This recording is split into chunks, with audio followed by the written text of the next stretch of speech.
I'm the Grace Strega, and I'm here to give you your daily collective read for today. We are going to get started on today's daily collective read in the next few minutes, but if you would like to get on the list for today, the list, as always, is open. As always, it is 3 cards for a donation of 29 or more, 4 cards for a donation of 23 or more for my subscribers, Binks in my Lio. Please keep in mind there are 2 things I do not read for across these apps. Those are pregnancy and medical. Happy to give insight on anything in private readings, and you can book private readings on my site. We are also doing 2 giveaways today. Our first reading giveaway is going to be a reading giveaway when we get to 50K likes, so make sure you're tapping that screen, and we'll get to 50K in no time. The other giveaway we'll be doing today is a reading giveaway for the highest gifter between now and the conclusion of the daily collective read. So I wish you a lot of luck if you're participating in that one as well. Prior to beginning today's daily collective read, I'll be giving a brief recap on what we've been seeing in the cards over the last few days. If you'd like to find that full reading, you can find it over on the place where we keep the videos. You can also find it over on the place where we keep the photos. You can also find it as a podcast over on my spot at Tarot Church and over on my stack. But before we begin today, first and foremost, most important question, how are you doing today? Scale of 1 to 10. There are no wrong answers. We are making our way out of a prolonged retrograde season. And one of the things to be conscientious about during periods such as these is working through the space of the emotions. We've got Neptune that just recently was the most recent planet that came out of retrograde. And it's also coming out in Pisces. This can often bring up a lot of emotions, and particularly due to the proximity to Saturn also coming out of retrograde in Pisces, related to experiences based upon the past. This could be the work that you're experiencing in relationality to what you've experienced, what you've energetically endured. It can create a lot of those spaces by which we're also potentially feeling somewhat hard on ourselves. Because one thing I've been recognizing in my readings is the fact that though we're not going through a Venus retrograde cycle, there's something about this energy right now that feels very much akin to one. And I think that directly has to do with the fact that we have both Mars and Venus that are sitting in Sagittarius right now during Sagittarius season. If you're feeling like this right now, I'm going to kind of give you guys like a reminder of what we often experience during Venus retrograde cycles. We have an ability not to perceive ourselves clearly, or working through the hardship of our own perception towards the self. With typically a little bit of Sagittarian energy goes a long way. But the one thing we recognize, especially with this Sagittarian energy, with all of the planets that we have in that same sign work during the fact that we're going through that season, I want to say it can create, it's like it almost creates that feeling of energetic expansion, or those feelings that we sometimes feel that allow for the point of recognizing how much we're energetically carrying. Now, one of the things that we want to be conscientious about as well is the fact that this is having some profound effects on the relationship cycles, or how we're moving through union. We're going to start talking first about those moon relationships, and those are effectively the relationships that have been coming together between the time of Uranus stationing retrograde up until the present. Now, one of the things that we see with these relationship cycles is working through the recognition point of being able to understand that the context of relationship itself is one that requires hard work, right? There's those modalities or those experiences by which we navigate a lot of that deep intensity. And I'm going to point out, even in the context of this, we're seeing that some of these relationships that are coming through right now, one of the major themes that we've been seeing is the fact that it doesn't feel like it's been smooth sailing. I mean, and there's good reason for that, because we see the fact that a lot of these relationships have been coming together during that prolonged retrograde cycle. But this is very important to recognize. The fact that we see that those relationships are finding those capacities or those abilities to effectively navigate situations with a sense of the ability to work through things, right? The ability to effectively identify and remark upon what it is that they're trying to do in a better way. We see that these are relationships that are built upon refinement. And the thing that we see with refinement is it's not necessarily working towards, and this is also why we talk about the ability to effectively heal from the fallacy of perfection, understanding that perfection is not a location, it's a destination. It's what we energetically strive for, but it always feels like it's a little bit away from us, or something that we're trying to like move closer towards. We see that a lot of those relationships are seeing not just the ability to have a manifestation to go together, but to be able to do the hard work to be able to energetically maintain one. And this is why it's so important, because we see if this is the same exact period of time by which there are old relationship pathworks that are coming back towards energy that is moving towards union, those modalities or those experiences, and it's interesting, and it's why I even like during this particular cycle, I've been averse to even call the energy in solitude right now in separation, because separation indicates that they're like the separation indicates the fact that they weren't feeling energetically whole without one. And so we see that for a lot of those relationships, if these are situations where another person is coming towards them trying to articulate the fact that they were separated, but they needed some kind of energetic break in order to maintain partnership, this is the relationship. These are the situations or circumstances where another person is potentially recognizing the difference between the steadiness that is required to maintain a manifestation goal, the ability to identify and to work through things, even as you're going through difficulty, versus the hypersensitivity or the feeling of frustration wherein another person articulates the need for breaks, right? The need for having to take breaks can often be indicative of someone that's not necessarily prepared to be in relationship, because the relationship itself, it's the context by which another person articulates that the break is not supposed to be an energetic break, but rather it's supposed to be something more akin to a recess, or the space by which you move away from each other for a tiny period of time.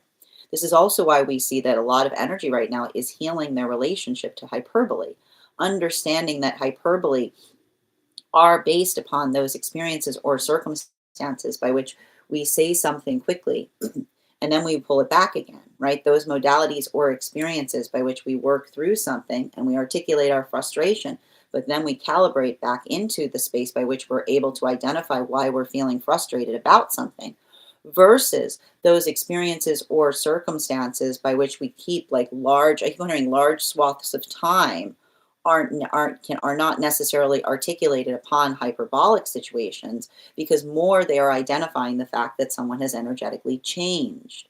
So there's something really important that we see that's happening there. Now this brings us to the relationships that are moving deeper into divine union right now, and for our purposes these are those temperance relationships. And those temperance relationships were coming together between the time of the solstice period, up until the time of Uranus and going retrograde, up until the solstice period that we just recently experienced. For a lot of these relationships right now, what we're effectively identifying is that same feeling of energetic frustration that's potentially coming through. Like we said, what we effectively identify when we've got Neptune and Saturn out of retrograde in such close proximity to that the moving into Aries, it can create a lot of those feelings of being overly hard on the self, right? Or feeling a lot of that energetic weight. But what we effectively see that's helping in those relationship dynamics now are the space by which counterpart is acting as clear mirror, helping another person be able to build into the context of clear perspective in relationality to how another person feels about the self versus how another person appears to another. So that's a lot of the work that we see that may be almost the articulation or the amplification of the energy being supportive to each other. And I keep on hearing like that space of support is articulated by the fact that they're amplifying that they should be compassionate to one another, that they're trying to hold the same level of compassion to the self that they see and witness on the part of the counterpart. Now, this brings us to those magician relationships. And again, for our purposes, we always read on the energy that most recently moved into union. And those were, that moved into divine union. And those were effectively the magician relationships that were coming together between the time of Mercury and Venus, between the time of the solstice period that we experienced over this summer up until Mercury and Venus stationing direct behind Neptune, which happened about March. Now, with these relationships, one of the major focal points that we saw that were bringing relationships together at that time had to do with the authenticity of the self that acts as a beacon for counterpart connection. Now, for these relationships, they're going through a maturation process. And a lot of that maturation that we're effectively identifying at this time is working through the articulation or the identification of what it is that they're effectively trying to, that they're feeling that energetic stabilization point. They're feeling those modalities of stability. They're working into a relationship dynamic where they've never felt more supported or more stable. They're finding a lot of solid ground in relationship. And that ability of working through the solid ground that they're finding in partnership is amplified or articulated in relationality to how another person outside a relationship may perceive it. And even in the modality by which they feel like another is holding false perceptions of relationship, that is the energy that is not, that is working through the frustration of another person potentially not seeing or supporting their own sense of happiness. And so that's why we see that for a lot of those relationships, this could be a time of forging new relationships. This could be a time of forging new friendships and potentially resolving anything that may feel, right? Because I keep on hearing a friendship is never hurt by partnership. So those modalities or experiences by which they may be feeling like they have to have conversations like that, it's effectively articulating upon the space by which they recognize that they're navigating that from a point of maturation. And that maturation, it's frustrating, right? It's working through something, but that's why we also see that the thing that we keep on noticing, and this is just something I've been picking up on my readings, every time Saturn like moves across the meridian back into Aries, it's like it triggers another Saturn return moment, or it feels like those maturation processes. So I keep on seeing that the energy is working through that frustration, but they're working through the frustration in a way that feels like it's energetically supportive to the self, and not just so supportive to the self, but working into the balanced perspective of counterpart that shares that same perspective, and not just counterpart, but potentially energy around the relationship. Now, that is where we find all of the energy prior to beginning today's daily collective read. But if you'd like to find that full reading, you can find it over on the place where we keep the videos. You can also find it over on the place where we keep the photos. You can also find it as a podcast over on my spot at Tarot Church and on my stack. I also would like to invite you to join us on the stack this week, because we will be continuing our classes in the tarot. This Thursday, we will be proceeding on our classwork and studying the Judgment card. If you would like to become a part of that tarot class program, all you need to do is head on over to my stack and become a paid subscriber. Your paid subscription to my stack is your ticket of entry into our live classes each and every month. As a monthly subscriber, you'll also have access to over 9 hours worth of material in the Tarot Church Library Class Archive. And you'll have access to a one-on-one chat with me and the other students to ask any questions that you may have in relation to anything we've learned and studied thus far. And if you become a founding member, not only will you receive a discount on the full year's worth of readings, you'll also have access to over 20 hours worth of material in the Tarot Church Library Class Archive, and the option of receiving a complimentary one-on-one mentorship class with me, where I will meet with you personally and effectively identify how to utilize those classes to the best of your advantage moving towards your tarot goals going forward. One of the things I tried to do in these classes was make them feel accessible to the absolute novice tarot reader as well as the seasoned reader. There's definitely something there for everyone. Don't let your lack of experience or your robust experience prevent you from joining us in these classes. And even if you don't become a paid subscriber to my stack, I would encourage you to follow me there to stay up to date on any new offerings and services. I also post my mystic meditation articles there, which give you an update on everything we've been seeing in the cards in article form. We release that bi-monthly based on the lunation cycles. I also want to invite you to join us there to learn more about a very special retreat that I will be hosting this August, to study the tarot in the space by which we originally identified and discovered the tarot. I would encourage you to join us. We'll be traveling to Italy, to Rome, Tuscany, and Florence, where we'll be working to sharpen our tarot skills while also understanding the culture that allowed the tarot to flourish and thrive. I would look forward to joining you, having you join us there, and everybody who participates in that retreat will also be receiving a complimentary mentorship class with me. You can find more information on that over on my stack. And finally, I want to let you guys know that on top of my standard life path readings, I also offer mentorship classes. These are for any of my students seeking a more personalized educational experience with me.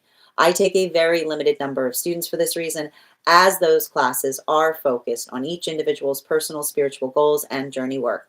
Those classes can be purchased on an individual level or as a monthly class series, weekly or bi-weekly as your schedule permits.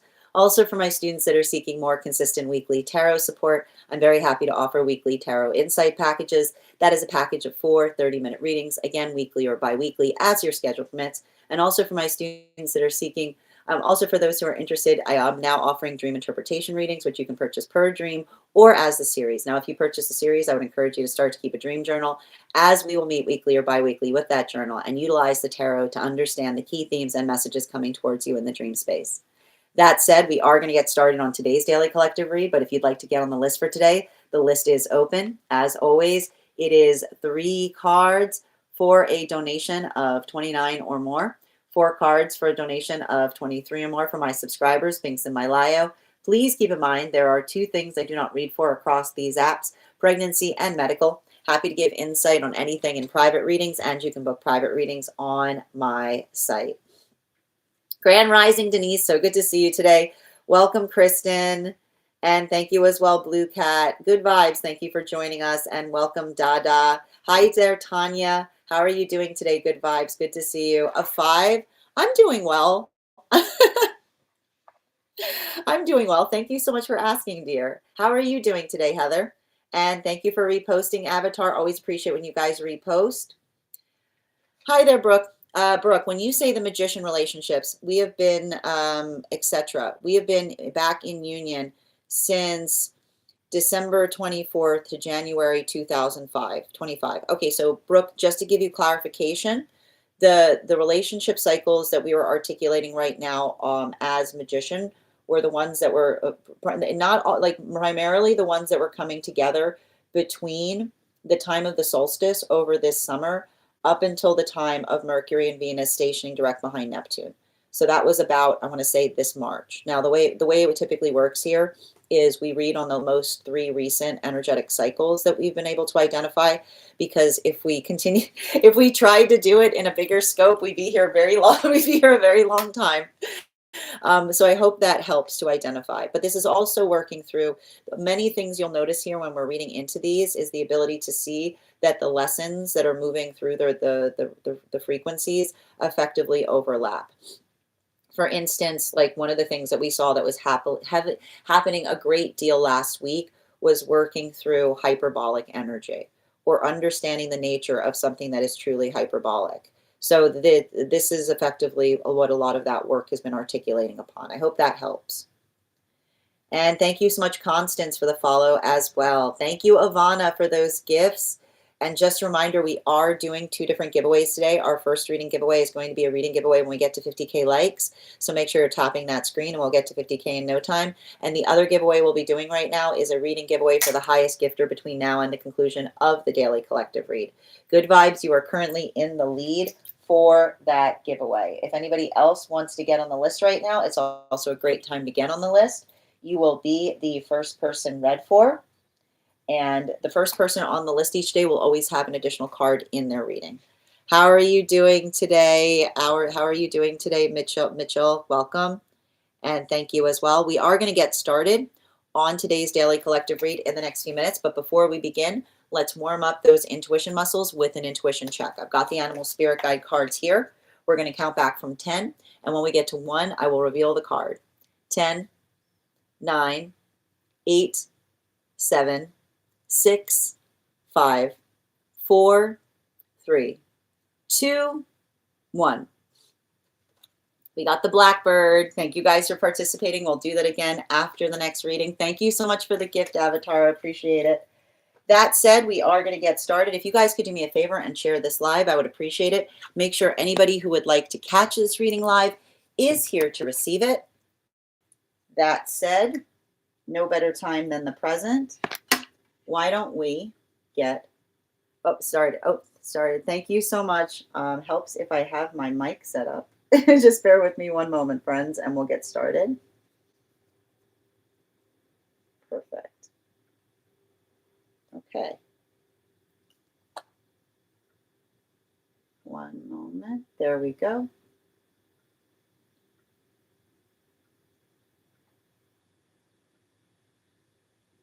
All right.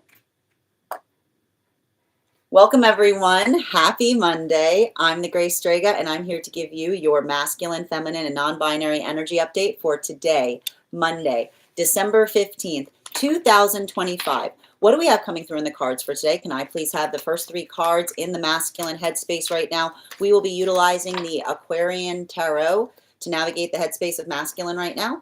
Three cards. We are starting. Oh, we got four cards here. We're going to read all of them because that's what we do. We have here the Seven of Pentacles in its reversal, with the Four of Swords in its upright, with the King of Cups in its reversal, and the Emperor in its upright. So one of the things that we're effectively identifying and working through right now for a lot of the work of the masculine headspace is working through the perspective of the self, the ability to effectively recognize and identify how one perceives the self. I'm going to say this again for those who are potentially experiencing this energy. We are not going through a Venus retrograde cycle, but the energy that we're currently experiencing feels very akin to one. It almost feels like a pseudo Venus retrograde, because one of the things that we're effectively identifying is the fact that we're going through Sagittarius season, but we also have both Venus and Mercury and Mars that are also sitting in Sagittarius. So this could sometimes work us through energetic frustrations in relationality to the experience by which we see ourselves, right? The identification point by which we observe the self versus how we feel that others perceive us. And that can feel really difficult.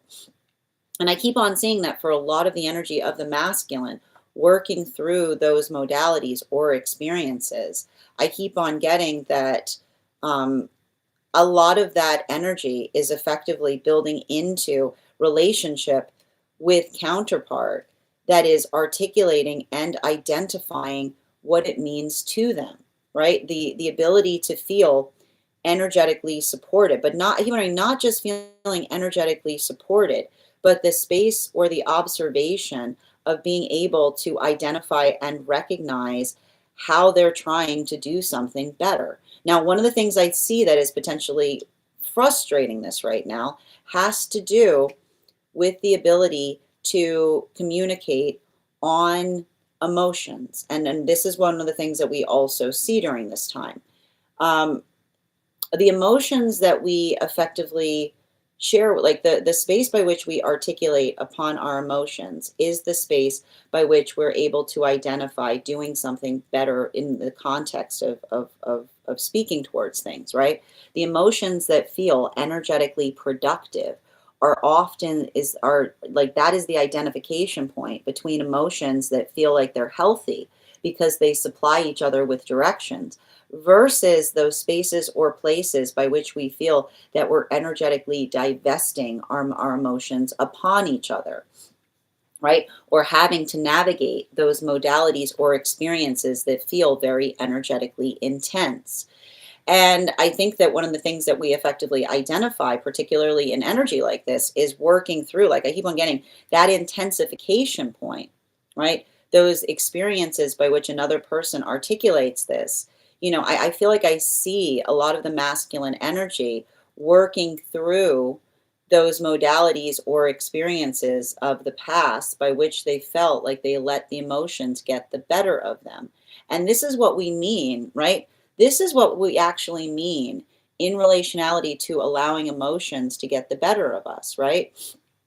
Because it's not building into the space by which we're supposed to be turning off our emotions, right? But the ability of emotions getting the better of us are the modalities or the experiences by which we energetically release our emotions, not in the space by which they provide direction, but because it feels good to energetically release them, right? So that's what we keep on seeing that is happening here. And I like to see the fact that we have that fourth card that is effectively appearing in the headspace of the masculine, because I feel like that is the space that is the space by which we talked through things. Like that is the space by which another identifies and recognizes that ability of effectively being able to find stability in the emotionality that we feel, right? But not feeling overwhelmed by them. Like that is the sound of true stoicism, right? It's not the ability to turn off emotions. It's the ability to operate within them. Now this brings us to feminine energy. And for our purposes, I'm going to be utilizing um, the Tarot del Fuego right now for the headspace of the feminine. 3 cards, please. And again, bearing in mind, this is not based on gender, but what one feels most aligned to. We've got here the Hanged Man in its reversal. We've got the Devil card in its reversal. And we've got the Death card in its reversal. So let's talk a little bit about the energy that we're experiencing and seeing here. Because I keep on getting, one of the things that we're effectively seeing right now with feminine has a lot to do, and it's interesting, and I want to point this out because we've been seeing a lot of differences right now in the counterparts frequencies, and the space by which we identify that we see a lot of the masculine, like working into the context of the emotions. Remember how I was even articulating this week to make sure that before you have an emotional conversation, make sure that there's the bandwidth to have one.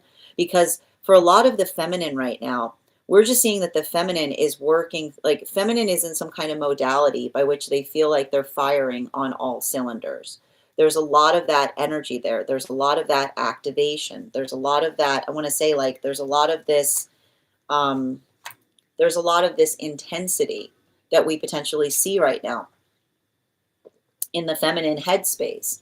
And so for a lot of the feminine working through modalities or experiences by which they're trying to do many, many things at once, I keep on seeing that, and I keep on getting like, and I want to point this out, like masculine's working through emotional balance, right?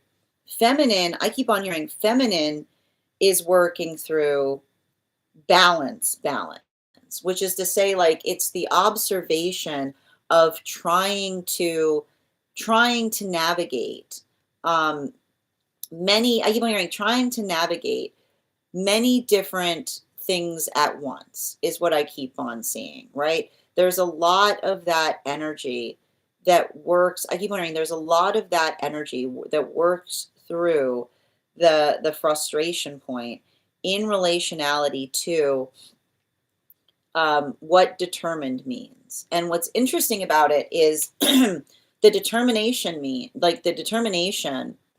that we energetically recognize or identify that a lot of the feminine is navigating or working through.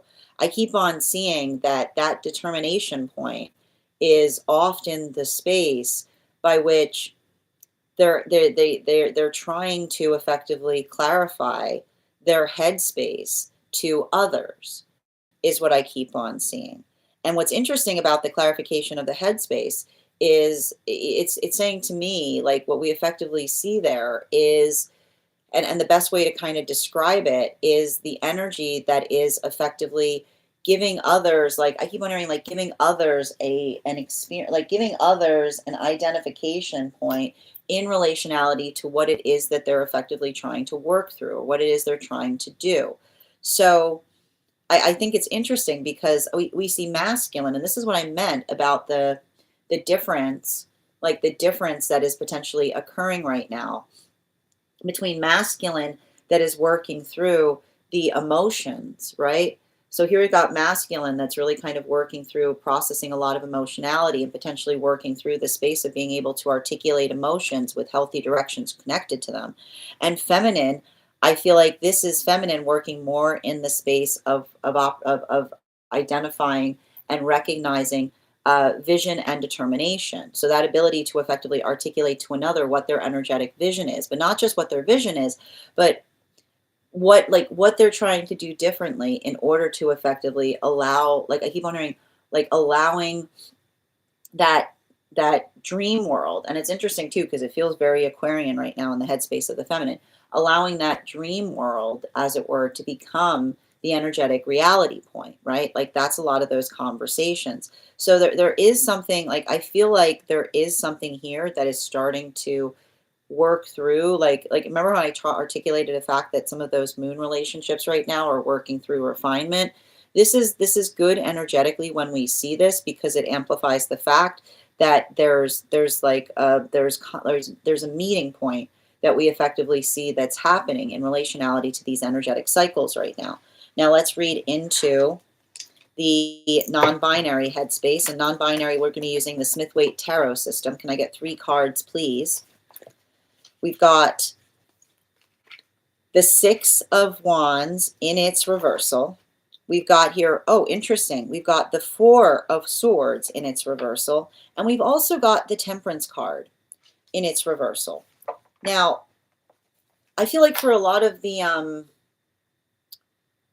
for the non-binary energy headspace right now, this feels like a lot of the combination of force between what we're identifying between masculine and feminine. So, bearing in mind, I feel like a lot of this work that we're working through, and I just keep on seeing this, the work that's effectively happening in those modalities and those experiences has a lot to do with I keep wondering, working through a space of identification of energetic appreciation is what I keep on seeing. And what's interesting about it is, and when we're talking towards, and I want to stress this again, like I'm going to say what I was saying before, Mars and Venus in Sagittarius together can feel a lot like a Venus in retrograde, right?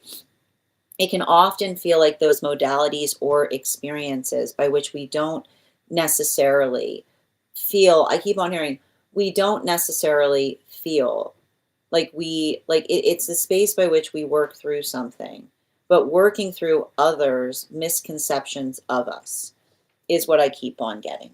And for a lot of the energy doing that work right now, that effective observation or that space by which they work to articulate or identify to another how they energetically feel about things, I keep on seeing it's almost like I feel like it's a continuation of what we were reading on the last time we did this reading, which is others' misconceptions of us only sting when they ring true, is what I keep on getting, right? Like that's effectively, and it's and the thing about it, and I keep on seeing, it's like the space by which something rings true, and this is often it's often what we effectively see when it comes to other people, like others, like the force by which we hold another's opinion is articulated or amplified, and this is why we often see this. Like you've ever noticed this, the situation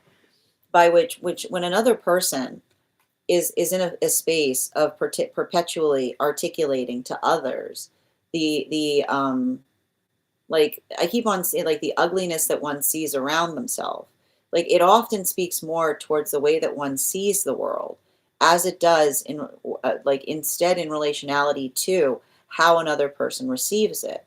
And so I keep on hearing, like, it's interesting because I feel like it's working through for a lot of the non-binary energy. It's working through others' ugly points of view is what I keep on getting. And the ugly point of view is often something that feels like it's energetically indicative of the work within the self that needs to be healed, right? Like those modalities or those experiences by which we work to energetically resolve something within the self. And so I keep on seeing that for a lot of the energy doing that work, it's hard, because I feel like it's the energy that works through the observation of others' misperceptions of them, but also simultaneously releasing the need to effectively feel having to correct for it. Because I can see the energy, it almost articulates and amplifies upon the fact that when someone carries something that is, when someone carries something that is energetically ugly, right, or something that is not there, like it's not, like I keep on seeing, it's like the energy that articulates upon that work.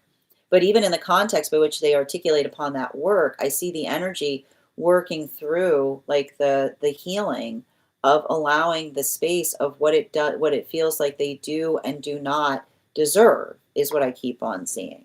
Now, continuing to get clarification, moving back into the masculine headspace. Can I get 3 cards to clarify, please? We'll be using the, for the heart space of masculine. And again, bearing in mind, this is not based on gender, but what one feels most aligned to. We're going to be using the Tarot del Fuego.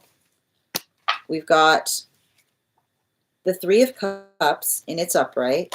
We've got the 2 of Cups in its reversal. And we've got the 8 of Swords in its reversal. Now, this is very intriguing because what we're effectively identifying, particularly with the 8 of Swords, this combination here, 8 of Swords, 2 of Cups in its reversal, with 3 of Cups in its upright. I feel like there's something really important that is occurring in the space of the masculine heart space. And it feels like a heart opening. But like the thing we keep on seeing in relationality to, I keep on saying the thing that we experience in relationality to a heart opening is, I keep on getting the observation or the ability to be able to identify to another what something means to them, is what I keep on seeing, right? Like it's a continuing conversation on what emotions are for. And the space that I see that a lot of it's like the space I see a lot of the masculine energy working through right now is effectively identifying or recognizing that, I keep on hearing everything we have is a gift. And emotions are one of the greatest gifts that we're given. But the thing with the emotions is that often the emotions, I keep on getting, the emotions feel, they feel like they make things more difficult instead of easier. But the space by which, and this is why we talk about the importance of not just turning off our emotions, right? It's very easy, right? And I keep on seeing this, like it's very easy for some masculine energy to feel like those modalities or experiences by which they feel like they can turn off their emotions. It's not a positive to be able to do that because it's not a point of strength to learn how to turn something off. It doesn't take that much strength, right? Often when we turn something off, we don't learn how to navigate it, right? It's like the emotions are important to our energetic navigation system because it's the emotions that effectively come with directions that help us effectively identify and recognize what what the long-term direction of a relationship is in. And so I keep on seeing that for a lot of those circumstances or situations, this is why the ability to talk about how we feel is so important, right? Because, and I keep on seeing this, like I feel like there's some kind of modality that masculine is going through that has to do with the fact that within the self, our feelings feel obvious, right? Like within the self, our feelings feel obvious, but outside of the self, others can't, like the space by which we carry, like the space by which we carry our emotions requires that communication. And I feel like that's what's kind of nice in some of these, like in the context of masculine working through counterpart connection, I just see the energy that understands, like, and I think it's interesting because I feel like it's the energy that's working on releasing the context that communicating upon the emotions is somehow sappy, is what I keep on getting, right? Because it's, and I keep on getting like and the thing about it is like I feel like this is masculine healing from a lot of experiences where masculine, and this is what happened. I feel like I keep on getting this. When masculine communicates to other masculine about other counterpart energy. They get caricaturization instead of communication. They get characterization instead of communication because it's the observation of how another person misperceives something, right? Instead of, I keep on hearing, instead of going towards the source that you're trying to move, like instead of like, I keep on hearing like it's like getting advice instead of asking questions, right? And so I feel like there's something important there, but I keep on getting the importance point is built or based upon the healthy communication. And I think that it's interesting too, because I feel like there's a lot of that space where the energy is recognizing or identifying, you know, the shape of receiving. Like I keep on getting the shape of receiving, like bad advice, right? We often have those. Like sometimes we have to heal from another person's intentions, but often feel articulated in relationality to bad advice because, and I keep on getting the advice, like the advice is not communication, right? Like it's talking towards the space by which we work to energetically resolve something with another, rather than working through the space of it. Like I keep wondering, rather than kind of working into the context of like one's own sense of communication. Now this brings us to the feminine energy, and again, bearing in mind this is not based on gender, but what one feels most aligned to. 3 cards for feminine, and we're going to be utilizing the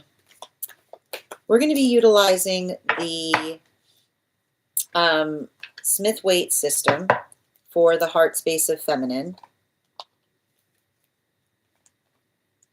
We've got here the 8 of Pentacles in its upright, the Empress card in its reversal, and the 2 of Wands in its upright. So what are we effectively seeing that's occurring right now for a lot of the feminine energy? And bearing in mind, this is not based on gender, but what one feels most aligned to. And I think it's interesting because you can probably hear that alarm going off as I'm reading this. But I think I feel like it's actually like very in alignment to what we're seeing in the heart space of feminine to a certain extent, because the space by which we energetically observe or we feel restless, right? I keep on seeing that this is a lot of the feminine energy that is getting, I keep on hearing, getting more adept at being able to articulate and express how they feel about things. And I keep on getting, and it's a continuation of what we read for in the previous, like in the previous reading that we did, because, and it's very similar to what we're seeing right now in the headspace of non-binary energy, because what we're effectively identifying is this is the feminine that is working at like healing from modalities or experiences by which they were comparing themselves to things outside of the self. I keep on hearing the same message in the heart space of feminine that says when we get into the habit of comparing ourselves to others, we lose the ability to find our exquisite. When we get into the space of comparing ourselves to others, all we do is lose that capability of finding our own exquisite, because I keep on getting everybody is energetically unique, right? That is the gift that we're able to bring towards things. But often in those modalities or those experiences by which we're too hard on ourselves, we often feel, right? We often feel those modalities or experiences of working through, I keep on getting working through frustration, but not just working through frustration, being hard on ourselves, being negative to ourselves. And so I keep on getting that this is a lot of the feminine energy that is working on releasing, like like it's working on releasing the modality of being hard on the self by recognizing or letting go of the falsitude of comparison, right? And those modalities or those experiences by which we work to energetically repair upon something, I just keep on seeing like that is the space of the feminine. Like I keep on hearing like that's the space of the feminine that articulates and amplifies to another. And I keep on seeing for a lot of the feminine, this is working through experiences in the past by which they were like they were hurt or harmed before by another person, making them feel less good about themselves because of their own ability to energetically compare upon something. And I keep on getting this, like, you know, the energy is basically saying that they're incomparable. And I like that because that's the energy that is like when feminine's in the space of being like incomparable, it's the energy that often is able to build into the ability to effectively articulate to another what what is important to them, or what allows that modality or experience by which they're able to speak upon something that is unique. Now, for a lot of the non-binary energy right now, could I get 3 cards? And we're going to be utilizing for the non-binary's heart space, the Aquarian Tarot. Can I get 3 cards, please? 2, 3. We've got here the Hermit card. We've got here the 4 of Wands in its reversal, and we've also got the World card in its reversal. So this is very intriguing in relationality to, I just keep on seeing, in relationality to non-binary energy, being able to,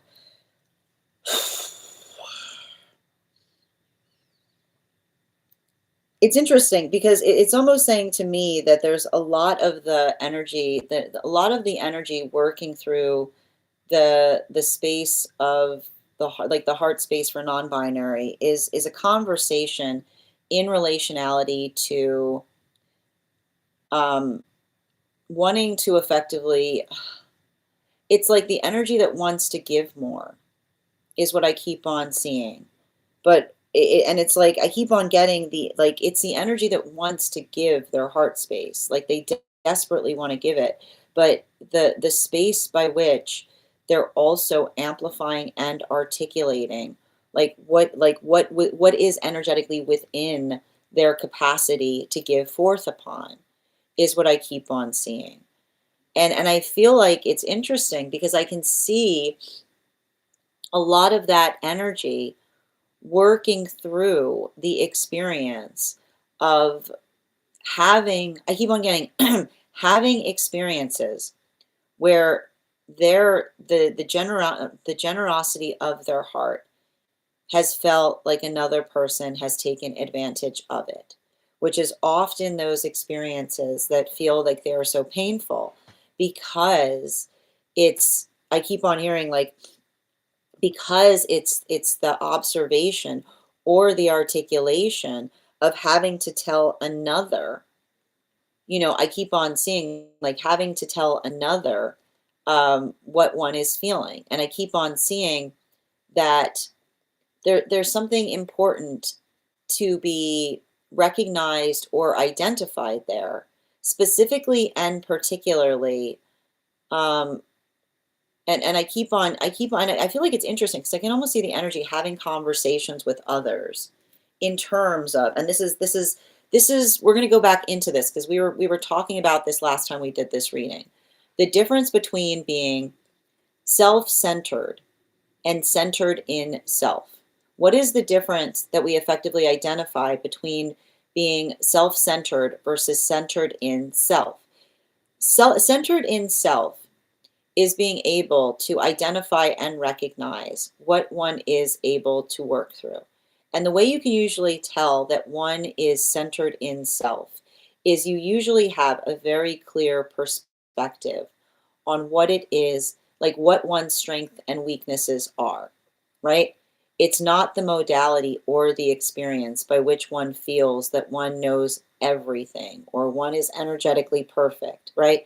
Someone who's very centered in self will often have a very clear mirror on the self, which is the observation of knowing what is there, like what is something that, like, it's what one receives, and being centered in self.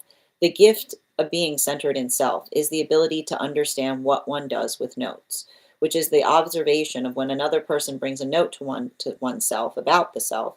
You know if it's something that is energetically true of the self, something that you're working to do better, or something that you have to energetically release, because the note that you receive tells more about the person that's giving it to the self as it does to the person that's receiving it.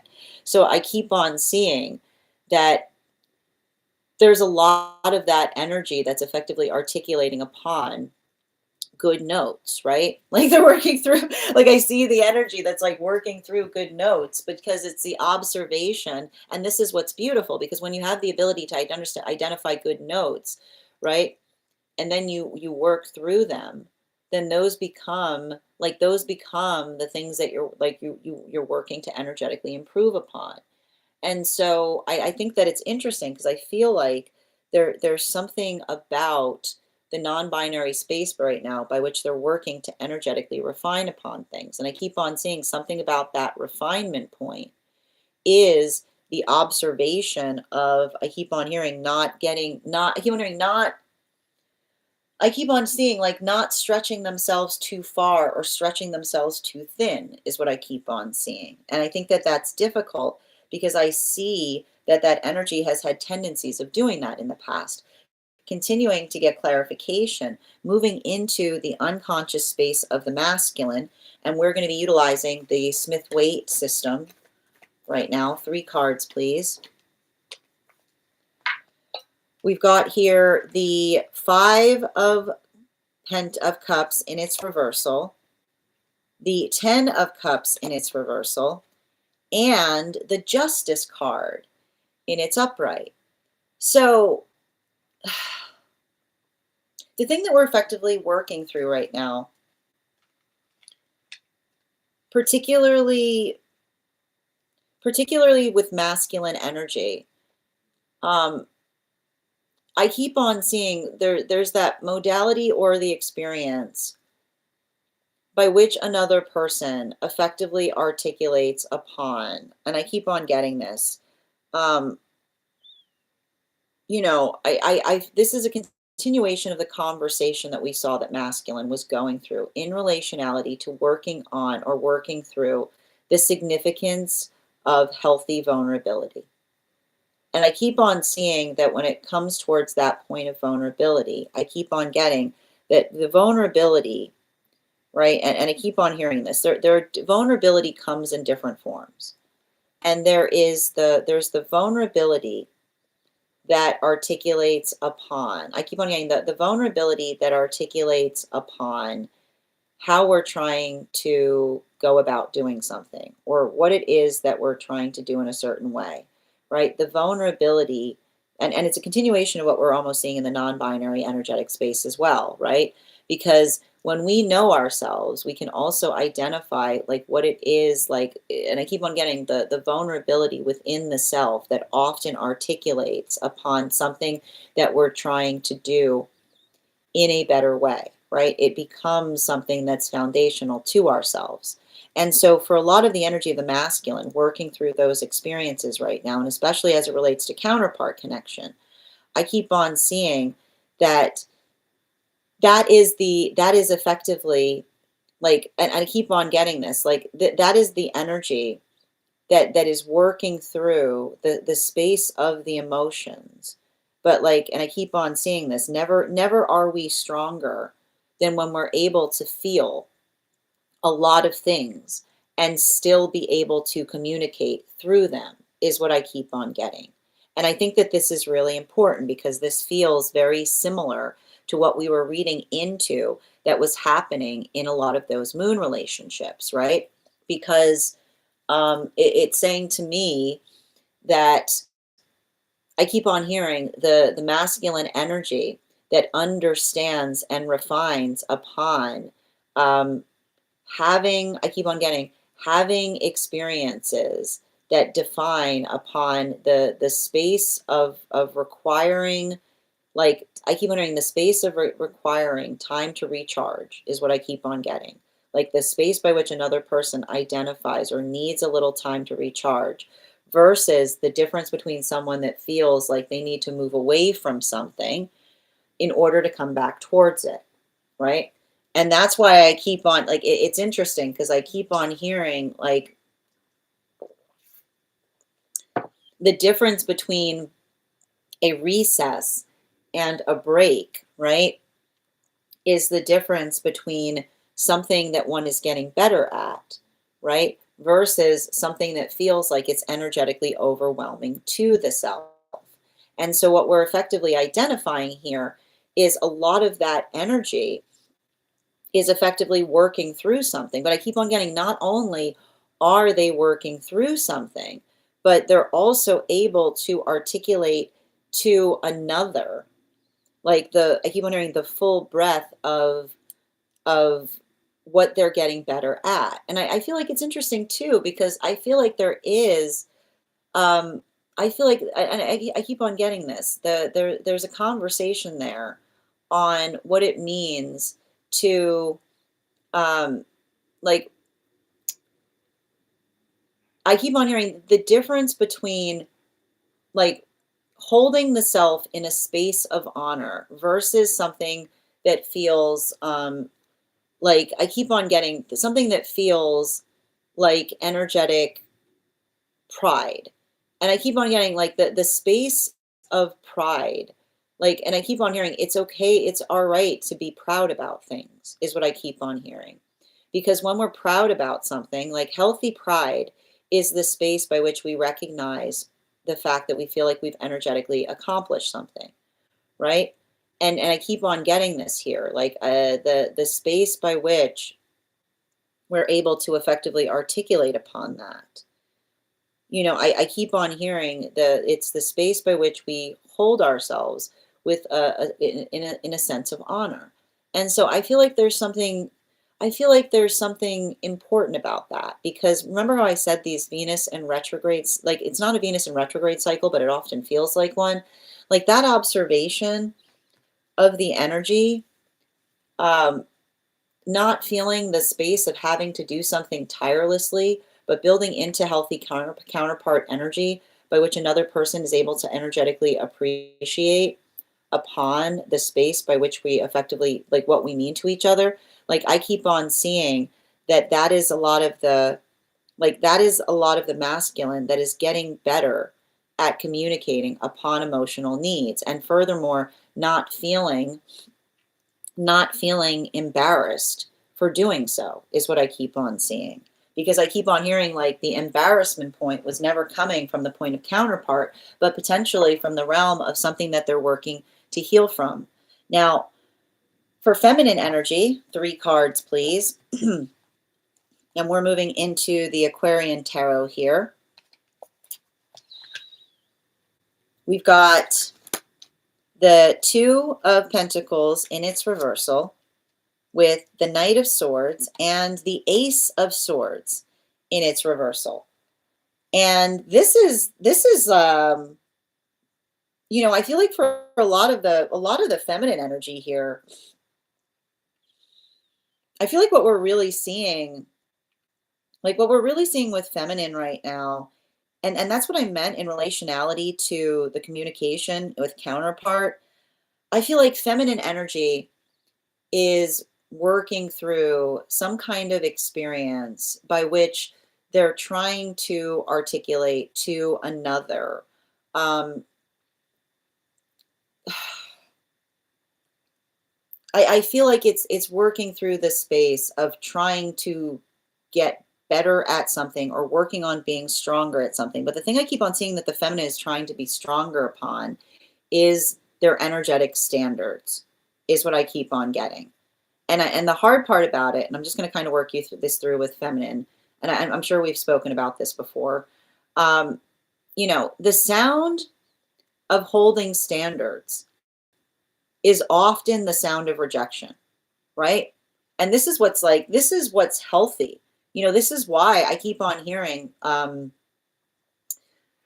we're working towards standards, and another, when we're holding energetic standards and another person rejects us in the space of us holding those standards, never are we more protected. Never are we more protected, because that is the sound of our standards effectively, energetically protecting us from things.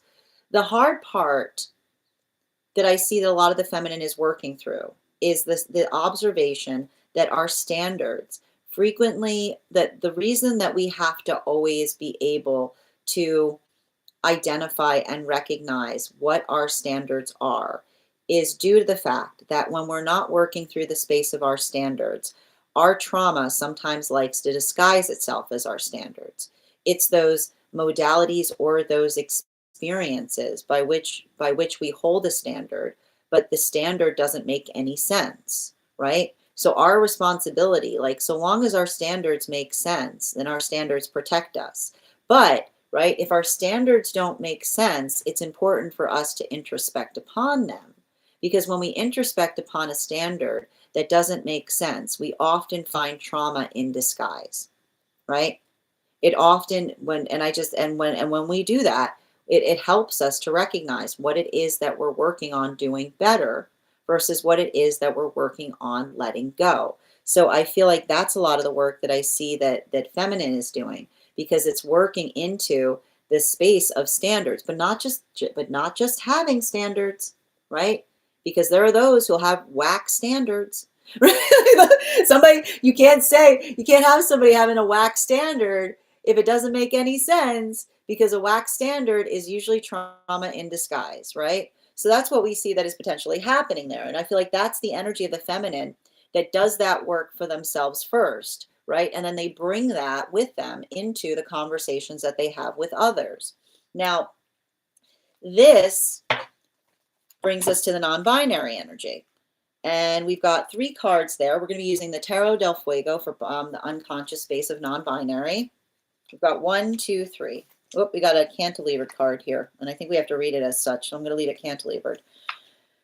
We've got the 7 of Pentacles in its reversal. We've got the 4 of Cups in its reversal, and we've got the 9 of Pentacles in its upright. How do I describe this? I feel like there's something important in relationality to, I keep on saying the space of non-binary energy, identifying and articulating through something. I keep on seeing it's working through the energetic frustration in relationality to, I keep on hearing the needs of the self versus the needs surrounding the self. And I keep on getting that for a lot of that energy, being able to articulate or amplify upon something, I keep on seeing that this is the energy that often feels, I keep on getting, how do I describe this? It's the identification point and being able to tell another how we feel about something. But it's not just enough about that, because I keep on seeing that they're working through the space where I keep on hearing others' misperceptions of them are not their responsibility, but it still hurts. And as it relates to counterpart connection, I keep on seeing that this is a lot of energy that's healing from circumstances or situations by which they felt like others utilize them as a means towards an end, right? And what does it often feel like when we're working through a space of feeling like one is a means towards an end? I see like a lot of this energy that continues to hold themselves in a space of being very protective of their hearts, even to the extent that others may see them as appearing aloof. But I've been getting this reading for a while now. It's not the fact that they're aloof, but it's the fact that they're energetically careful with their heart space, because they've had experiences where another person articulated the desire to be able to move towards them towards a manifestation goal. But the truth is, it's not enough just to have a manifestation goal, because when our heart's not right and we have a manifestation goal, but we're not ready to to know ourselves truly, it can often feel the space by which counterpart becomes the source by which we work out our shadow work. And so I see that these are a lot of situations or circumstances where this energy has experienced things of that nature. And that's why I keep on seeing the fact that they hold themselves carefully. But I keep on seeing that that care that they express has a lot to do with, like, it's a care that is expressed built upon sad experiences. So I keep on seeing that observation of someone potentially saying to them, like, you know, open it, like, it's like I keep on hearing, you can't say to someone, open up to me, as if it were that easy. You know, so I keep on seeing the energy going, as if it was that easy, as if one could just become vulnerable at a given moment. It's something that I keep on hearing. And often when somebody is getting upset that another person won't open up to them, they're usually articulating the context by which the reason the energy wasn't like opening up in the first place is what I keep on seeing. And so I feel like it's a conversation that's happening in the unconscious of the non-binary energy in relationality, the fact that you can't force vulnerability. And often those who articulate the fact that they're upset that one isn't being vulnerable enough are creating the landscape that is exactly the reason why, is what I keep on seeing. It's like, you know, and so I feel like there's a lot of that energy, like I feel like that's energy that's in relationship with those that get that, you know what I mean, like there's a lot of that observation there. And I feel like it's often like, I feel like it's often I feel like this is often energy that's working through the experience of others that wish that, like, that wish to be closer to them, but also understanding that closeness is, I keep on hearing, closeness is earned, is what I keep on hearing. And so I feel like that's interesting because that's a conversation I see that's happening either with counterpart about relationships outside of connection or with counterpart in relationality to how they feel about something or how they effectively communicate. Bottom of the deck on this readings right now, masculine will be using the Tarot del Fuego. We've got the Knight of Pentacles in its upright. And the Knight of Pentacles in its upright is basically speaking towards, I keep on saying, it's speaking towards situations or circumstances by which masculine did not know the self as well, is what I keep on seeing. A lot of that energetic heaviness that we're potentially seeing that's rising up around masculine has to do with circumstances or situations by which I keep on hearing the masculine energy the masculine energy gets too hard on the self, or potentially works through those modalities or those experiences by way of trying to communicate something better, is what I keep on seeing. And the thing with the Knight of Pentacles is I like this Knight of Pentacles because this is effectively how it feels right now for masculine in the space of working through their own sense of energetic vulnerability, right? It's the observation of often feeling like that's what it feels like when masculine is sharing their heart space. It feels like they're putting themselves in a sense, like they're putting themselves in a sense of danger, right? Like, and that's the work that we do, because every time we do that and we feel the anxiety, right? But then we realize it's energetically okay and safe to be able to communicate, then we get stronger in it, right? And so it's talking a little bit about the space that the only way to, and this is what we can often experience when we're going through Uranus in Taurus, like the only way to get more comfortable with something is to step out of one's comfort zone, right? Comfortability is determined by the ability to effectively step outside of our own comfort zone. So we see a lot of the energy doing that work there, and it's not easy, but I keep on seeing that it's not, but even in the space that is not easy, it's a recognition that it's not supposed to be easy, right? Continuing to get clarification. For feminine energy, we're going to be utilizing the Smith-Waite bottom of the deck. We've got here the Hierophant in its reversal. And so the Hierophant in its reversal talks about trying to do something in a new way, right? it talks about a new perspective. It talks about a new perception. It talks through modalities or experiences by which we're able to look at something in a different context.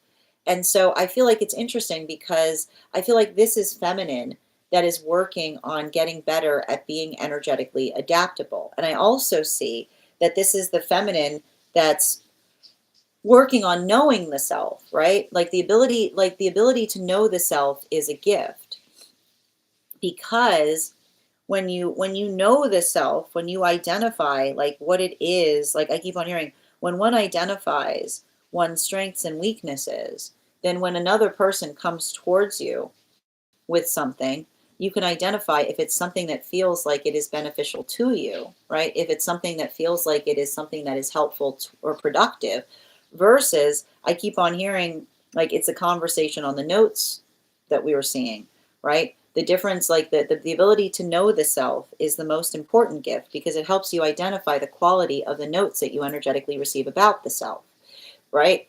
Because often because sometimes a note that you receive about the self is a positive. It's something that feels like it's helpful. It's something that feels like it's supportive.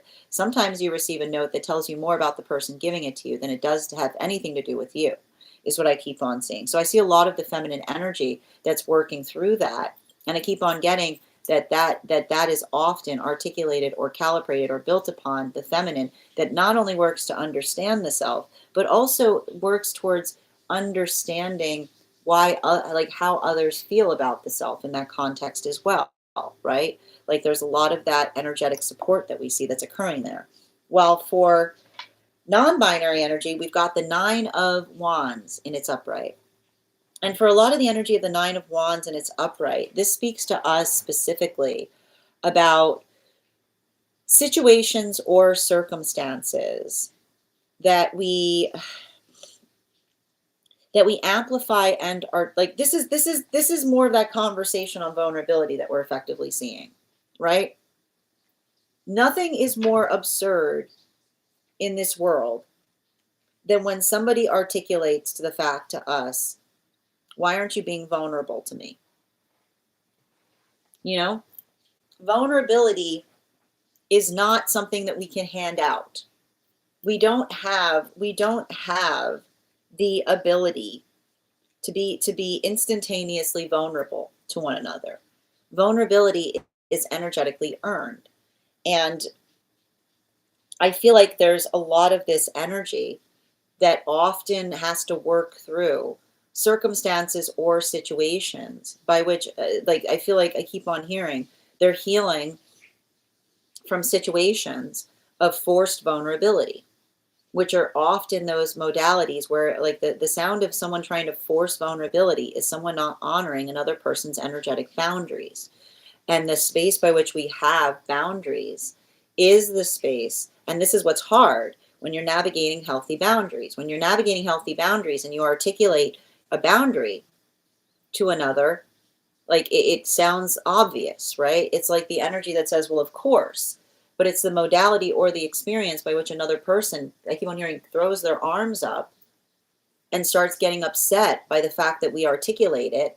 It often can be indicative of exactly what we were effectively talking about in the first place, right? It's like the energy that tells on themselves because it's a space by which you articulate to someone what a boundary is. And then another person I keep wondering, then another person takes it personally, the fact that you articulated it. And then you're literally, and even in the space by which you see someone being unreasonably upset about something, right?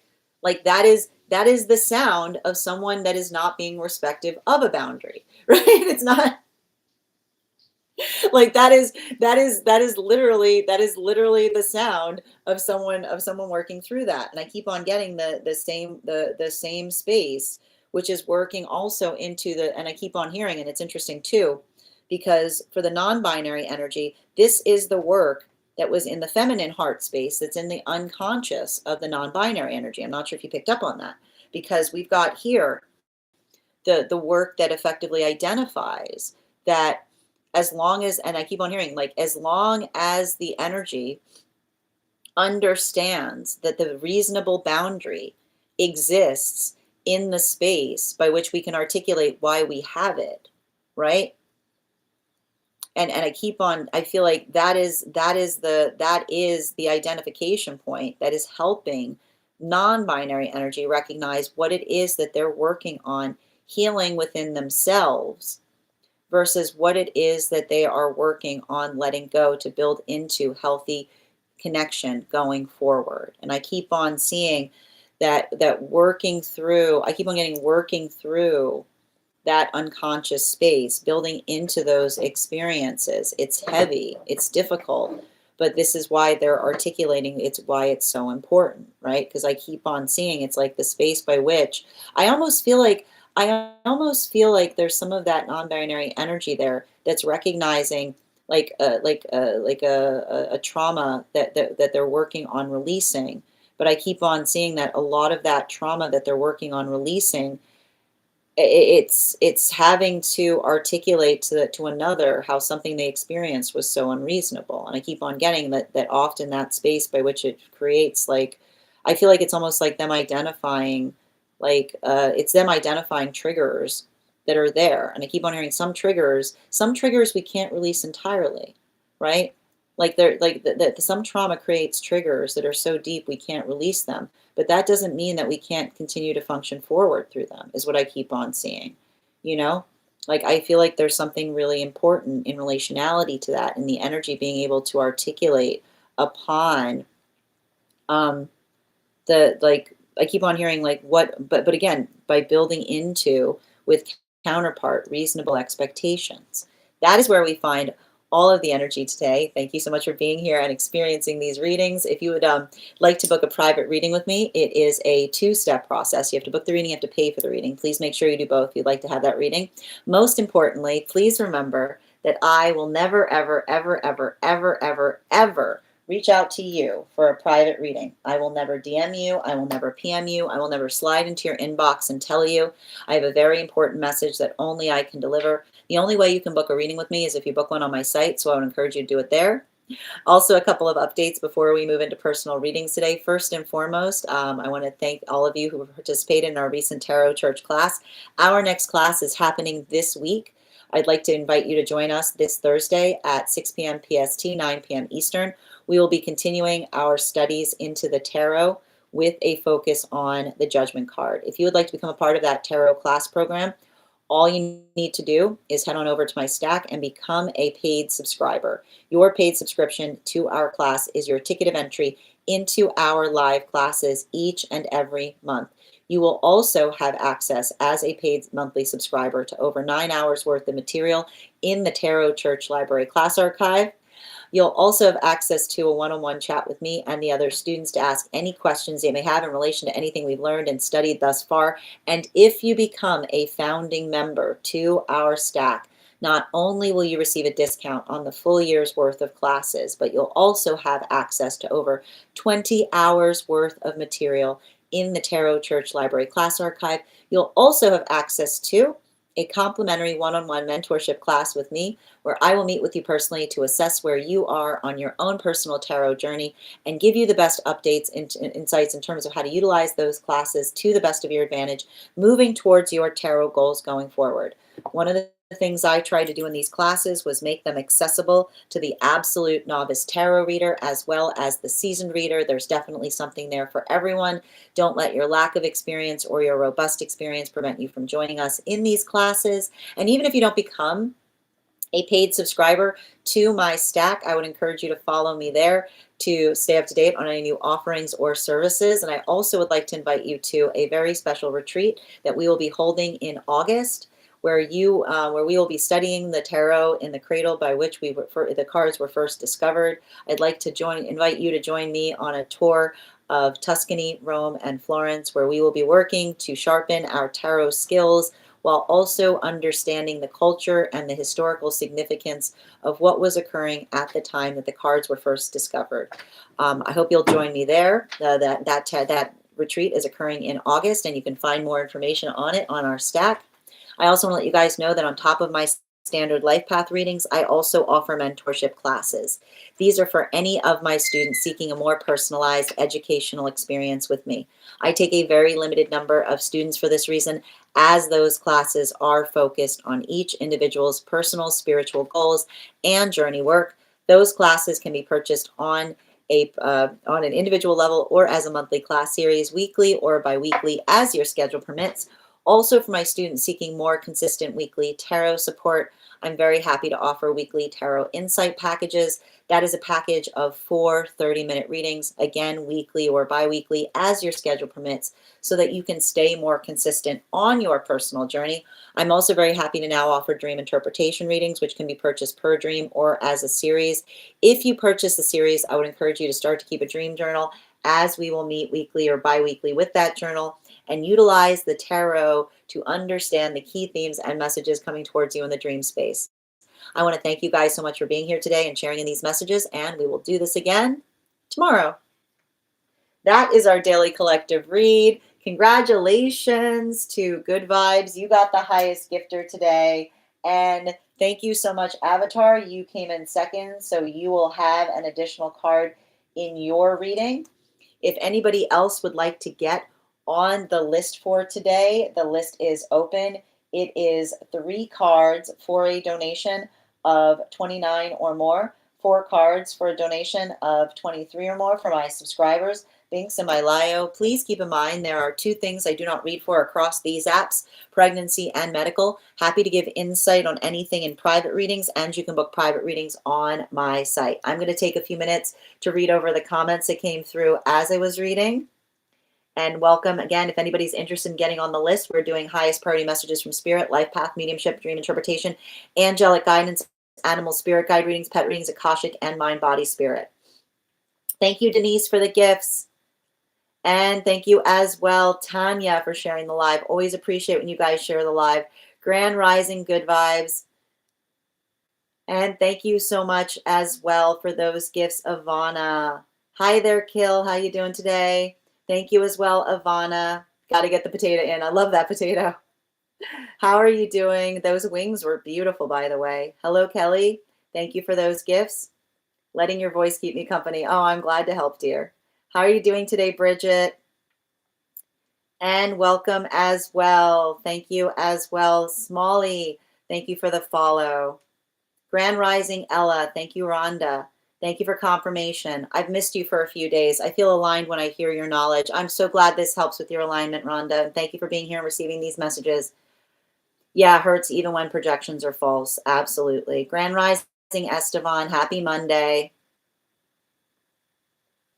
Thank you as well, Dan. Thank you as well, Avatar.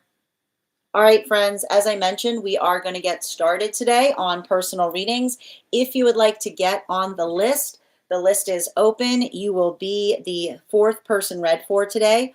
3 cards for a donation of $29 or more. 4 cards for a donation of $23 or more for my subscribers, links in my bio.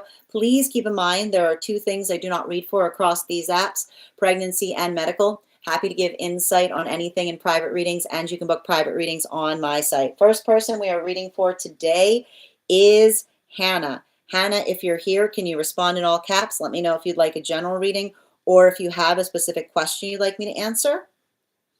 And we are also at 29.4K likes. When we get to 50K, I will be gifting a reading back to the collective, so make sure you're tapping that screen, and we'll get to 50K in no time.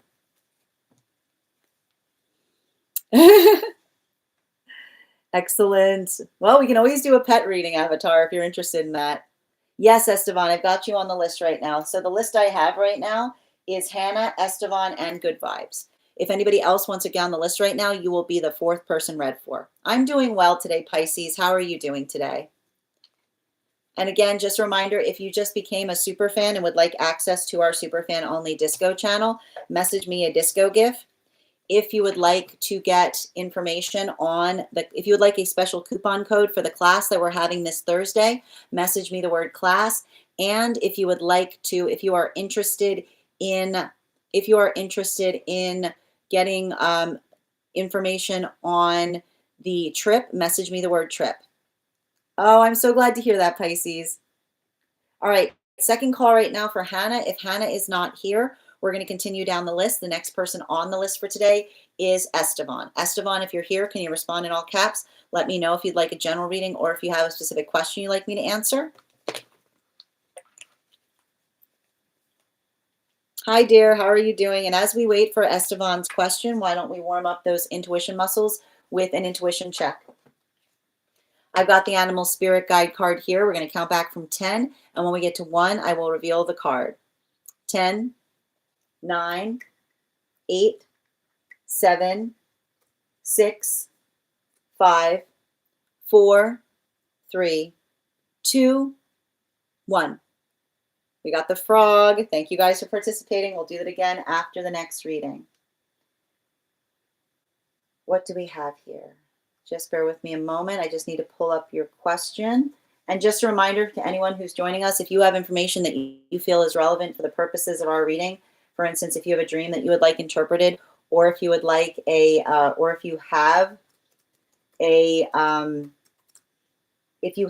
past life that you would like more information on, you can include that information in the notes when you send the donation, or you can post it in our subscriber-only disco channel in the appropriate channels.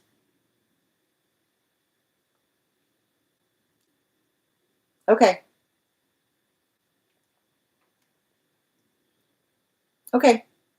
So we are doing, is this inside tea or outside tea?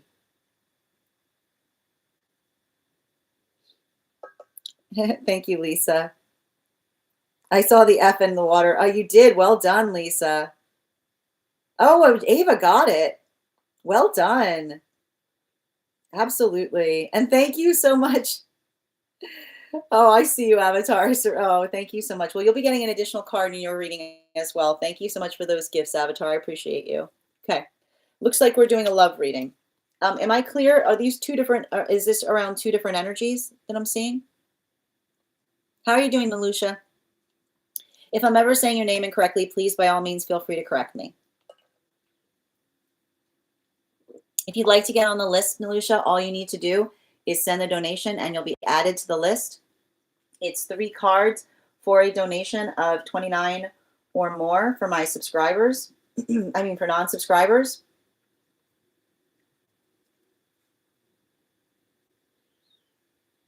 There you go. It's right here. Okay, perfect. All right, I've got 2 on one.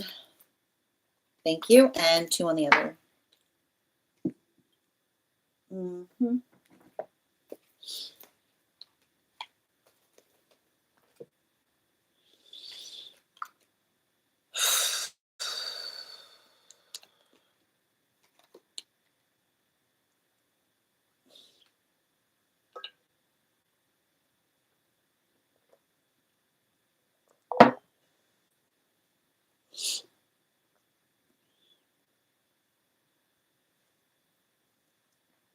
So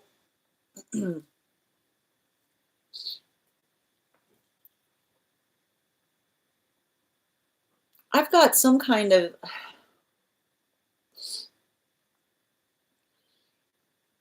we have to work through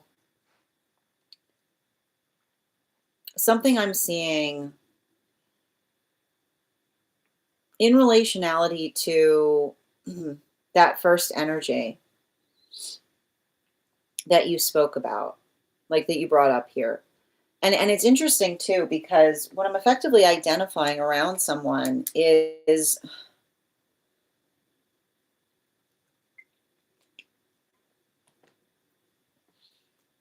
I want to work you, like I want to I think you kind of know this, right?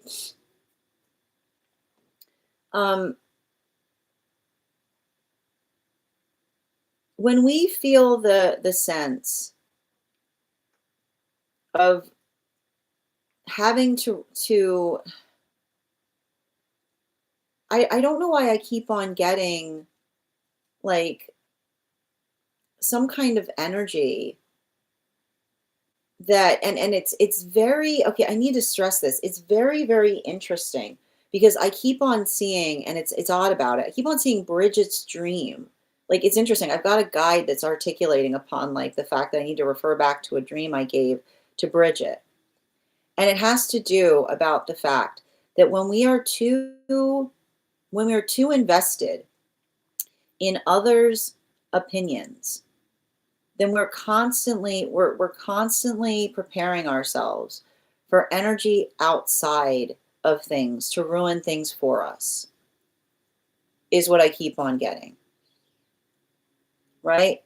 And it's like I keep on seeing something in relationality to that, which is working through the modality or the experience of um like it's like it's giving me like someone who's very concerned, like someone who's very concerned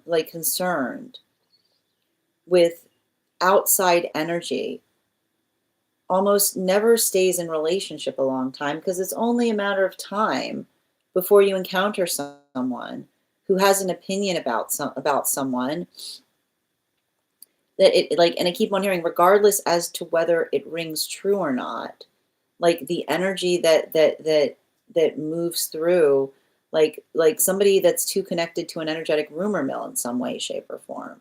You know what I mean? Like it's a little bit there's something about that, there is what I keep on seeing. Um and I feel like it's really hard because I see, like I see some kind of situation by which um like I almost see somebody like working through something in such a way that, like, they, they're very, like they're very concerned about the energy around them. And I feel like that I don't know if that was some kind of frustration in terms of them, if this is a past connection where you felt some kind of anxiety about the fact that they weren't prioritizing relationship. Um, I feel like there is something. I feel like there's some kind of, like, I just keep on hearing, if you can't, like, relationship doesn't get in the way of anything, right? It's like, but I feel like, but when somebody, like, I keep wondering, relationship doesn't get in the way of anything. Um, but I almost see some kind of, like, I almost see somebody who is still working through, like, it's like they're working through the sense of not wanting to, like, let go of something in order to prioritize and focus upon one, is what I keep on seeing. Now, in relationality to that other energy, um, I the other energy I'm seeing around you is working through the context of, and I feel like the one thing I will point out with this energy here is I see somebody who's recognizing that. Like, that's the one thing I'm almost picking up upon here, you know? Like, it's giving me some type of energy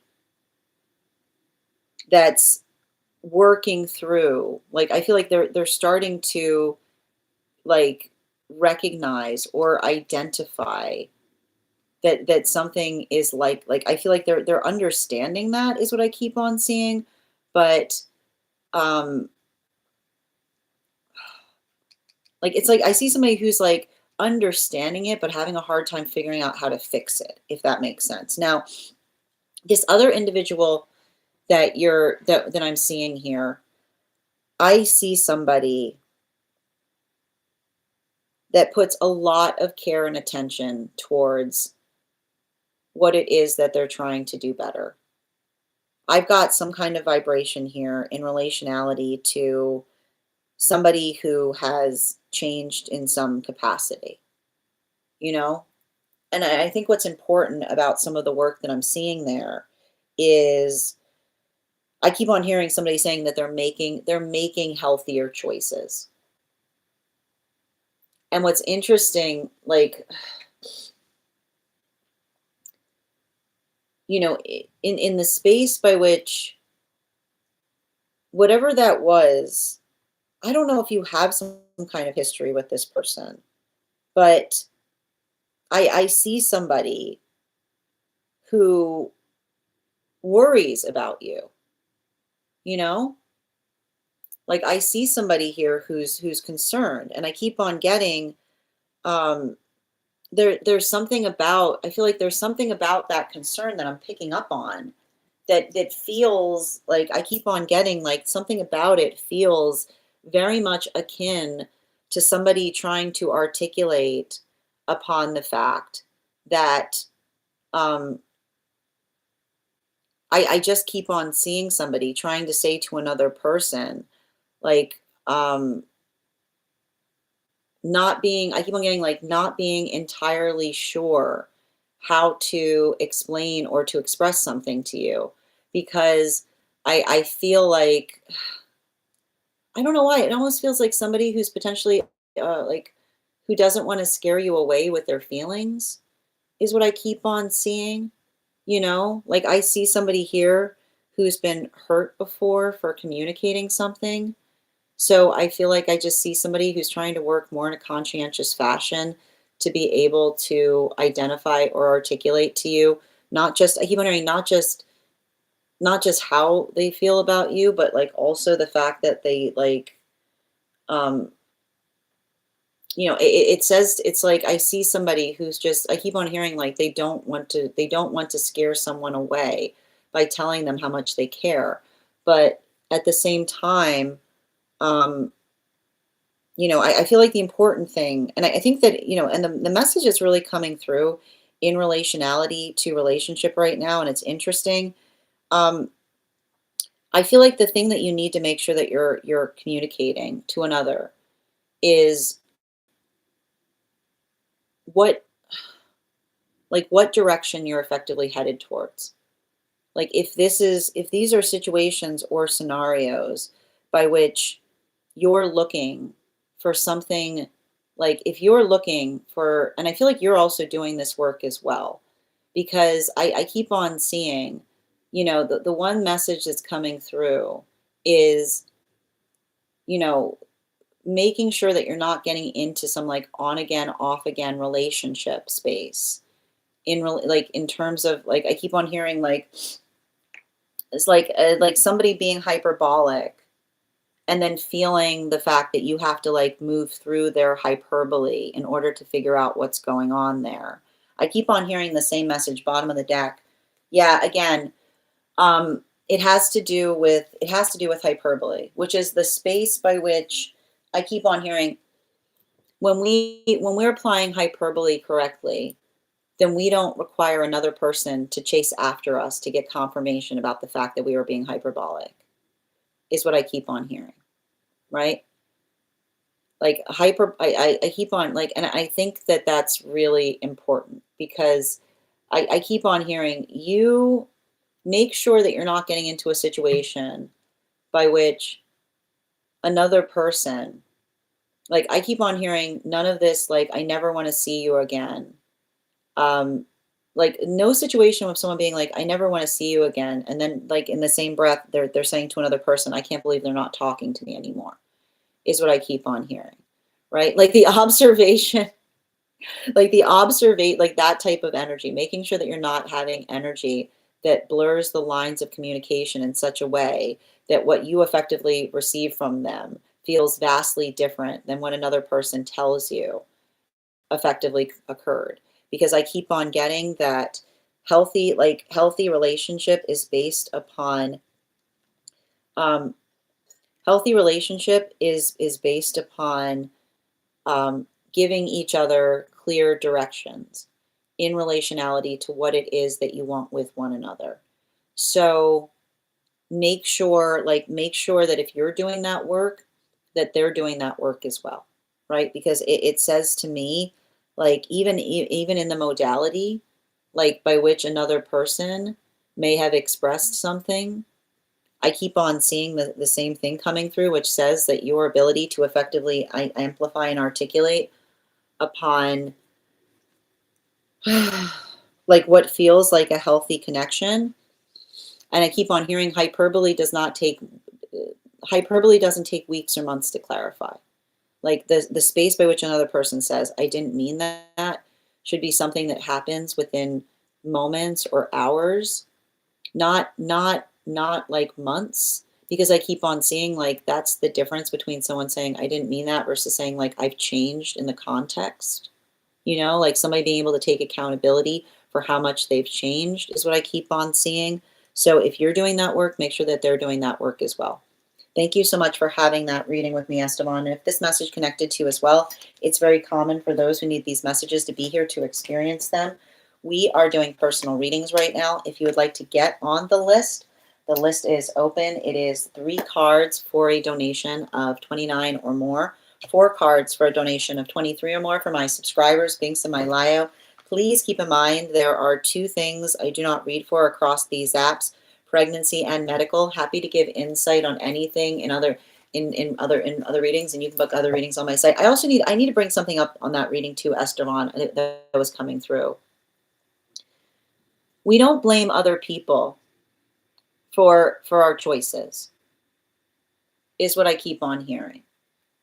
Don't let somebody, don't be very observant if someone tries to come back towards you articulating that somebody else, like that they, like I keep on hearing like the space by which they say, oh, it was all that other person, it wasn't the self, right? Because I feel like it's you kind of having to navigate the space of working through. I keep on hearing like, and that's what I meant about outside opinion, which is being like outside opinion isn't coming back to someone and apologizing and being like, well, they said that, that's why I felt that way. And being like, you shouldn't have listened to them, you should have spoken to me about it, is what I keep on seeing, right? Like don't let somebody try to articulate, like I keep on hearing, don't let someone try to come back to you articulating that someone else broke the relationship that they had between you and them, right? Because I feel like that's the modality by which you recognize. I keep on hearing we take accountability in relationality to what it is that we like. We can have reasons that we articulate, but but the accountability is ours, is what I keep on getting. Thank you so much, Sherilyn, for the follow. Hi there, Hannah. Yes, I was looking for you. And thank you for getting back. You'll be the next person we're reading for. And if anyone else wants to get on the list right now, the list is open. It is 3 cards. And I think, I feel like, and that's the thing about, I feel like you're building into a connection with someone that's helping you see that, is what I keep on seeing. I feel like there's something that you're working through right now with another person in terms of how they themselves perceive themselves, or what it is that, or how they work towards things, that's giving you clarity in terms of like something from the past. Sending you support on that journey. All right, and if this message connected to you as well, it's very common for those who need these messages to be here to experience them. We are doing personal readings right now. If you would like to get on the list is open. It is 3 cards for a donation of 29 or more, 4 cards for a donation of 23 or more for my subscribers, Binks and my Lio. Please keep in mind there are 2 things I don't read for across these apps: pregnancy and medical. Happy to give insight on anything in private readings, and you can book private readings on my site. Excellent. And Lucia, if you would like to get a reading, all you do is send the donation. How are you doing today, Bridget? Happy to read for you on that. If you'd like to get on the list broken. Yeah, the outside influences and the relationship. Yeah, thank you as well, Alexa, for the follow. You're welcome, Siva. Thank you, Esteban. Yep, you're the next person on the list, Hannah. And thank you, Sherilyn, for the follow. Oh, hold on a minute. Guys, just a reminder that true readers will not ask you to inbox them. And this is my only account. All right. I apologize for that person that came into the live. All right, we're going to continue right now. The next person we're reading for today is Hannah. Hannah, if you're here, can you respond in all caps? Let me know if you'd like a general reading or if you have a specific question you'd like me to answer. We're also at 32.7K likes. When we get to 50K, I'll be gifting a reading back to the collective. All right. Thank you, dear. We're doing a general.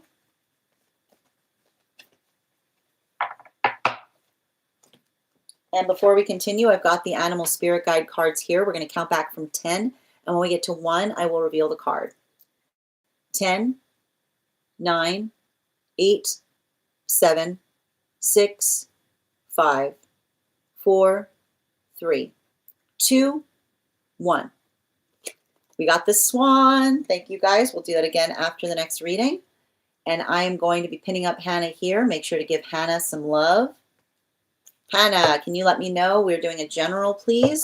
Can I please get 4 cards for Hannah general? Oh, and actually, Hannah, you were the first person on the list today, so you'll have an additional card in your reading. Can I get 5 cards for Hannah general? 5 cards for Hannah general, please.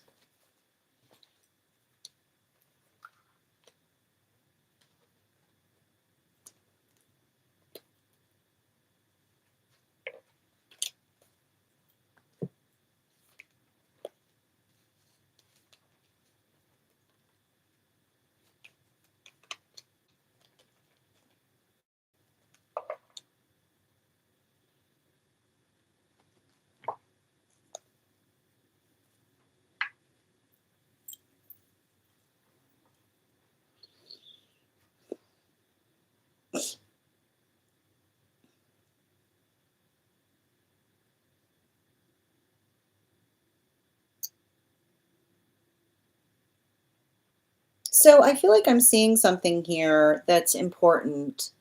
Um, Specifically in relationality to, oh, how do I describe this?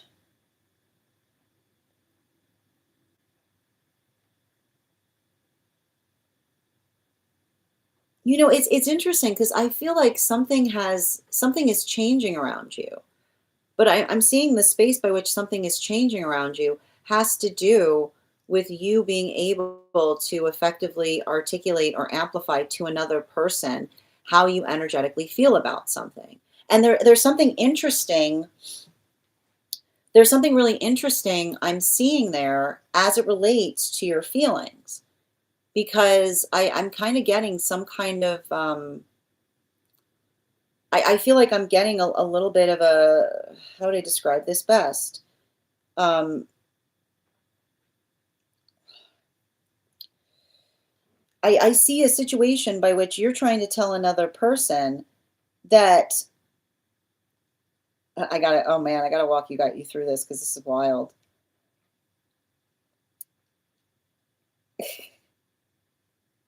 I feel like, I've got some kind of situation around you by which you're able to identify um, how do you let like I see you often not being the type of person that needs um, that feels the need to be able to articulate upon um, being able to recognize what it is you're trying to do. Like I see you being very, very quiet and laid back in a certain extent. And there's something important about that quietness or that laid backness is all I'm seeing in relationality to you being able to express to another um, like how you feel about something. And I think it's interesting too because I've got some kind of loud energy around you. You know, I've got someone who is more in the observable tendency of articulating upon how they feel. You know, like I see and I feel like it's interesting because um, I just want you to be patient right now because I don't know. I'm not sure what I'm seeing around something, but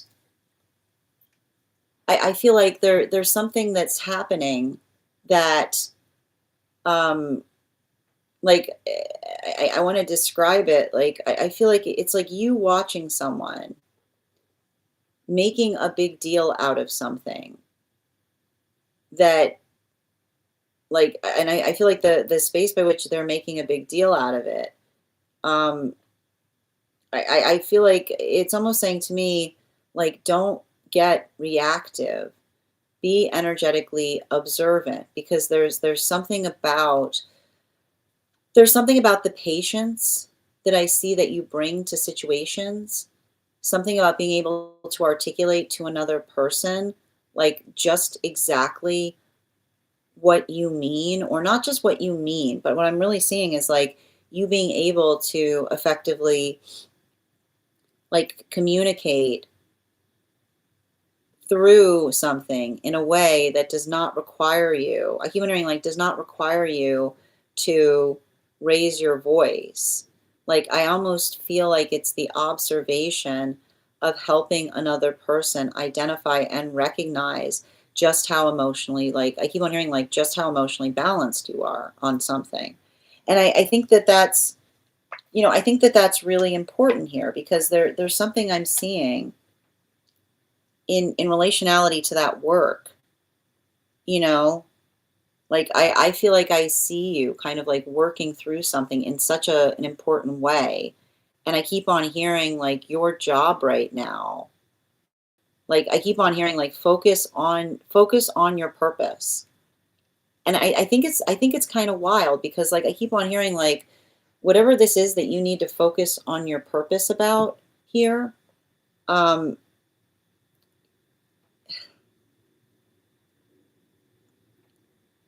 like I need to I need to really really explain this, because this is saying that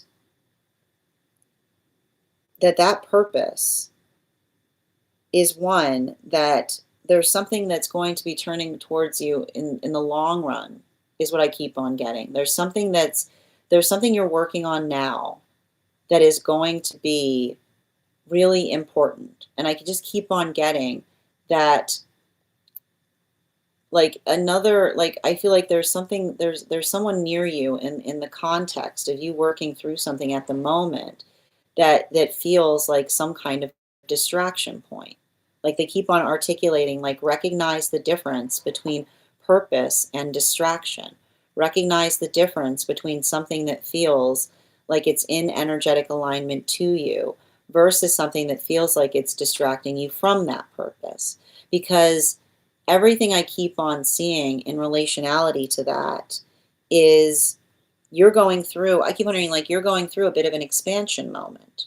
And I'm not sure if you see that, but I keep on getting the reason that you're going through an expansion moment is because I feel like you're seeing someone's reactivity. And I keep on getting the space by in the past, it would have potentially upset you. But I keep on hearing, even in the space by which you're just kind of moving through something steadily and not allowing it to get the better of you, like the guy, I keep wondering, like, let the guides deal with it. It's not your energetic responsibility. Bottom of the deck on this reading, especially with the Seven of Swords in its reversal. I feel like there's something really important about that, having to do with circumstances or situations related to the past, And I feel like there's something important coming through in right now in relationality to another person. um like in relationality to another person, bringing I keep wondering, in relationality to another person, articulating upon you in a way that you haven't changed, is what I keep on seeing, right? I keep on hearing it's okay to be upset if you're working through something and another person is continuing to like articulate the fact that they feel that they know you, right? And this is what I keep on getting. Like, we'll move towards our healing journey, and somebody who is not willing to let go of a past version of the self will see someone and try to articulate upon the fact that they're energetically putting on airs, right? Like, it's the space by which another person will try to say, like, what's gotten into you, right? And I feel like and I keep on hearing, like, your guides are basically saying you are allowed to change. You are allowed to energetically progress. And if another person does not see that, right? Like, they may identify or recognize the space by which they say that they feel like the space by which another person amplifies upon the space by which they say that they feel that they know us better, right? I keep wondering, nobody knows you better than yourself. Nobody knows you better than yourself. Don't let them Don't let another person try to insist that they know you better than you know yourself, is what I keep on hearing. And I feel like it's hard. And this often, like I keep on hearing, like a lot of this reading that I'm seeing here is working through. Like sometimes healing journeys require us to effectively have to separate from energy and that refuses to see us in the present state with a sense of clarity, is what I keep on getting. Thank you so much for having that reading with me, Hannah. And if this message connected to you as well, it's very common for those who need these messages to be here to experience them. We are doing personal readings right now. If you'd like to get on the list is open. It is 3 cards for a donation of $29 or more, 4 cards for a donation of $23 or more for my subscribers, links in my bio. Please keep in mind there are 2 things I do not read for across these apps: pregnancy and medical. Happy to give insight on anything in private readings, and you can book private readings on my site. And I'm going to take a moment to read over some of the comments that came through as I was reading. Hi there, Raggedy. Thank you for the follow. Do you know if this person is personal or professional? It's feeling, and thank you, Sane, for the follow. If I'm ever saying your name incorrectly, feel free to correct me. You know, it's interesting because it was like feeling like someone who has history with you, you know? So it was feeling more personal, but I would not be surprised if you're experiencing that in a couple of different, like in a couple of different fields right now. Yeah, I'm going to continue to focus on being patient and non-reactive. Please do. And I need to point this out. Like the thing is, I keep on saying they're actually articulating in the personal, be non-reactive, in the professional, be clear. I keep on hearing in the personal, be non-reactive, but in the professional, be clear, which says in the personal, like observe that that's occurring. In the professional, like I keep on seeing you being able to say like this is not like something that another person brings towards you in terms of saying to another person like it's not acceptable, right? And that's why they're saying it. They're saying you being able to say it's not professional, right? You're welcome, dear. Hi there, Julia. How are you doing today? Thank you. All right, we're going to continue right now. The next person, and if anybody wants to get on the list right now, it's a great time to get on the list. You will be the second person read for. 3 cards for a donation of $29 or more. 4 cards for a donation of $23 or more for my subscribers, links in my bio. Please keep in mind there are 2 things I don't read for across these apps: pregnancy and medical. Happy to give insight on anything in private readings, and you can book private readings on my site. The next person we're reading for today is Good Vibes. Good Vibes, if you're here, can you respond in all caps? Let me know if you would like a general reading or if you have a specific question you'd like me to answer. And if anybody else wants to get on the list right now, you will be the next person read for. It's a great time to get on the list if you don't want to have to wait for a reading. We are also at 34K likes. When we get to 50K, I'll be gifting a reading back to the collective. So make sure you're tapping that screen and we'll get to 50K in no time. Okay. Oh, right. What a beautiful question, Good Vibes. And before we continue, let's warm up those intuition muscles with an intuition check. I've got the animal spirit guide cards here. We're going to count back from 10, and when we get to 1, I will reveal the card. 10, 9, 8, 7, 6, 5, 4, 3, 2, 1. We got the fire dragon. Thank you guys for participating. We'll do it again after the next reading. All right, Good Vibes. What emotional weight am I carrying in my connections that is asking to be acknowledged? What a beautiful question. All right, can I please get 4 cards, please? And guys, make sure to give Good Vibes some love. Okay.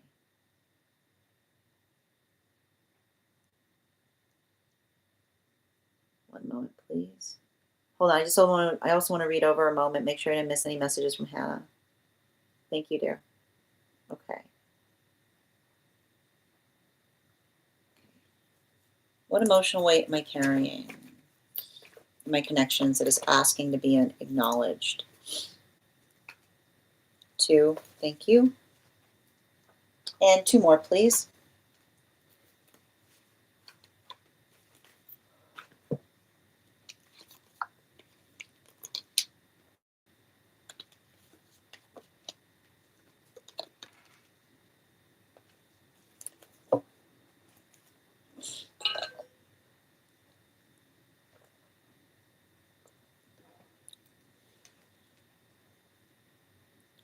It's interesting because I'm seeing here that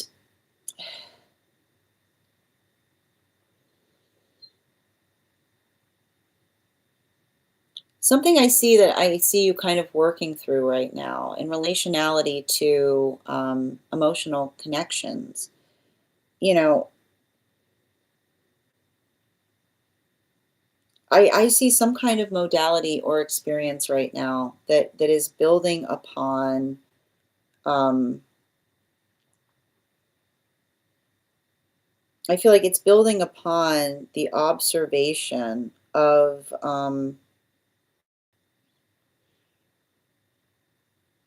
it's so wild because like I've got like a bunch of energy around you that seems like somehow interested in like doing something with you is what I keep on seeing.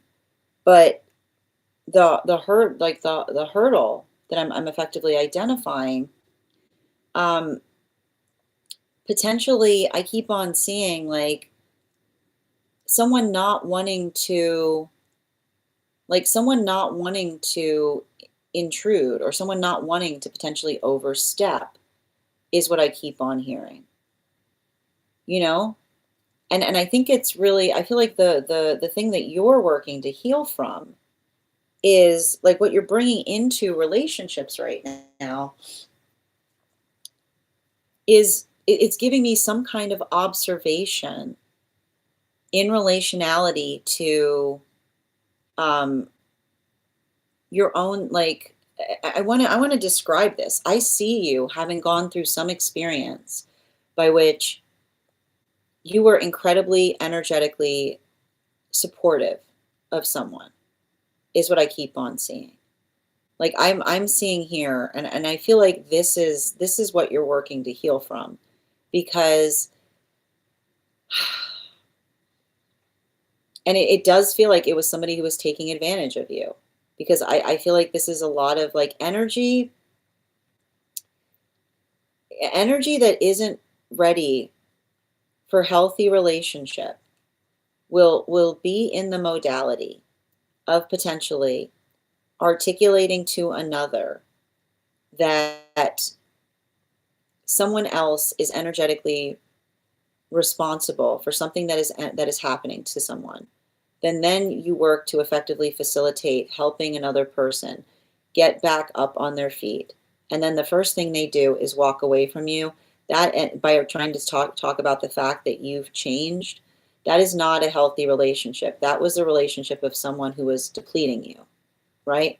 Like the shape of a relationship that is based on depletion is often articulated by doing everything we can to energetically facilitate another person becoming their best version of self.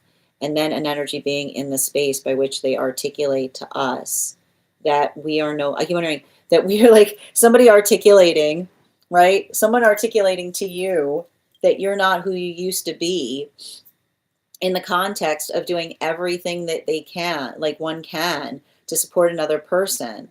It's the observation that you effectively have to say, well, obviously, because of everything you've been doing. Like it's the type of, I feel like that is the observation of like how much you effectively worked through something. And I keep on seeing that here.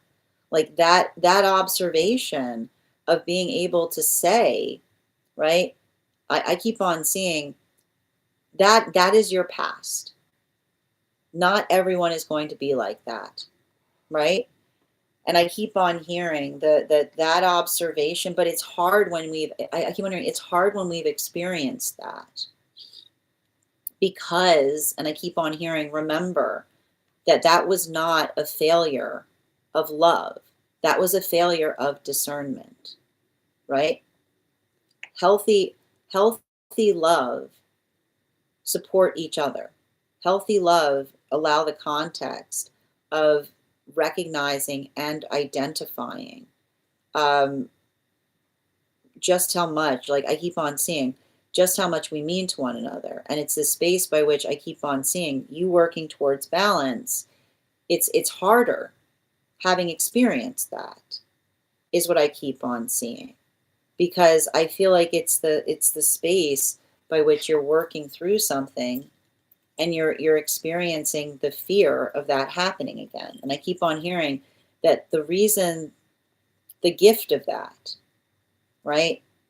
The gift of that experience, I know that it doesn't feel like valid, like, I know it doesn't feel like a gift, but I keep on seeing the observation of being able to recognize and identify, like the space by which I keep on seeing the space by which another person articulated upon the space by which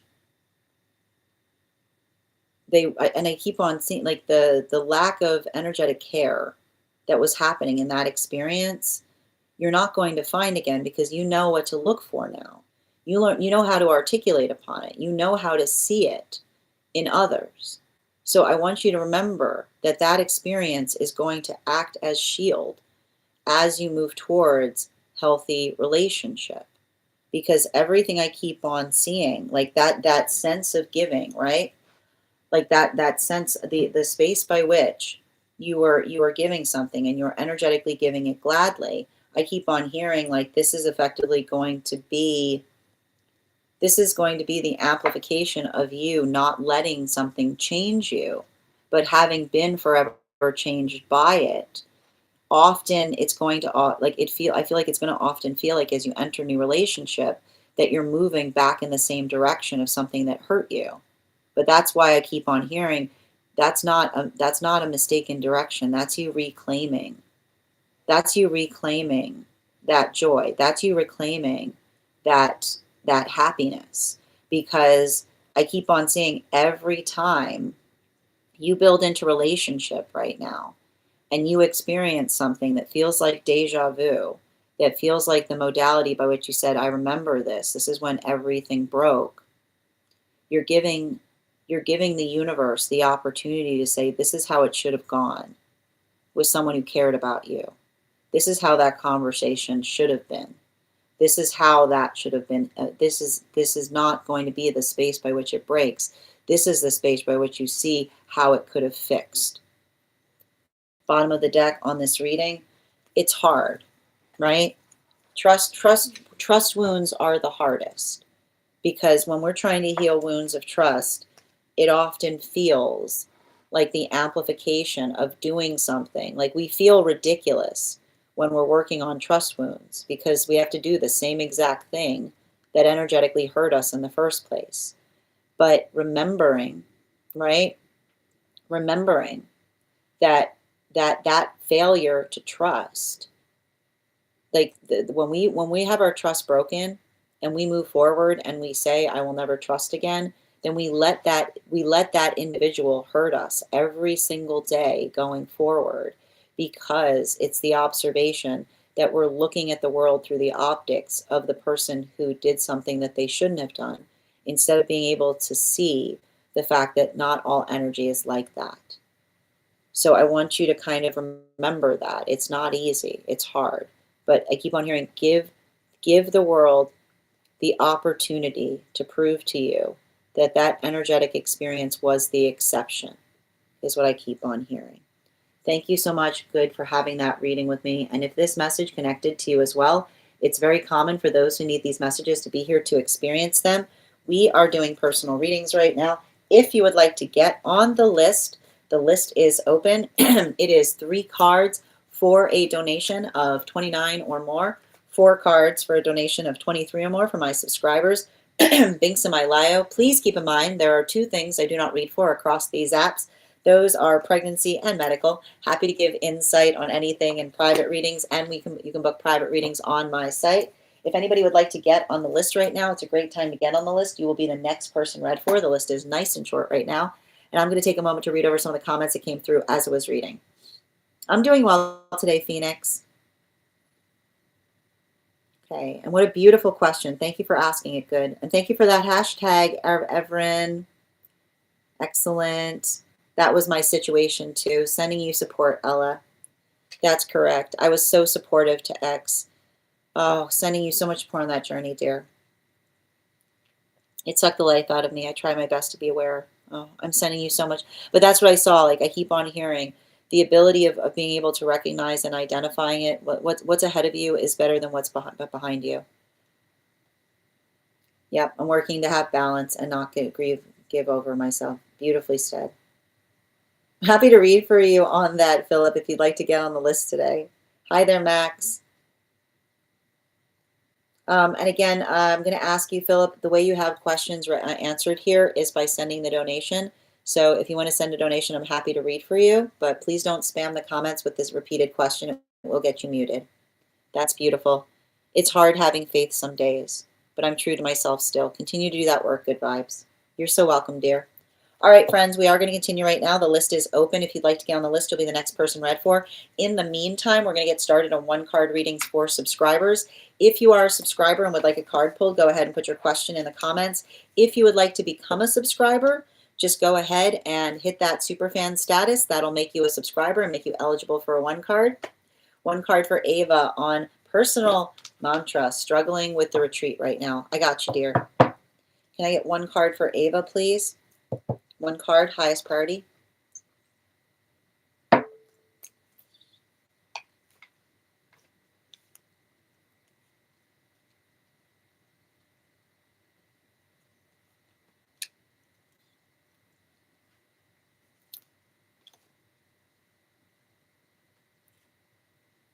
You are exactly where you need to be.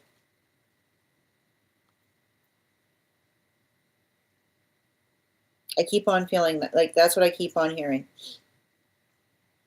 You're exactly where you need to be. And if, again, I feel like if it's the modality, like, I'm not sure what, like, I feel like a lot, the hard part that you're potentially experiencing right now is the fact that there's been so many of these planets coming out of retrograde while you're in that space. Because I think I mentioned that a lot of feelings potentially coming up, rising to the surface. So as you're encountering them, I keep on hearing, like, it's interesting because I keep on hearing remain, like, it's saying remain seated, but they're saying remain seated within the self, which is to say, like, I'm exactly where I need to be to build into the context of feeling energetically stabilized in terms of where one finds oneself. Animal spirit guide, please. Yeah, especially with the adder energy, I keep on getting, this is, I feel like this is you working through, like, this is you working through some kind of situation or circumstance by which I feel like I see a lot of the past coming back towards you, or like working through a lot of that energy. Like, I keep on hearing like recycling in the space by which something comes back to you in a way that feels like it sometimes like unmoors you or makes you feel a little like, where'd that come from? I keep on seeing, just let it, like, let yourself be centered in terms of experiencing it, and allow, like, I feel like a lot, like, I keep on hearing, it's not just I'm exactly where I need to be. You also, you know what you're doing is what I keep on hearing. You know, like working through the space by which you are able, I keep on hearing, like, it's interesting too, like not allowing others, I keep on hearing not allowing others roughness, not allowing others roughness to make you rough as well, is what I keep on hearing. Because it's interesting because I've got some kind of I've got some kind of rough, tough energy around you, is what I keep on seeing. you know? Like, I feel like there's right, like not letting others' roughness make you rough as well is what I keep on seeing. Thank you, dear. I got you on the list, Bridget. Excellent. We're going to pause on the one cards right now. The list is back. We're back on the list. And thank you for those gifts left. One card highest priority for Bridget before we do that reading. One card for Bridget, please. Oh, we've got the Knight of Swords. It's upright. So I feel like this is, speaking of roughness, this is you. This is you giving someone what for the right reason. You know? Like, I see some kind of circumstance or situation of you effectively, like, and it's interesting. It's interesting. I don't see you doing it, like, I don't see you doing it for yourself, but you'll do it for another in an instant, is what I keep on seeing. You know? Like some kind of modality or experience by which you articulate to another, like how, like, I feel like it's weird because it almost feels like someone who wants to talk to you about something that they should not be talking to you about, you know? Like it's giving me a lot of that type of energy. Animal spirit guide. Yeah, especially with the frog energy. Like I keep on seeing some kind of I keep on seeing some kind of circumstance or situation. Um like it's like saying, like, I almost feel like you're saying something, you should talk to them about that. You know? Like it's somebody, like, often I keep wondering, often the energy that tells us what is happening between them and another person, right? Rather than trying to energetically fix it with them, is what I keep on seeing. I feel like that is you having to tell another person, like, that sounds like the type of conversation that you should be having with them, right? Not, like, I keep on hearing, not making something worse in the process of talking about it to somebody else, is what I keep on seeing, you know? Yep. Julia, one card highest and best today, please.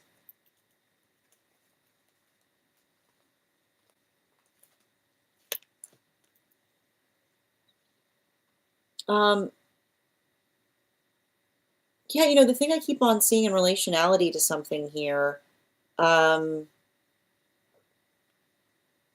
I think that there's something that you're able to articulate upon that is like I feel like it's the space by which you explain to somebody, um, like, I keep on getting this energy around you of someone who was not expecting you to stay somewhere. You know what I mean? Yeah, like, again, bottom of the deck, you know? Like, it's like I see somebody who's still convinced that you're taking a little trip, you know? It's like, it's saying to me, like, yeah, there you go, water dragon, you know? It's like, I feel like it's somebody in denial. It feels like somebody in denial of what you articulated to them in relationality to what you're doing, you know? And I feel like it's almost like this space by which you say another person, like, I couldn't be clearer, you know? Ella, one card highest and good for this week, please.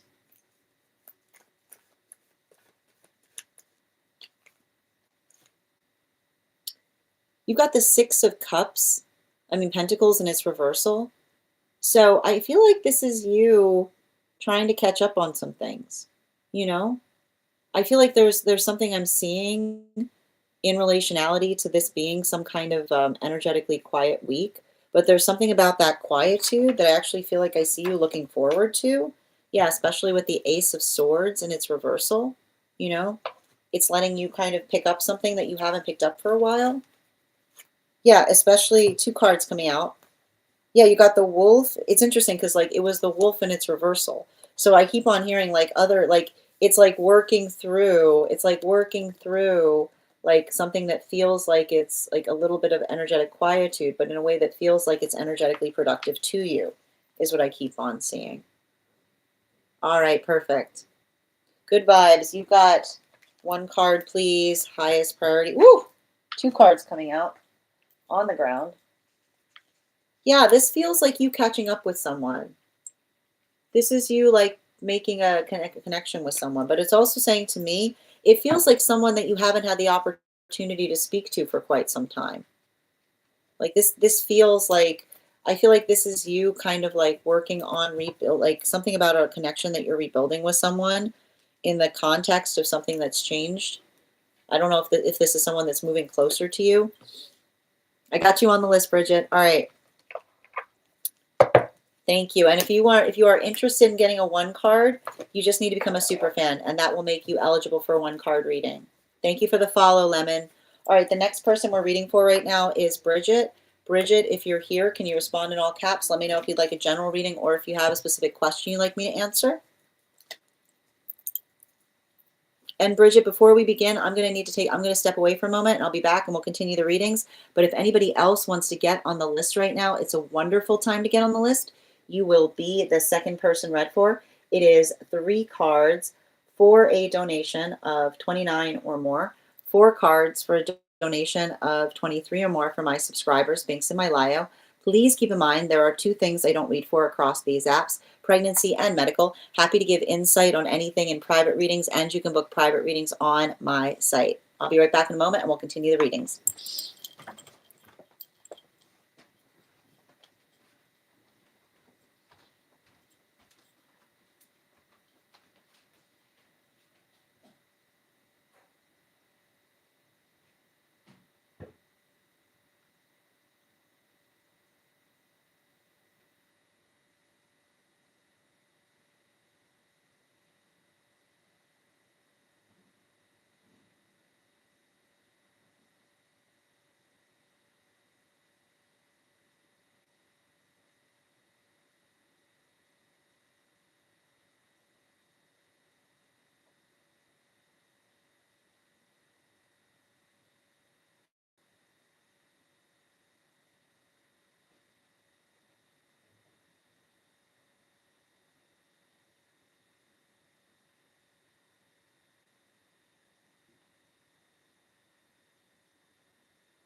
All right. Where were we? Excellent. Hold on a minute. Dream on the disco. Excellent. We're doing a dream interpretation. And guys, we're at 38K likes. When we get to 50K, I will be gifting a reading back to the collective. So make sure you're tapping that screen and we'll get to 50K in no time. Excellent. All right, where were we? Let me pull up the dream. And just a reminder, if you have information that is relevant for the purposes of our reading, if you have a dream that you would like interpreted or a past life that you would like more information on, you can include that information in the notes. When you send the donation, you can also post it in our subscriber-only disco channel in the appropriate channels. All right. Hi there. How are you doing today, Trent? Welcome, Tanya. Hi from Dubai. Excellent. Okay, and before we begin, let's warm up those intuition muscles with an intuition check. I've got the animal spirit guide cards here. We're going to count back from 10, and when we get to 1, I will reveal the card. 10, 9, 8, 7, 6, 5, 4, 3, 2, 1. We got the water dragon. Thank you for participating. We'll do that again after the next reading. All right, we've got outside tea here from Bridget. And before we continue, I am going to pin up Bridget. Make sure to give Bridget some love. Okay. Outside tea. I'm with my entire family in a small RV, brother, sister, and parents. The space is tight with more furniture than needed for such a small space. The only reason it registers as an RV in my mind is the door. It has a screen door that looks exactly like an RV screen door. Other than that, the house doesn't feel like it's on wheels or moving. Outside, there's a girl sitting in a folding chair. She seems completely disconnected, almost lifeless, wallowing in grief. She lost her parents or some family a long time ago, but she behaves as if she's reliving that loss every single day. It's as though she's frozen in grief, acting like her life ended when theirs did. I feel an intense, uncontrollable anger building inside of me. So strong, I feel like I'm going to explode. Eventually, I do. I am screaming at her now, telling her that if she's going to live as if her life is already over, she might as well be gone alongside her parents. I tell her that the way she's living is a waste of her life and an insult to the people who passed on because they don't get to live anymore. And she's choosing to sit there as if she's the one who passed instead of them. I keep screaming, releasing all of this pent up rage.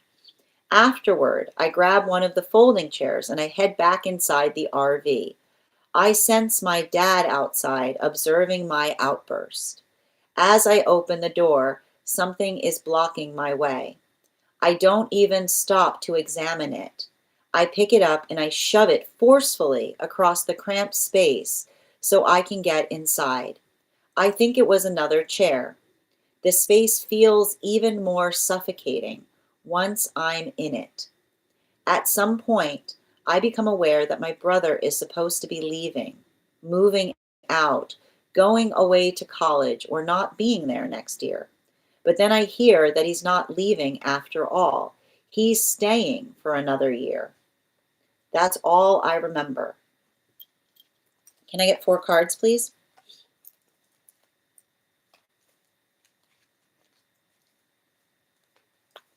And 2 more, please.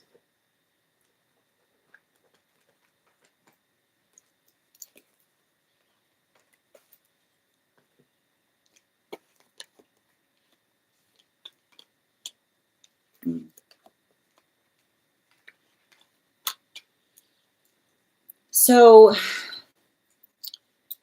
it's interesting because the dream is about relationships. And we're going to start with the observation of the energy that's inside the space of the home versus the energy that's outside. Now, the thing we want to observe is whenever we see vehicles in dreams, they can give us indications of relationships. And this is potentially you working through a stagnation point in relationality to your own self and potentially to how you navigate grief. And the way we see this is because you described the fact that you said that your entire family was in this RV.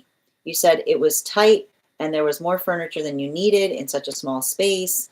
And but the odd thing about this home that we see that you're occupying is the fact that you said that it looks like an RV because of the door, but the house doesn't feel like it's moving or going anywhere, right?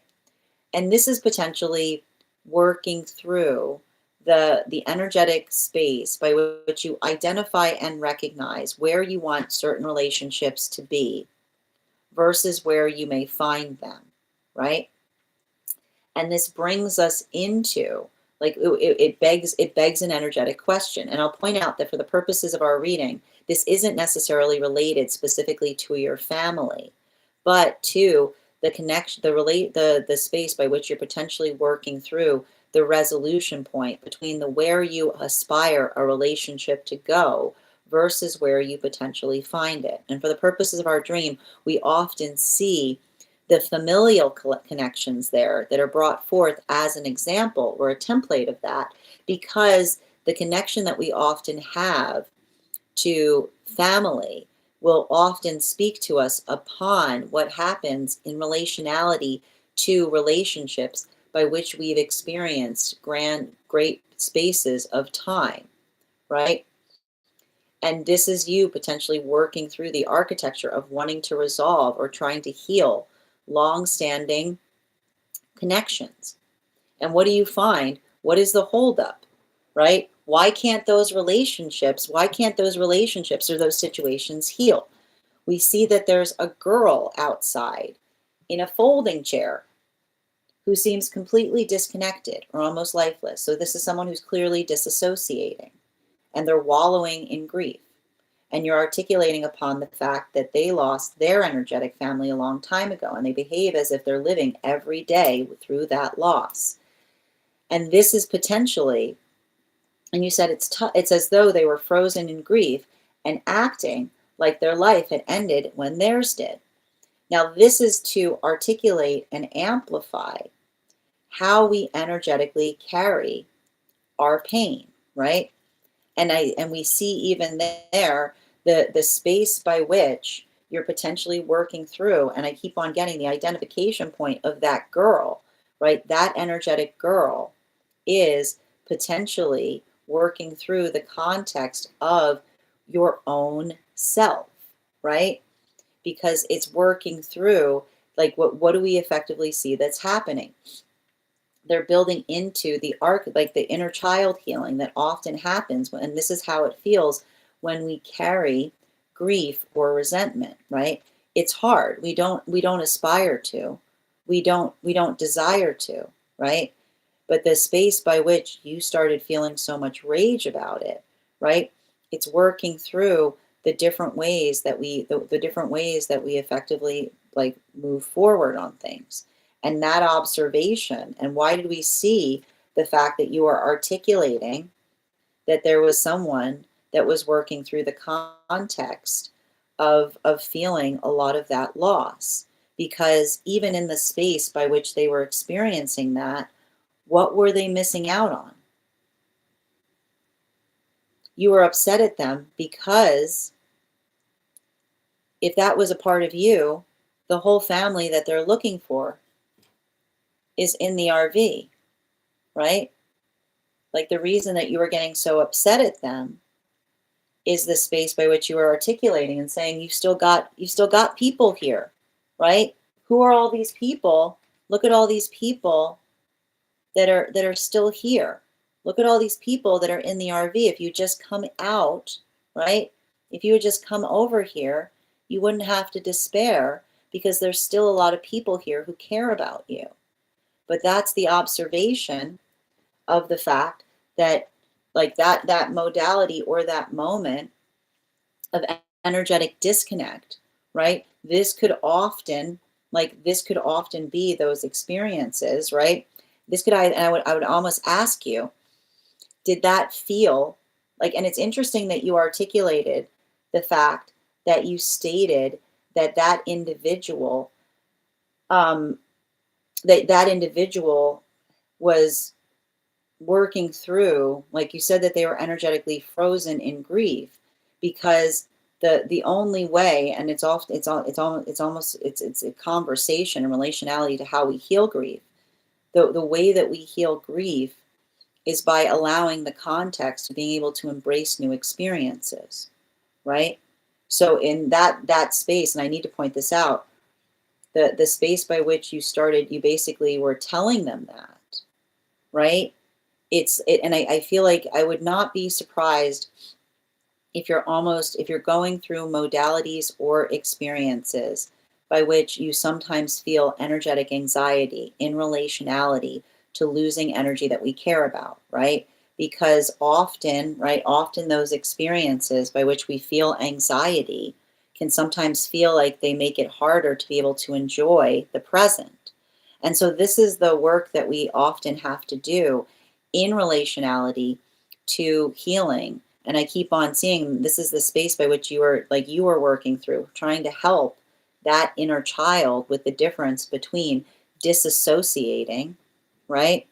Like the space by which another person says, what's the point of caring about someone if something is effectively going to go away? Versus you saying that that is no way to effectively continue to live, right? The observation of being able to effectively carry the sadness of something, but also allowing the context of finding the fortitude to move forward. I keep on seeing that that was the energy that was you effectively working to heal the inner child of the past by articulating and saying there's so much more before you, right?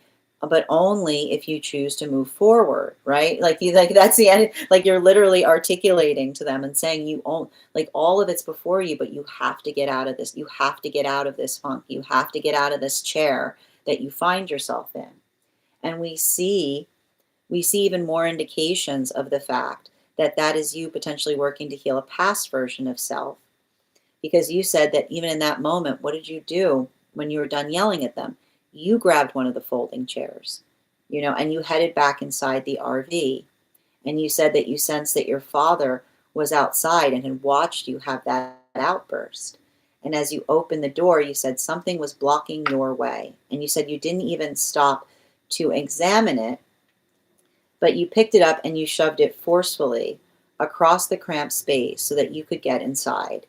And you said you think it was another chair. And the space feels even more suffocating once I'm in it. So, what do we see that is potentially happening here? We see that modality of experience by which, and we want to see that, like we identify that. And and what I keep on seeing that's happening in this dream is you're having an energetic location issue, right?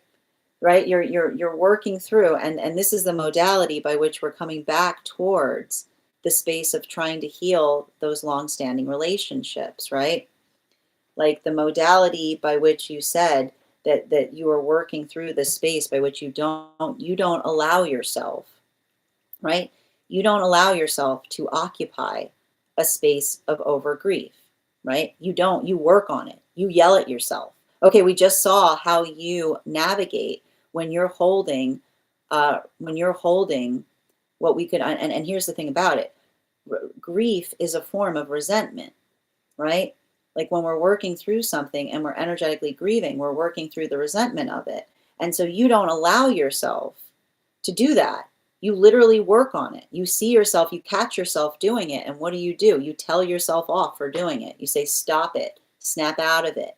You can't be like this. It's not polite to others. So what we basically see is the context by which you carry it within you too, but you don't let it define how others experience you. And we see that in the articulation of you finding yourself in that chair and saying, get out of that chair this instant and go. Go in there, right? But potentially the question is, are others, right? Are others doing that as well? Right? Are the modality of the experience by which you see how others are carrying that, is that something that the only way that works is if others are willing to do it too, right? The only way that goes anywhere is if everybody chooses to move forward in that way, right? So it's almost articulating upon your own energetic frustration. And I see even there in the space by which you said that you said something was blocking your way, and you said, I didn't even stop to examine it. I picked it up and shoved it forcefully across the cramped space so you could get inside, right? Like inadvertently, potentially building energetic resentment in the process of working through something, but even in the articulation point of understanding that observation or that space by which you recognize or identify, right? Coming like working through your own sense of healing. You said at some point, you said you were aware that somebody was supposed to be leaving and going away and not being there, but then you heard that they're not leaving, that they're staying, right? And this is potentially, again, working through the space of identifying and recognizing others' energetic fears, right? Because when you articulate it, right, you are someone, right, you are someone that doesn't allow energetic obstacles to stop you, right? Not even the space by which you work through grief. You don't let your grief like hinder you, right? But often those modalities or those experiences by which energy is building into the space of navigating through their own, right? The observation of being able to work through something there. I feel like it's the guides. The guides are effectively showing you what is in your power to work through versus what's in your power to energetically control. And I think that the one thing that's important about that dream space is and I keep on, I feel like it's interesting because the only one who can do that, the only way that works, right? The only way you can work, and here's the thing about it, you can't yell at somebody else to come out of their grief, right? There's no context by which you can yell at another person to come out of their grief. The only person you can yell at to come out of the grief is the self. That's what's so energetically frustrating. But sometimes we see that in others, and it breaks our heart because it creates those spaces by which you want to grab somebody. You want to grab somebody. You want to say to them, like, like there's like, find that confidence. But that ability of understanding, like even in the shape by which you articulated the frustration, is the fact that you know that if that was something that you were experiencing within the self, you would go marching right into yourself and tell yourself to stand it, like to come out of it. Others, it might not be as easy. Others might not have that same ability to I keep on getting like that to that energy, the rally energy, as it were, right? You can't because to you when you yell at yourself, it feels like a rally. But when you see it in another person, you feel like that, but you can't do that because there's only one person who can yell at them at the self like that, and that is the self, which is talking about the energetic hurdle that you're seeing, that you said that stands in the way, that you can clear because you just showed us how you do it, right? Versus what others can't feel as an energetic obstacle. And I need to point out, when you articulated that you said something was standing in your way and you said you picked it and you shoved it forcefully out of the cramped space, even as I knocked my own cup down, that was what you were doing to yourself. Like that was what you did. You were repeating the energetic action because it was the articulation of you going outside, right? And telling yourself, come out, like get out of that headspace, right? And that's the space by which others might not necessarily have that ability as well, right? It's harder if you don't have that. I keep on hearing, if you don't have that fuel, right? If you don't have that feeling within the self, it's not something another person can give you, right? It's like the space by which you're required to come towards someone kindly instead of being able to grab them and say, like, it's like what you really want to do, which is like you wish that you could do that for the energy around you. But sadly you can't, because again, it wouldn't feel like a rally energy if you weren't doing it to yourself. It would feel like you were being energetically cruel to them. Bottom of the deck. Yeah, exactly. It's the rally energy is something that only we can find within ourselves. And the thing is about it too, particularly in the space by which we navigate grief, everybody navigates grief in different ways, right? This is why we can never judge each other in relationality to how we choose to energetically grieve things. And that's why I see, like, I would not be surprised if you've had modalities or experiences where someone has tried to tell you that it didn't seem like you were energetically grieving properly, is what I keep on seeing, because that modality or that experience of effectively, like I keep on seeing, it's a space by which it's clear that it's not that you don't hold grief for things, but you don't allow it, you allow for the space by which, like I said, like it's the difference between you and another person, right? In terms of saying, like, everybody carries it in different ways. And sometimes it can frustrate us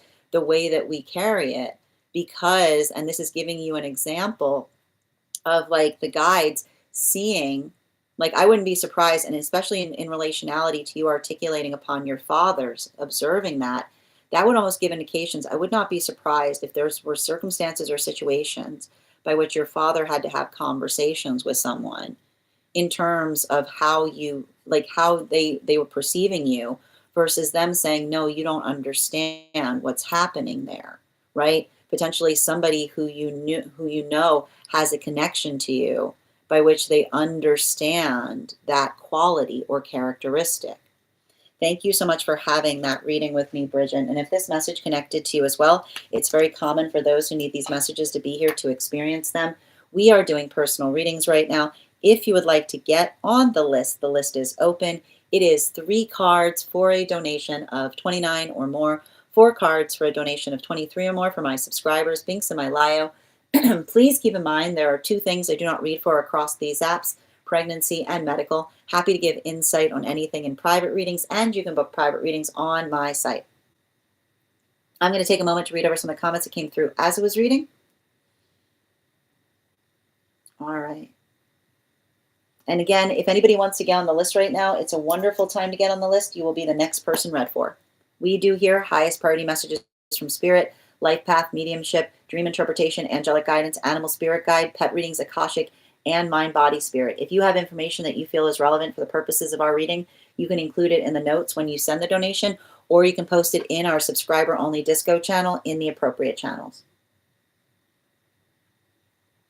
Excellent. Hi there, Michelle. We do a free collective every day. We've now moved into personal readings. The personal readings are donation based, but I do free 1-card readings for super fans if you'd like to become a super fan. Natalie, thank you for the follow. Thank you for the help, Bridget. How to break the cycle of overconsumption versus lack of output. Beautifully stated, Elisa. Yes. Yeah, denial is a river in Egypt. Hi there, Tanya. How are you doing today? Excellent. And again, thank you, Tanya. Please, I ask you please not to just repeat the same statement in the chat, though. It's not polite to those trying to communicate through it. Thank you. Lemon, thank you for the follow. Yep. Hi there. How are you doing today, Trent? Yes. The people masquerading as an RV, but they're really a house. But it's like, I feel like it's like you said, it's like working through others, like potentially working through others that articulate upon the fact that they're trying to implement a change, but they're too much in the grief mentality to be able to move through something, right? Unable to move. Yeah.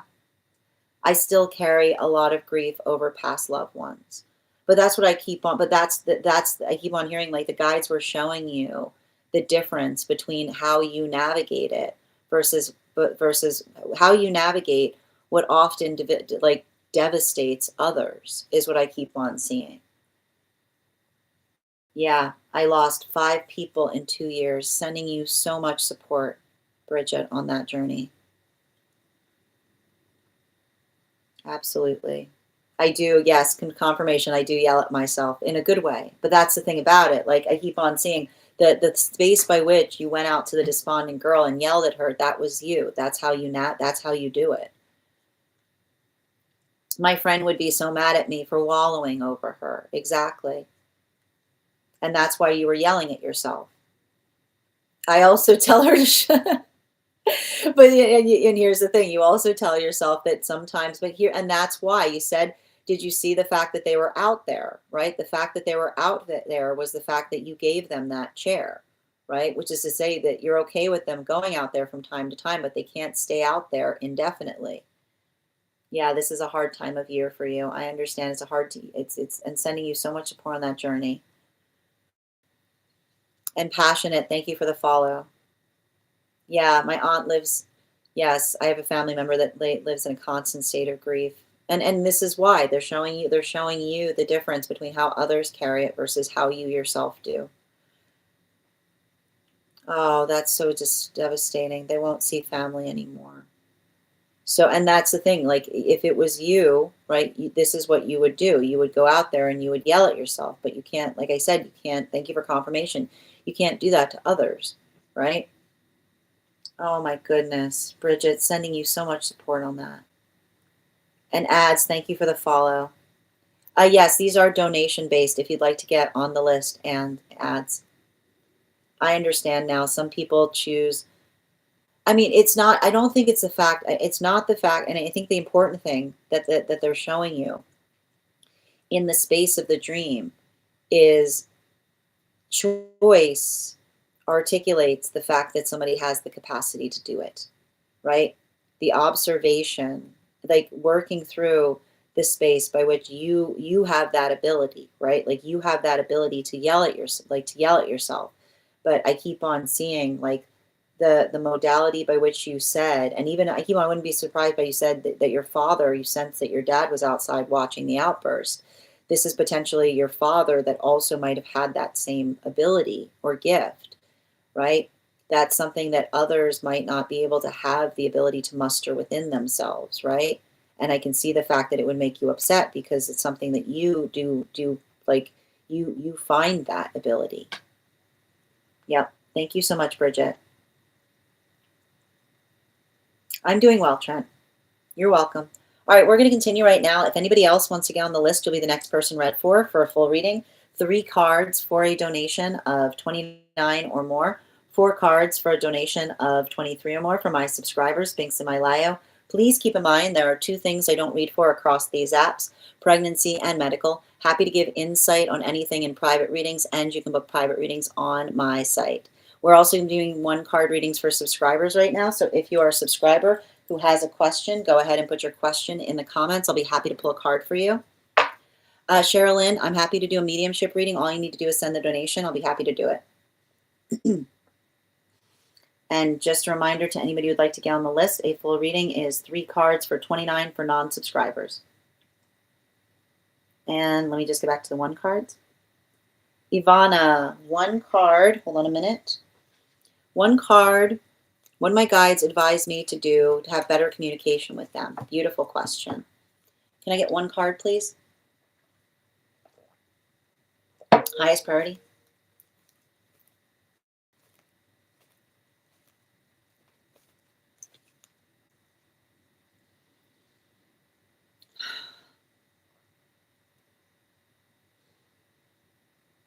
I feel like it has to do with you coming to trust yourself. You know,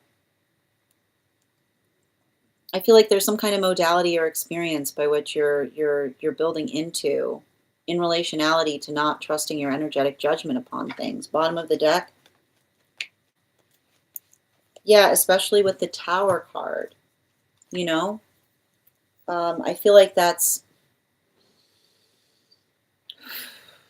I feel like there's. I mean, the guy like the guides are being clear about the fact that you have energetic connection with them. You have communication there. I feel like it's not that it's not there. I feel like what you're trying to do right now is you're trying to energetically strengthen it. So I keep on hearing with with any good communication, like the more that you focus on trying to have a communication, the better it will be. Animal spirit guide here. Yeah, especially with the sow energy. I feel like what's interesting with this sow energy is um,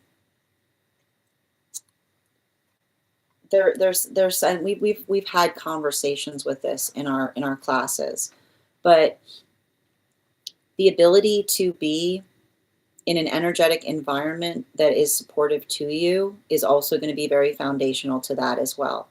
So I keep on seeing that, making sure, I keep on hearing like making sure that you're in spaces or places where you feel safe, seen, and supported in relationality to not just what I keep hearing not just what you're experiencing, but like trusting, like I keep on hearing the same message too, which is a good guide never tells you what to do. A good guide gives you what you need to get there. So the more that you kind of continue to do that work for yourself and to build into the context by which you're like, I keep on hearing like bringing compassion to yourself is going to continue to fortify that energetic connection. And I think it's interesting too, because I keep on hearing it's not going to be like it's like every day will be different. And I keep on hearing like I want you to imagine that you're making yourself present for it is what I keep on getting. I always cry with these dream reads lately. Oh, Bridget, I hope it's happy. And thank you for giving me the opportunity to read for that dream. It's a heavy one. One card on connection with Isaac. Got you, Ruby.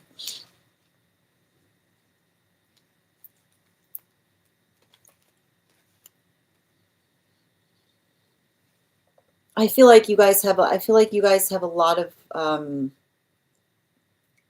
common interests and things.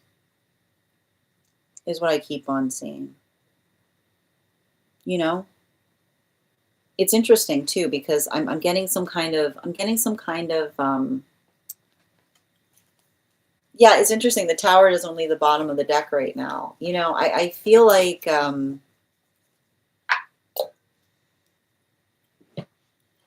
I feel like it's like you and another person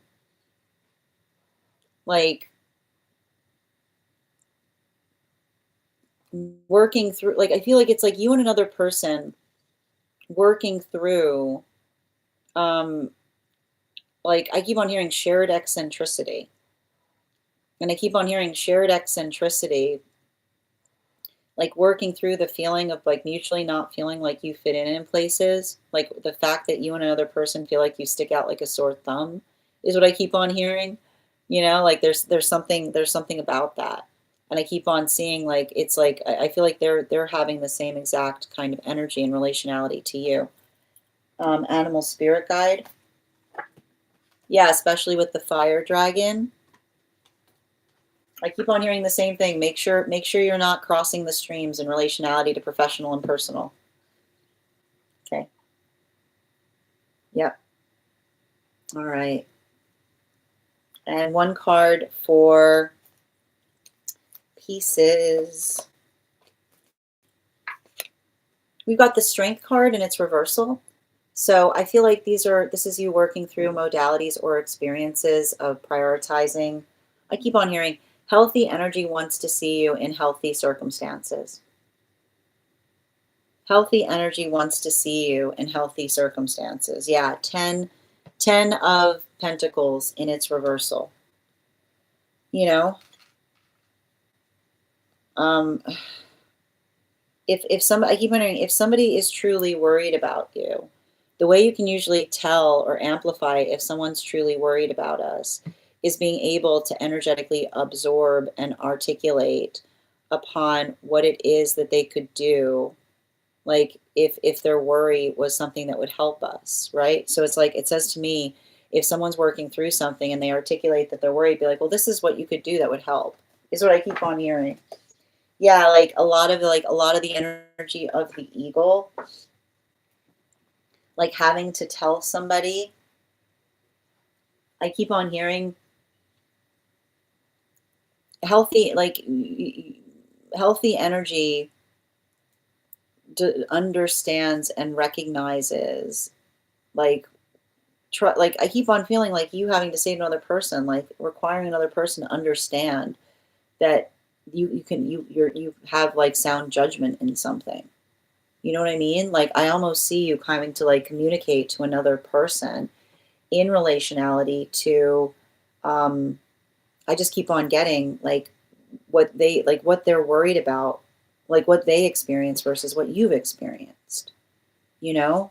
Like I feel like there's something really important there in terms of like helping another, like I don't know why I keep on hearing helping another person through their own prejudices is what I keep on hearing. And prejudice, again, prejudice is judging someone before you get to know them, is what I keep on hearing. Thank you.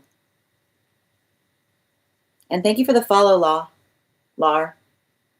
If you can ask questions here, Rain, but if you want a reading, you have to send the donation. Okay. You're welcome, dear. Okay. And Chrissy, one card regarding highest priority message, please. Cards are sticky.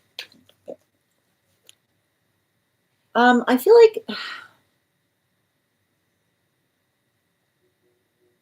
like there's something I see you doing in relationality to having a conversation with another you can't build healthy relationship with someone that does not recognize that you can change, is what I keep on seeing.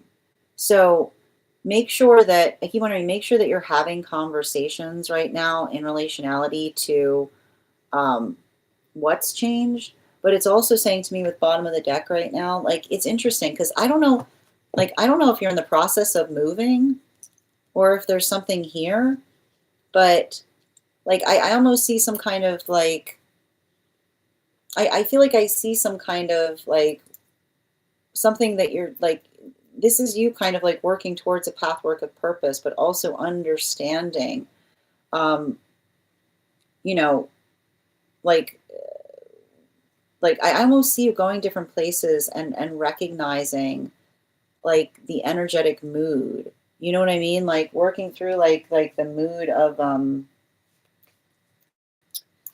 yeah, like the especially yeah, the bear. This has been coming through a lot right now. So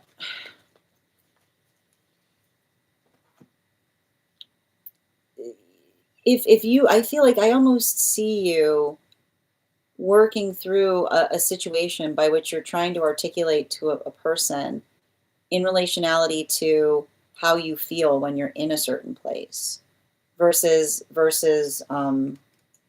like, and I keep on seeing that like there's something about that, like almost you talking about the mood of a location like changing or feeling like something has changed in relationality to how you used to experience it versus how you experience it now. I keep on hearing it's not the location that's changed so much as it is like your perception of it is what I keep on hearing. But that's why I keep on seeing like that's why I see you kind of like working through something in such a way that like you're navigating a perception shift, which is basically helping another person understand that you like what's changed, like I feel like that's and I think that there's something important about that too, because I like I said, I don't know if there's a move imminent or you've been thinking about moving, but I feel like that's the type of conversation I see that you're having. Like I keep wondering, let the purpose guide the location. Okay, where were we? And Ivana, thank you for getting on the list. You'll be the next person read for. If anybody else wants to get on the list right now, you'll be the second person read for. Yaz, one card on something you need to hear right now.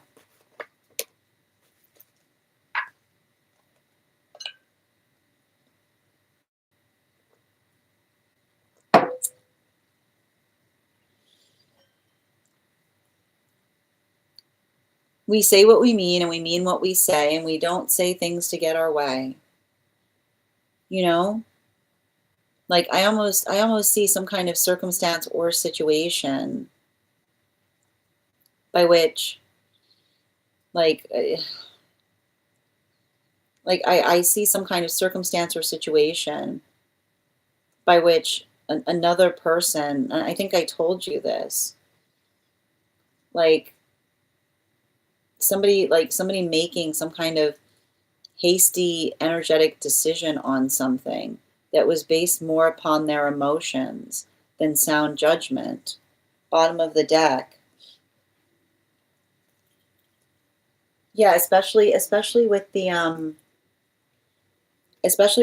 10 of Pentacles in its reversal. I feel like there's something I feel like there's something really important there about another person, like not like I almost feel like I've got some kind of energy around someone in terms of a decision they made that was based upon like emotionality. Like I keep on seeing, like I keep on hearing, yeah, I keep hearing you can accept an apology from a distance is what I keep on getting, you know? Like I keep on hearing an apology doesn't necessarily need to change proximity. You know what I mean? Like it almost feels like somebody that wants to like welcome you back somewhere. But often in the space by which another person wants to welcome you back, it's like somebody who wants to apologize for creating a problem in the first place. You know what I mean?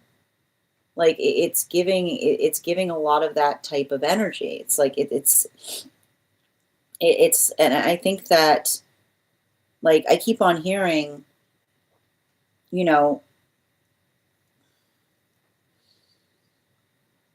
I identify what feels energetically right for your heart space. And I keep on hearing your heart space knows the difference between what would feel comfortable versus I keep wondering like what would feel comfortable versus what would be too like what would be too uncomfortable is what I keep on seeing. Let that effectively help guide your choices around something. Okay. Hi there, Kath. The list is not closed if you'd like to get on it. You're welcome, Chrissy. Okay. Hi there. And thank you for getting on the list, Kath. If anybody else wants to get on the list right now, you will be the third person read for. Okay. And we're going to hold the list now. So if you are a subscriber who's not posted your one card, please pause in asking. Thank you. Prinka, these are donation-based readings. So if you would like to get on the list for reading, all you have to do is send the donation. I'll be happy to pull cards for you. All right, Minnie, one card on the week ahead, please.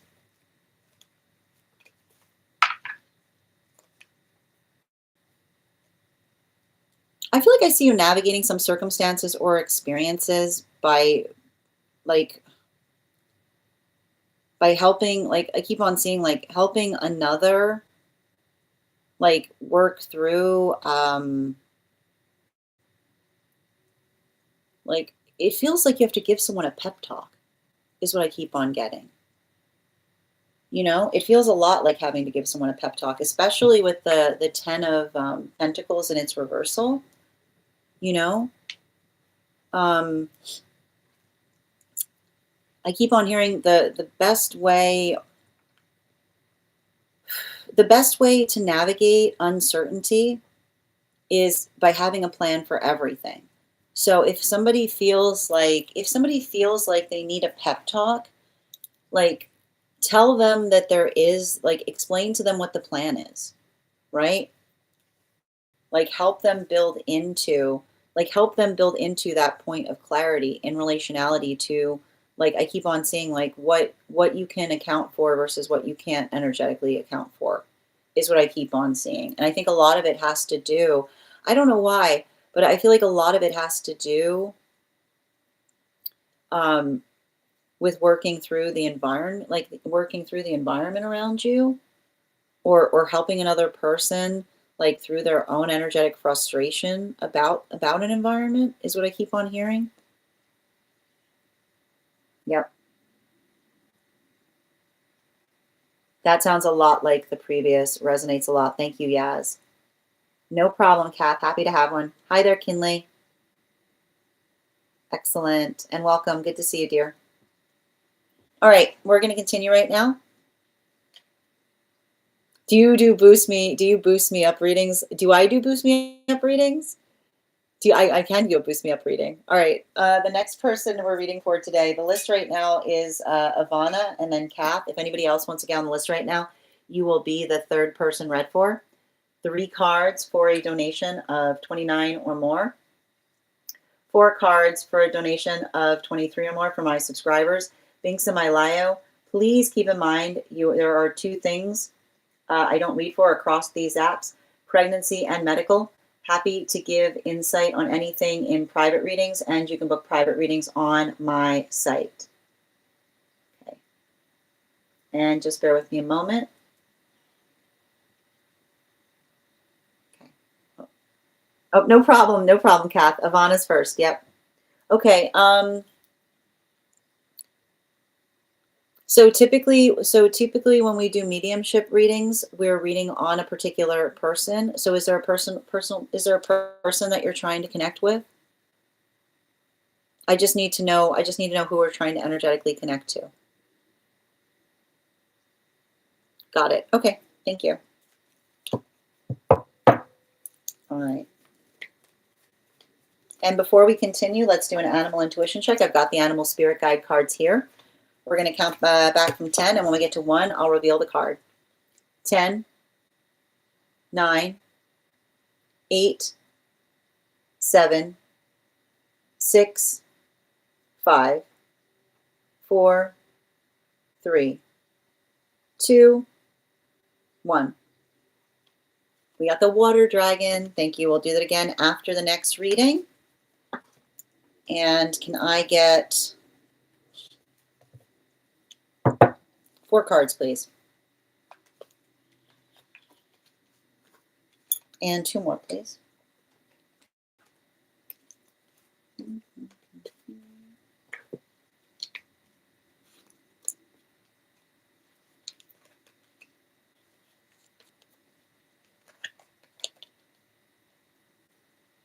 Wow. Sorry, you got double hermit, so I was just really impressed. I mean, I feel like I see a lot of similarity between you and them. You know?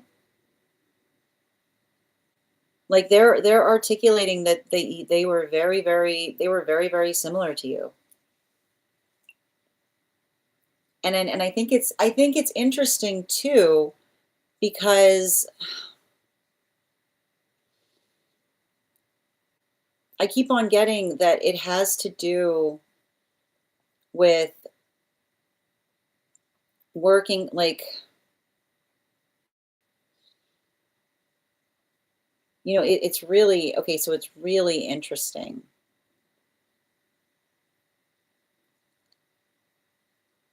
Okay. And you know what? There's gonna be aspects of this that I'm going to energetically reserve for our mentorship, because I feel like what I'm basically seeing in relationality to this individual is, I think it's really beautiful because they keep on articulating upon the fact that they said that they energetically prayed for you, is what I keep on hearing. Like they're just straight up saying that they energetically prayed for you. And I'm not sure why they're articulating. And it's funny, like it's funny too, because I don't know why they're kind of articulating, and they're giving me some kind of story. They're trying to tell me some kind of story by which somebody else was worried at the time that they were carrying you. And I literally see someone being like, "You don't have anything to worry about." Like they were like I see someone being like they're like I've got this. You know what I mean? Like they're articulating upon the fact that like their force of intention was such that they were trying to articulate to another person, like the fact that they I feel like they're giving me some kind of indication that they had some kind of gift of presentience. And I keep on hearing them have a conversation with someone who was energetically worried at the time that they were carrying you, and them saying something about the fact that they said, "No, it's all right, I've already held them," is what I keep on hearing. Like they're telling me about the space by which they're articulating upon a story that they told, that they held them in a dream. Like they told somebody that they had held you in a dream, And so they knew that everything was going to be okay because they're articulating upon the fact that they said, I've already met them. It's going to be fine, is what I keep on seeing. Um, but I feel like there's something significant about that because I do feel like,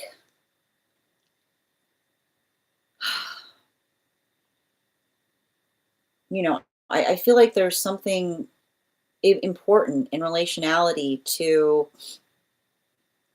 working through the context of, um, and it's funny too, because they're articulating that they used to have a disagreement with someone in relationality to, how, like, how you energetically, um, like connect with things versus how they connect with things. It's interesting because they're articulating upon, they're speaking to me a lot about religion. Like they're talking a lot about it. But it's interesting because they're saying to me that, um, the space by which, it's interesting because they keep on saying to me that they saw something about a religion, like something in religion changing in some like really profound way in the space of their own, like in the space of their own life. And I keep on seeing that they're showing me some kind of space where they used to have a lot of arguments with someone in relationality to it. And I keep on like, and I keep on hearing someone say something about the faith that they grew up with versus the faith that they found somewhere, is what I keep on seeing. Um, but the one thing I keep on getting here that's incredibly important is, I mean, I feel like there's some kind of modality by which you're articulating, like, I wouldn't be surprised if this energy comes to you a lot in dreams, is what I'm saying. Because I feel like what I'm basically, I definitely see someone here who hasn't come back, right? They're not back here.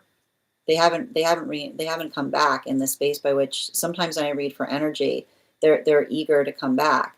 I see somebody who's working very tenaciously in terms of, acting as some kind of guardian energy.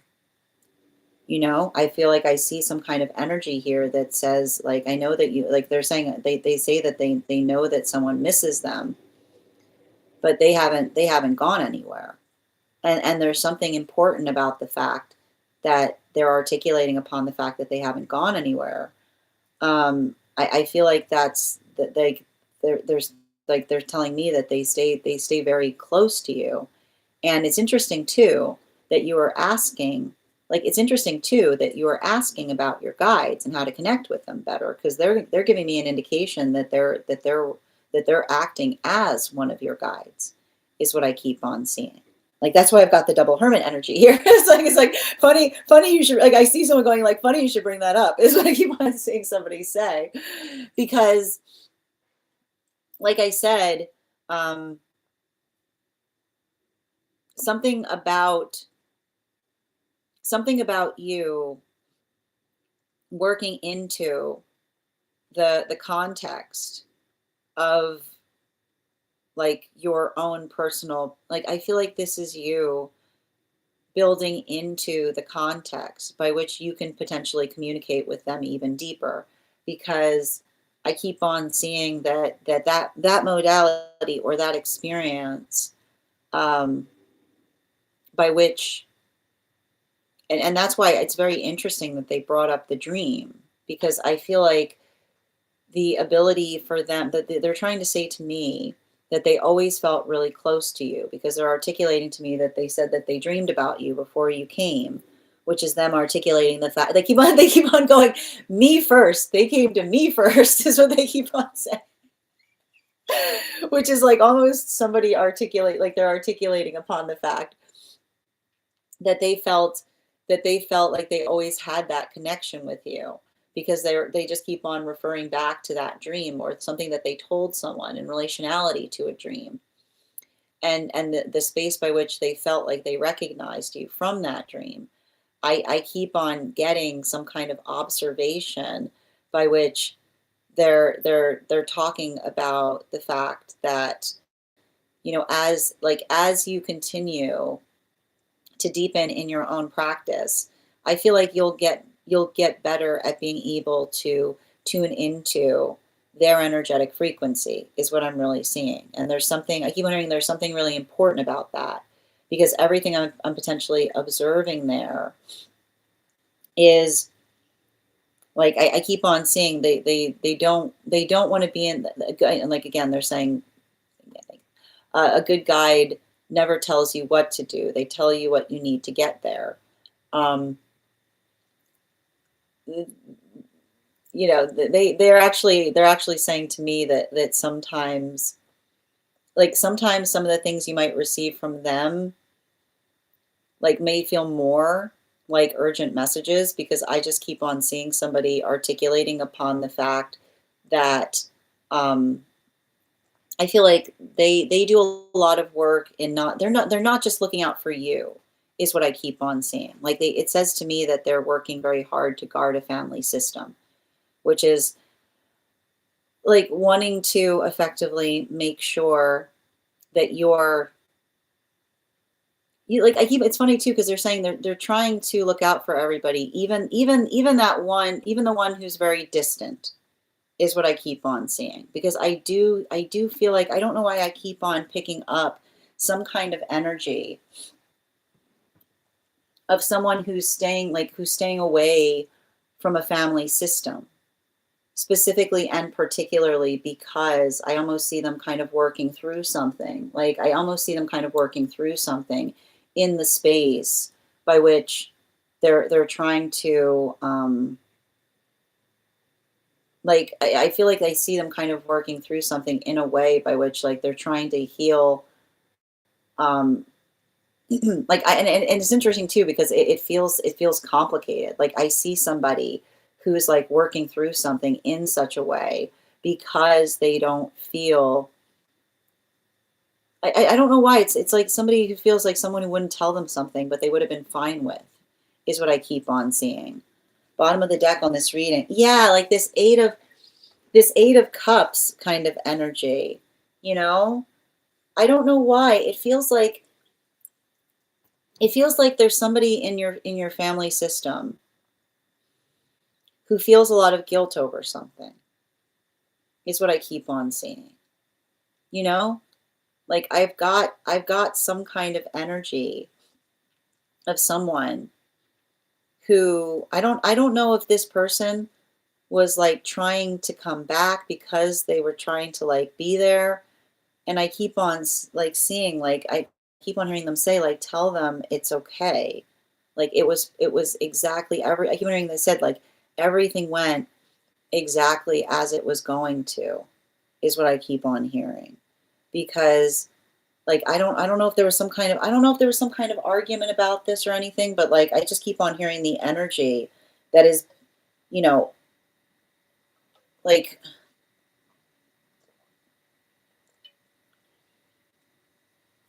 and it's interesting too, because I just keep on seeing somebody who very actively goes into others' dream spaces to try to articulate the fact that they're fine.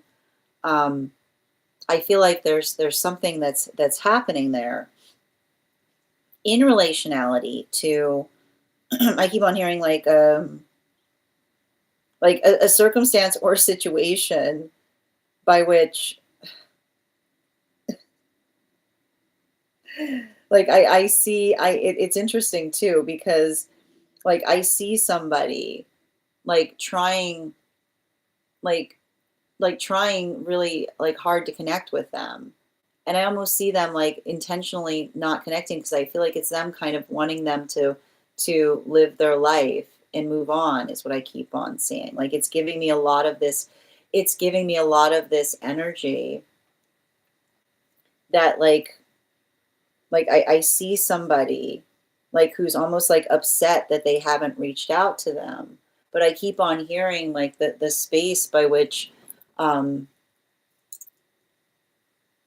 like it's interesting too because I keep on getting like the space by which they're trying to articulate upon the fact that they don't want to make something harder for someone that's still carrying a lot of energetic grief around something is what I keep on seeing. You know what I mean? Like that's what I keep on like it's like I almost see them like it's interesting. It's like it feels like they're trying to help someone through their own grieving process by keeping some kind of energetic distance from them is what I keep on seeing. But they're still there is what I keep on getting. And I feel like whatever this is, like they're trying to amplify and articulate that no one should be upset about something that occurred is what I keep on seeing. Thank you so much for having that reading with me, Ivana. And I'll share some of that. We've got a mentorship. Like there's some more messages that I'll be communicating through that when we meet later. If this message connected to you as well, it's very common for those who need these messages to be here to experience them. We are doing personal readings right now. If you would like to get on the list is open. You will be the second person read for. 3 cards for a donation of $29 or more. 4 cards for a donation of $23 or more for my subscribers. Links in my bio. Please keep in mind there are 2 things I don't read for across these apps, pregnancy and medical. Happy to give insight on anything in private readings, and you can book private readings on my site. I'm going to take a moment to read over the comments that came through as I was reading.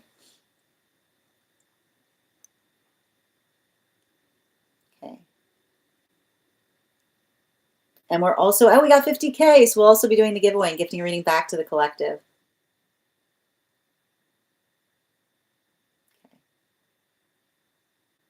Oh, your phone came, you wait, my phone just came on and I was talking, like straight up, just like through, like without you opening the app.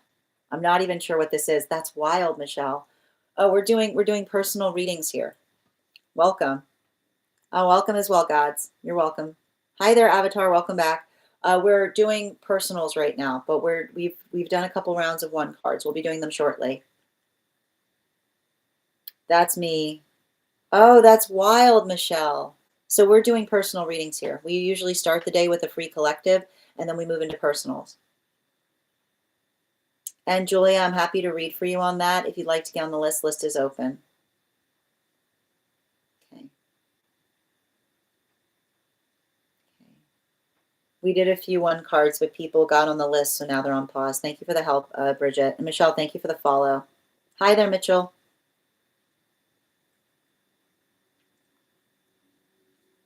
And you know what? Here's the thing, Michelle. Sometimes Spirit likes to piggyback. So if something there connects as well, thank you as well.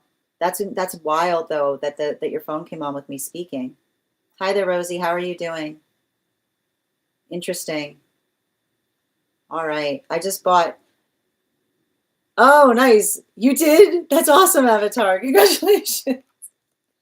Hi there, Rosie. All right, we're going to continue right now. The next person we're reading for today is Kath. Kath, if you're here, can you respond in all caps? Let me know if you'd like a general reading or if you have a specific question you'd like me to answer.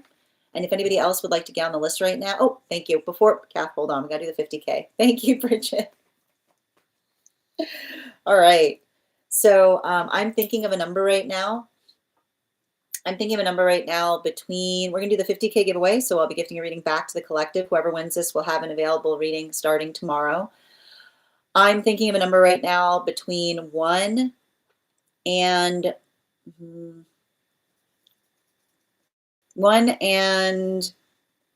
30, 1 and 40. The first person I see that posts a number will get the free reading. The first person I see, not the first person that posts it. Sometimes I see things in a different order than you guys post them. No. Avatar, congratulations. You got it. Well done. We will do that. Avatar, you're having a day. Thank you guys. We'll do it again after the next reading. And the next person on the list for today is Kath. Kath, if you're here, you are on a roll. Can you let me know if you'd like a general reading or if you have a specific question you'd like me to answer? And in the meantime, if anyone else would like to get on the list, you'll be the second person read for.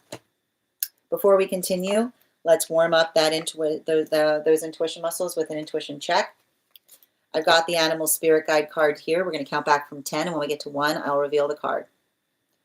10, 9, 8, 7, 6, 5, 4, 3, 2, 1. We got the eagle. Thank you guys. We'll do that again after the next reading. And let me just pin up Kath here. And Yaz, yes, I will add you back now. You said it was the 5th?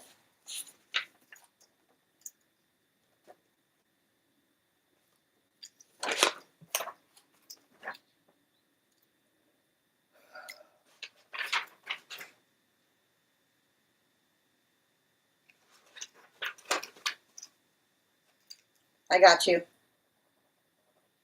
All right, Yaz, I've added you back. And we've got 4 spots left today before the list will be closed. 3 cards for a donation of $29 if anybody would like to get, if you'd like to get on the list, Kat, or more.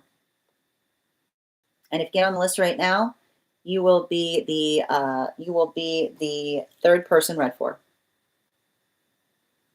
Okay. Thank you.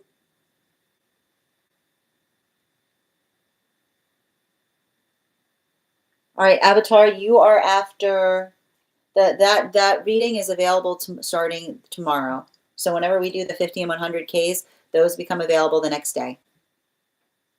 Great. And right now I'm going to pin up Kath. We're doing highest priority regarding work and career, please. 4 cards. Thank you. 2 more, please.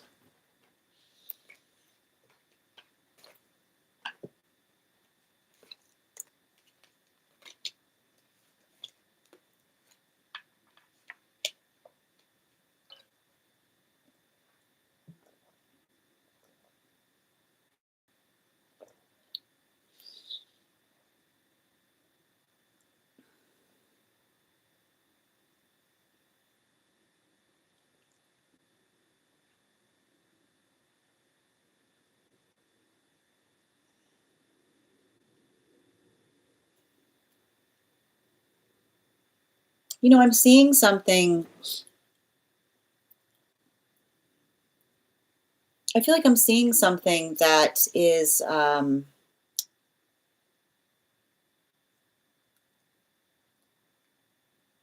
do I describe this? You know, the thing I keep on identifying here is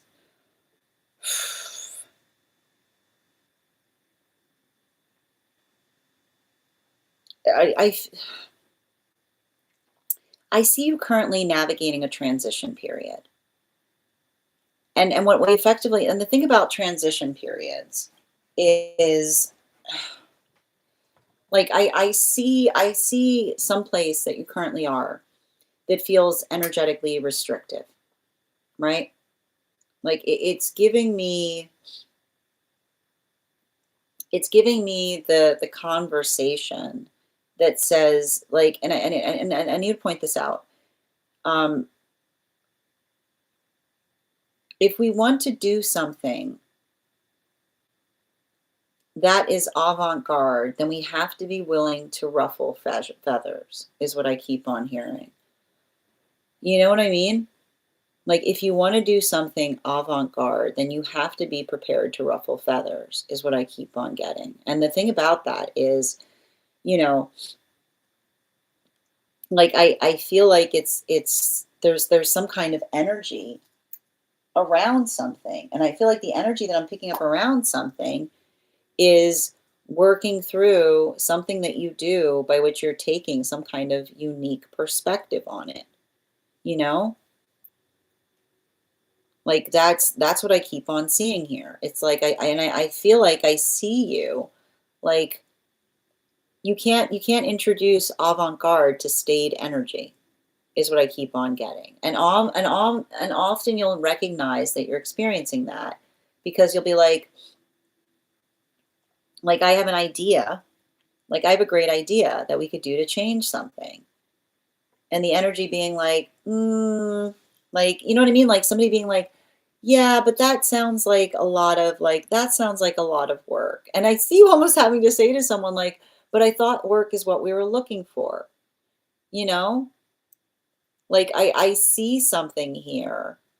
Like, and I feel like that's the hard part about something. Like I see I feel like you're going through some kind of modality of stagnation, but I keep on hearing like the stagnation needs to be like when you're going through stagnation, change is how you change, change is how you change stagnation. Um, so the bright side is I do feel like I see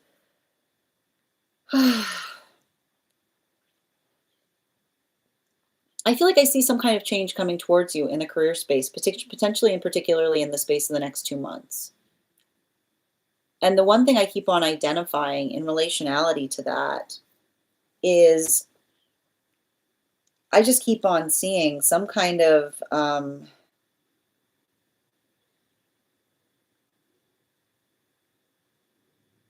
I keep on hearing like I'm going to give you a little bit I'm going to give you a little bit of clarity in terms of what I'm seeing, because what I'm basically seeing here is I almost feel like a situation by which you gave somebody the opportunity to come into a project with you on the ground floor, right? Like I see you like talking to somebody about something, and I keep on hearing like the space by which they potentially decline it. But I keep on hearing the fact that another person declines to do it with you doesn't mean that you yourself can't do it, is what I keep on hearing. Because I keep on getting that something about you kind of working on something or doing something. I keep on hearing the personal project that becomes professional. I feel like the hard part is the fact that, um, like, I keep on seeing it's like I keep on hearing um, it's almost like allowing your accreditation to guide you in a certain direction. And I think what's interesting about it is I almost see like I almost feel like it's wild because I almost see the situation by which something about the experience of you potentially articulating to another and the fact that others did not necessarily glom onto it with the eagerness that one would expect becomes a part of it, is what I keep on seeing, you know? Like, it's interesting because I keep on hearing it's like the frustration that you faced that is by way that becomes the energetic example. So I keep on hearing, don't let it, don't let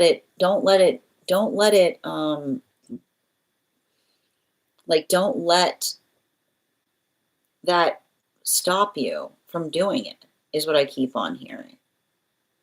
I keep on hearing, don't let it stop you from doing it. It might change the shape of how you do it, but it doesn't need to stop you from doing it.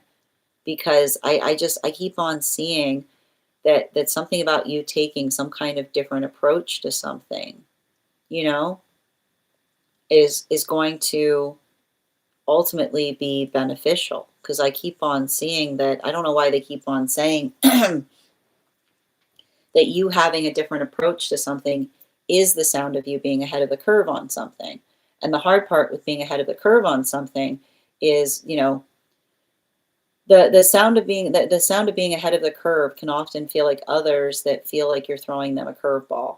But I keep on getting like the space by which you articulate to another and say like, look, and I feel like I keep on hearing, if if you are trying to give someone the idea that a landscape is changing, the best way to do it is to keep on showing the fact that you've got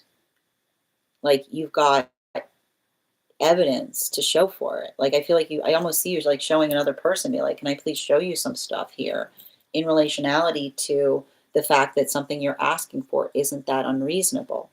Bottom of the deck, yeah, especially with I keep on hearing, especially with eight of Wands in its reversal, make sure that others are qualifying what they're declining on.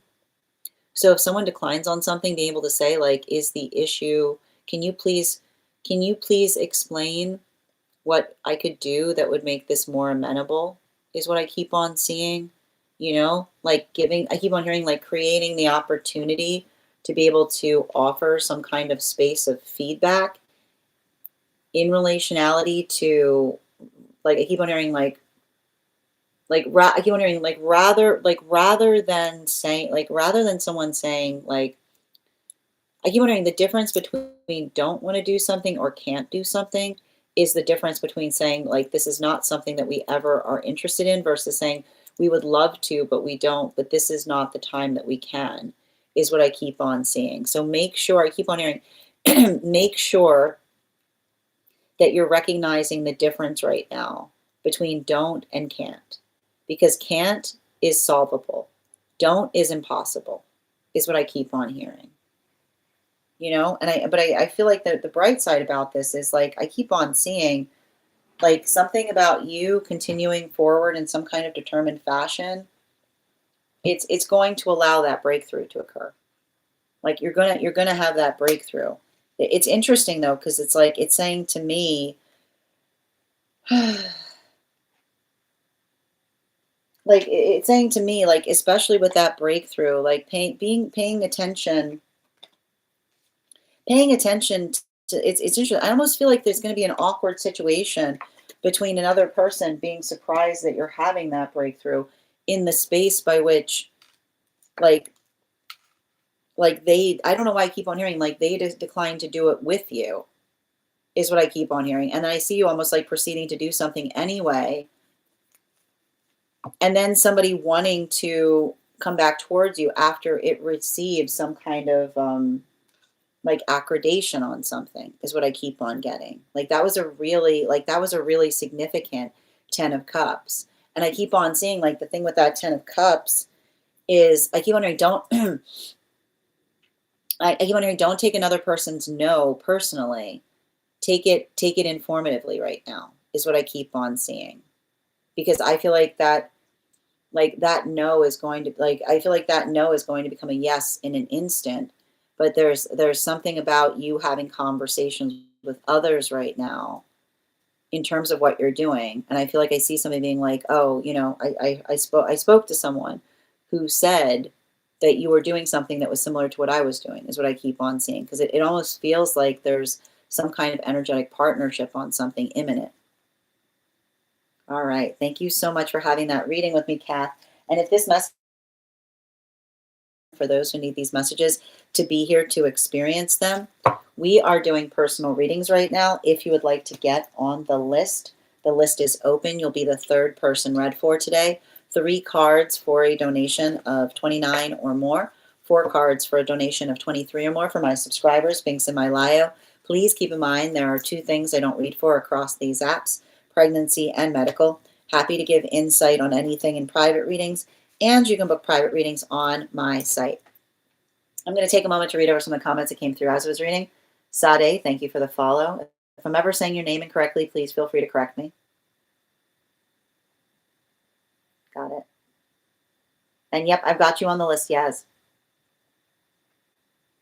Okay. That's amazing. I can imagine, Avatar. That's wonderful. Mim, thank you for the follow. I've been contemplating on exploring outside, but I haven't really started applying outside yet. Yeah. Asking myself, what else can I do that will have the same rate or higher than current? I mean, I see some kind of change happening to you in the next 2 months, and it feels positive. Just, I mean, you saw the 10 of cups, you know? It might even be something you're doing adjacent to what you're doing now. Yeah, I feel stuck right now. Sending you support on that journey. Yeah, being the first to step where others are afraid to. Yeah. You can't even imagine it, Chrissy. We've had so many people coming in here offering 5,000 monies. It's like the new thing. And Fath, thank you. Challenging past beliefs, always. You're welcome, Kath. Well, and that's the thing about it. Like, I feel like it's you effectively articulating I don't know why I keep on reading into something you're trying to do in some environment and getting pushback. I keep on seeing you building energetic connection of someone saying, we love that. That's exactly what we're trying to do here. We're trying to shake something up, you know? To get a reading, Gauntz, all you have to do is send a donation and you'll be added to the list. It's 3 cards for 29 or more for non-subscribers. Nope, that's what we call wisdom, Fath. You're welcome, Kath. All right, the next person on the list for today is Yaz. Yaz, can you let me know if we're doing a general reading or if you have a specific question you'd like me to answer? And if anybody else wants to get on the list today, you will be the 3rd person read for. Hi there, Zin. Welcome from Vietnam. And again, if I'm ever saying your name incorrectly, please feel free to correct me. Kat, I'm happy to, yeah, I've got you on the list. You're after Yaz, dear. Yeah, the list I have right now is Yaz and Kat. So if anybody else wants to get on the list right now, you'll be the 3rd person read for. Oh no, I can do Kat's reading if you need time. So Kat, if you want to let me know if you want to do a general reading or if you have a specific question you'd like me to answer. And while we wait, let's do an intuition check. Hi there. How are you doing, dear? Thank you guys for supporting each other in the comments. All right, I've got the animal spirit guide card here. We're going to count back from 10, and when we get to 1, I will reveal the card. 10, 9, 8, 7, 6, 5, 4, 3, 2, 1. We got the seal. Thank you guys for participating. We'll do that again after the next reading. And just a reminder to anybody joining us, if you have just become a super fan today, you can send me a message with a disco gift from this live. Just message me directly from this live, and I'll be sending you an invite code to our subscriber-only disco channel. If you are interested in learning, getting a coupon code for the class that we'll be hosting on Thursday, message me the word class. And if you would like information on the trip that we have planned for August, message me the word trip. Okay. And I'm going to Kat. I'm going to pin up Kat here. Make sure to give Kat some love. Can I please get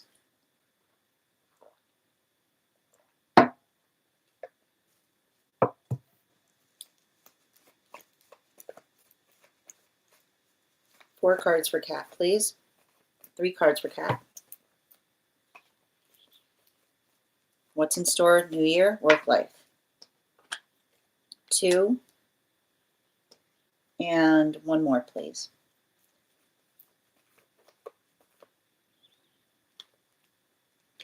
Oh, that's more than, okay, you got your 4.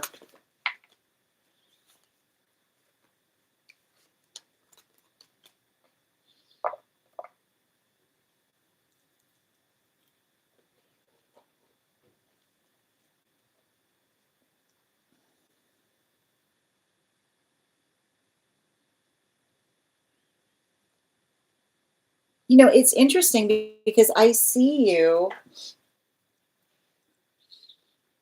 working through something in relationality to, I keep on, like, it's interesting because I feel like it has to do with travel, you know? I don't know if you've been looking for somewhere to move to or if there's something about this here, but you know, it's interesting because I feel like, or it's somebody around, or actually, it's actually feeling like potentially someone around you, you know? And I want to stress this because, like, something I feel like I'm going to just walk you through the shape of what I'm seeing. I feel like I've seen you have some kind of, I feel like I see some kind of situation by which you've had some kind of decisions that you've been like putting on hold, or you've been waiting for somebody to complete something in order to like have like do something. And I keep on seeing like this is this is like the off to the races energy in relationality to it, is what I keep on seeing. Like I feel like, and I think that it's important because, I see, I'm observing, I'm observing some kind of like space by which you were waiting forever for something to happen, and then all of a sudden everything starts happening, like this, like one thing after another in very, very quick succession. And something that's really important about that too, I'm just observing, has a lot to do, like I keep on seeing some kind of circumstance or situation by which you're trying to help another person in relationality to, like I feel like it's more like you having your hands full, like constantly.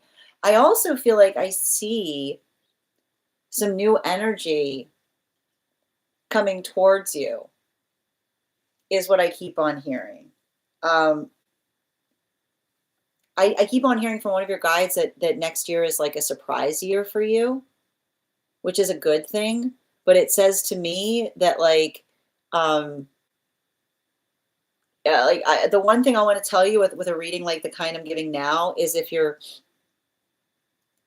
be very conscientious upon like expansion, because I keep on seeing that, like, how do I describe this best? I almost see you, like, I keep on hearing there's not going to be any trying with you on something. Like, I feel like it's like that modality of you saying to another person, like, let's just try something. It's like it's not about trying. It's like it happens very quickly in relationality to like energetic expansion points. So be really conscientious about that, is what I keep on seeing, because I feel like the one thing I keep on seeing is, like, I don't just see the fact that I see you effectively moving somewhere or finding some kind of perfect locationality, but I see other energy. Like, I see like other energy around you, you know? Like, it feels incredibly familial, is what I keep on seeing. Because a lot of this, like, this is where we're starting. Like, I want to say, like, I want to show you, like, this is where we're starting the year. Okay, so we've got this two of wands in its upright, with a eight of wands in its reversal. So this is the energy that says, like, let's just see what happens, right? And this is on the other side of that, which is like, whoa, like a lot of robust energy. So make sure, I keep on hearing, like, make sure that you're pacing yourself, make sure that you're practicing patience. And I keep on hearing something about wherever you're moving to, make sure that there's room to grow.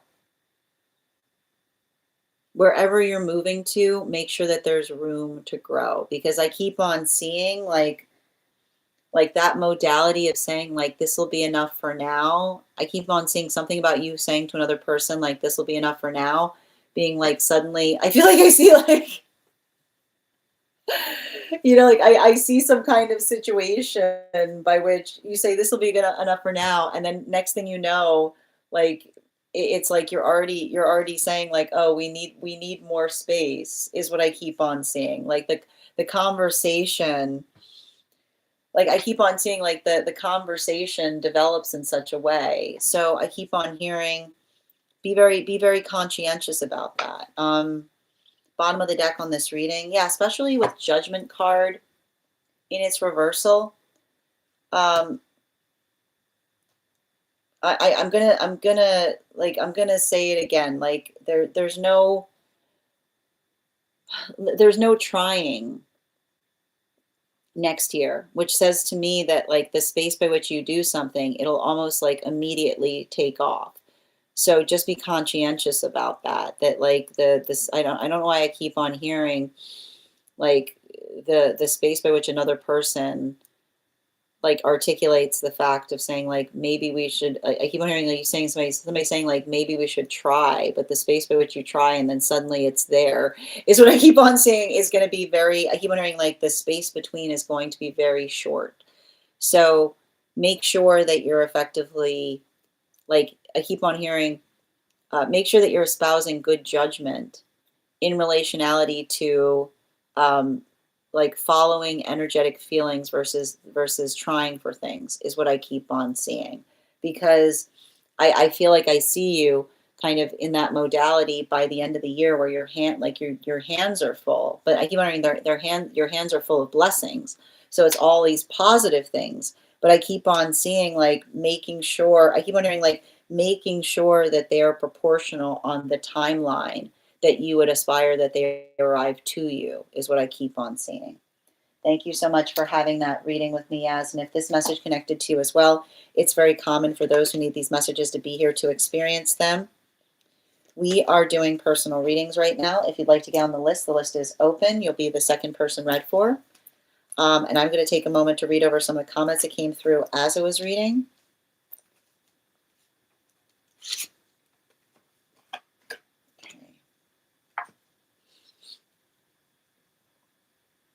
And thank you, Queen, for the follow. And thank you for the follow.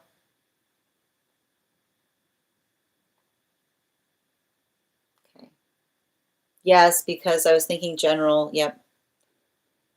And I mean, like it says to me, work and in relationality to the work, like that's what I mean too. Like anything that you try, like I see you having some kind of space in the work, like that was showing work as well as something that feels. And I keep on seeing this, that is the hardest thing that I see that you're facing next year, which is like working through trying to energetically balance an expansion point, both in work and life, is what I keep on seeing. So I keep on hearing next year is the year that you work to strive for a perfect balance. And Queenie, thank you for the follow. Yeah, because Spirit was like, no, give them 4. Oh, you're moving in with them next year. Thank you for confirming. Oh, I hope you have a great day, Fig. Absolutely. Are you happy to get a reading, Lou? If you'd like to get on the list, all you need to do is send the donation. And same thing, Fairy, if you want to get on the list, all you need to do is send the donation. I'll be happy to read for you. It's 3 cards for a donation of 29 or more. 4 cards for a donation of 23 or more for my subscribers, links in my bio. Please keep in mind there are 2 things I don't read for across these apps, pregnancy and medical. Happy to give insight on anything in private readings, and you can book private readings on my site. The next person we're reading for today is Yaz. Yaz, if you're here, can you respond in all caps? Let me know if you'd like a general reading or if you have a specific question you'd like me to answer.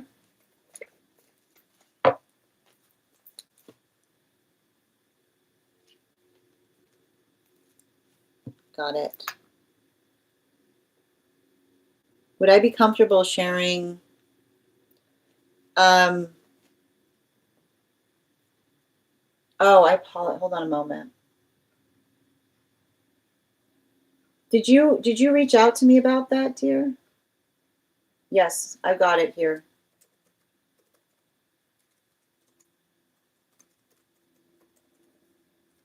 Okay, I posted it in for you in the disco, dear.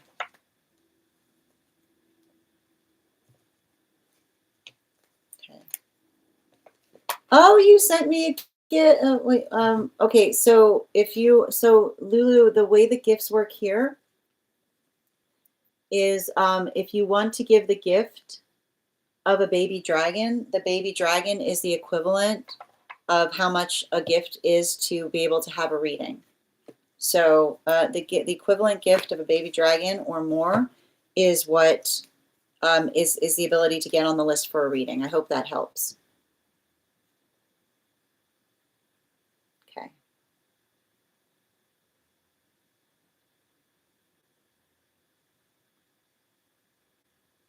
All right. Thank you. Thank you for the help as well, Bridget. All right, we're going to continue right now. The next person on the list for today is Yaz. Second call for Yaz. And if anybody else wants to get on the list right now, you'll be the second person read for. Hi, dear. How are you today? Can you let me know if we're doing a general or do you have a specific question you'd like me to answer? Thank you for letting me know where the question is. Is it inside T or outside T?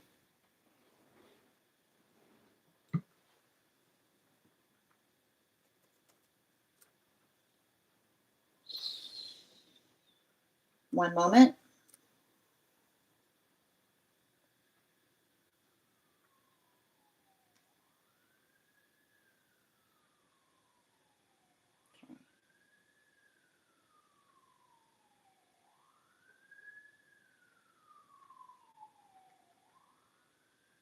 And just bear with me a moment.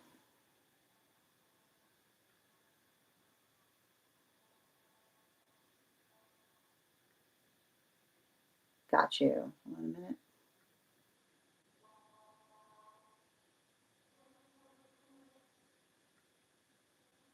Okay.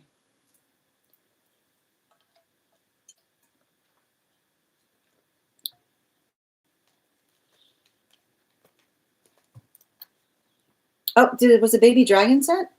Thank you, Emily, for getting on the list. And I've got 2 more spots today before the list will be closed. Okay.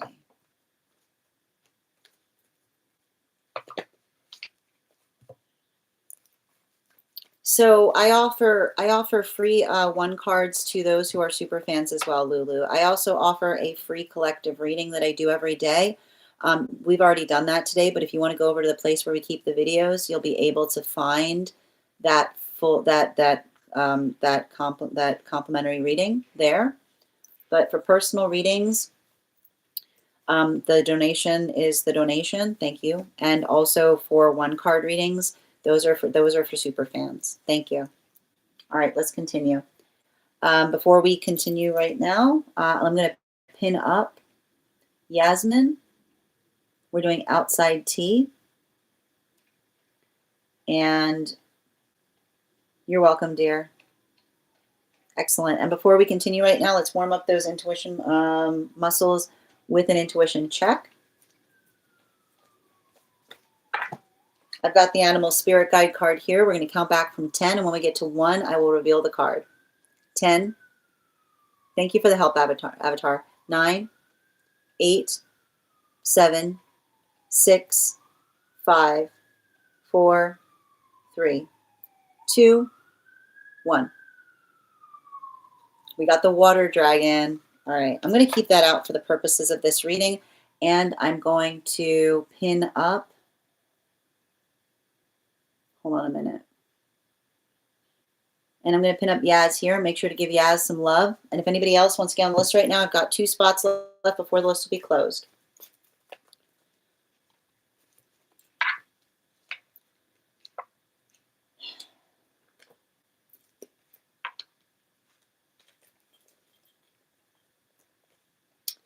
And this is outside tea. We're doing an ancestral reading. The messages they have for me, more specifically, grandfather who came through the dream the other day. Got you. Thank you so much.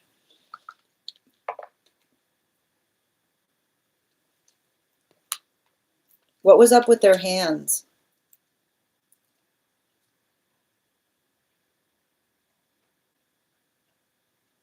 You know? I don't know if they were having some kind of issues with their hands, but I was getting a lot of concentration in relationality to their hands. And I feel like I'm also like I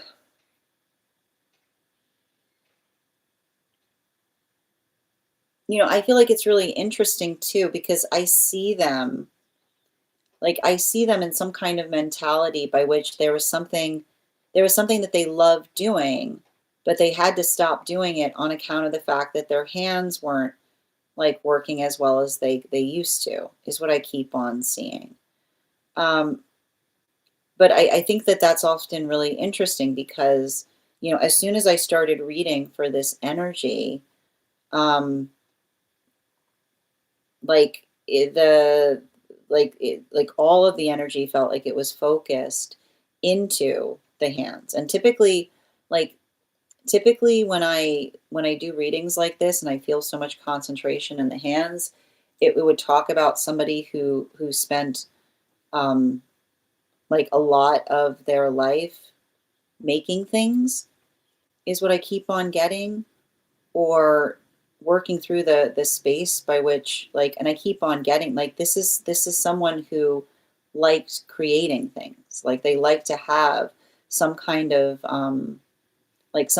finished, like something finished that they could hold in relationality to being able to tell others what they do. And I think that was interesting because I don't I feel like it was almost hard for them to talk to you about something because I don't see you, like, I see you making things, but not necessarily making things the same way that they would make things, is what I keep on hearing. Like I've got somebody, like the understanding or working through something energetically conceptual.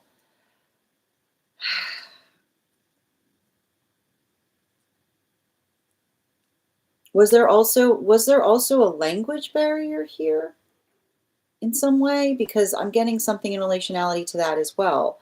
Um, I feel like one of the things that's interesting is, and I think that this is really intriguing because I almost see a situation of someone who's trying to tell me that they were really looking forward to being able to talk more to you, but almost like they're saying to me that something happened, um, that like, and I feel like, again, I keep on hearing, like, especially, like, I don't know why they're saying something about an accident or something being very abrupt.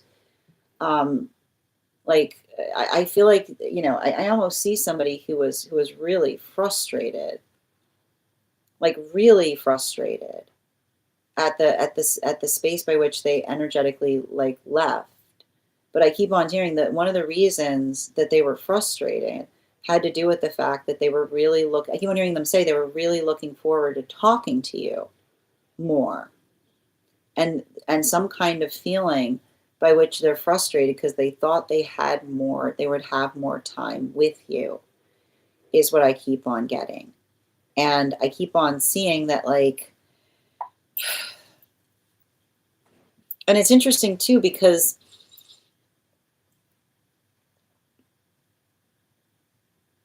I don't know why they're like, I keep on seeing that this is someone who has some kind of voice of reason. You know what I mean? Like they were the energetic voice of reason on something. And I keep on getting that I feel like they're almost articulating the fact that they've been, like, I almost see them in the space by which they're working on something that you're going through now, that, how do I describe this?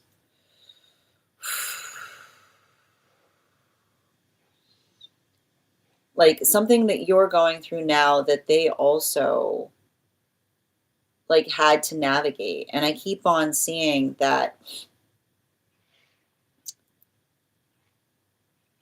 like, they're articulating the fact that you're dealing with something so much better than they energetically dealt with it, is what I keep on hearing. And I keep on getting the reason is, I feel like they're almost articulating the fact that you carry less, like, there's a lot of volatility connected to this person that I'm reading on. You know what I mean? Like, there's a lot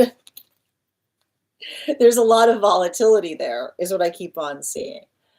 And so it's interesting because I feel like I keep on hearing they're a lot like their exact words are, they're a lot like me, but with a much better temper, is what they keep on saying. Which is like, because it's funny because they're showing the water dragon for you. They're saying that they were a fire dragon, is what they're saying. They're like, they just keep on saying they're a lot like me, but with a much better temper, which is the space by which, um, you and them, I mean, are very energetically similar. And I think that it's interesting too, because, um, this energy, like this energy that I'm like effectively picking up on, like it's actually, like, it's telling me, like they work as your energetic protector. Like, it's funny because they're shaking their finger about things, and I think that the thing about it is, like, I see this energy that has worked Like I feel like I see this energy that has worked to scare. It's interesting to me because it says to me like I see this person showing up to others and articulating upon the fact that you're not someone to be energetically messed with. Is what I keep.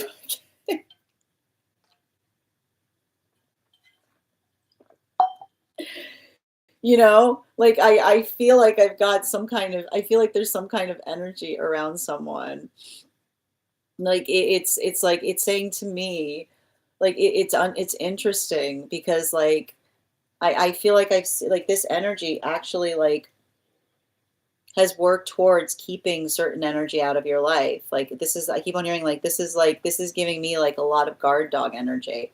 Like it's giving me the space of being like like don't come back here. Like you know what I mean? Like it's giving me and they're articulating upon the fact that like and they're giving me more attenuation. Um like I'm gonna say something. Like it's funny too because like I feel like it's in the space of someone like working like there's a private message to get I can give you about this offline. You can find me on the disco and I'll share it in relationality to something that they're articulating that you experienced that had something to do with them is what I keep on hearing. Because I feel like and I feel like the space by which they're stating something is amplifying upon not don't work through the I keep on hearing don't work through the space of navigating. Like I think that this is really important because I see some kind of situation and it's interesting too because you know when I'm just trying to articulate what they're saying. So the space by which they're saying that the way we communicate feelings is not, they've got some choice words for energy that communicates feelings to you without giving clear direction about them, is what I keep on seeing. And I keep on hearing, like, it's funny too, because what they're saying is this is feeling like a very old world person because they're actually saying you can't eat feelings is what they keep on saying to me.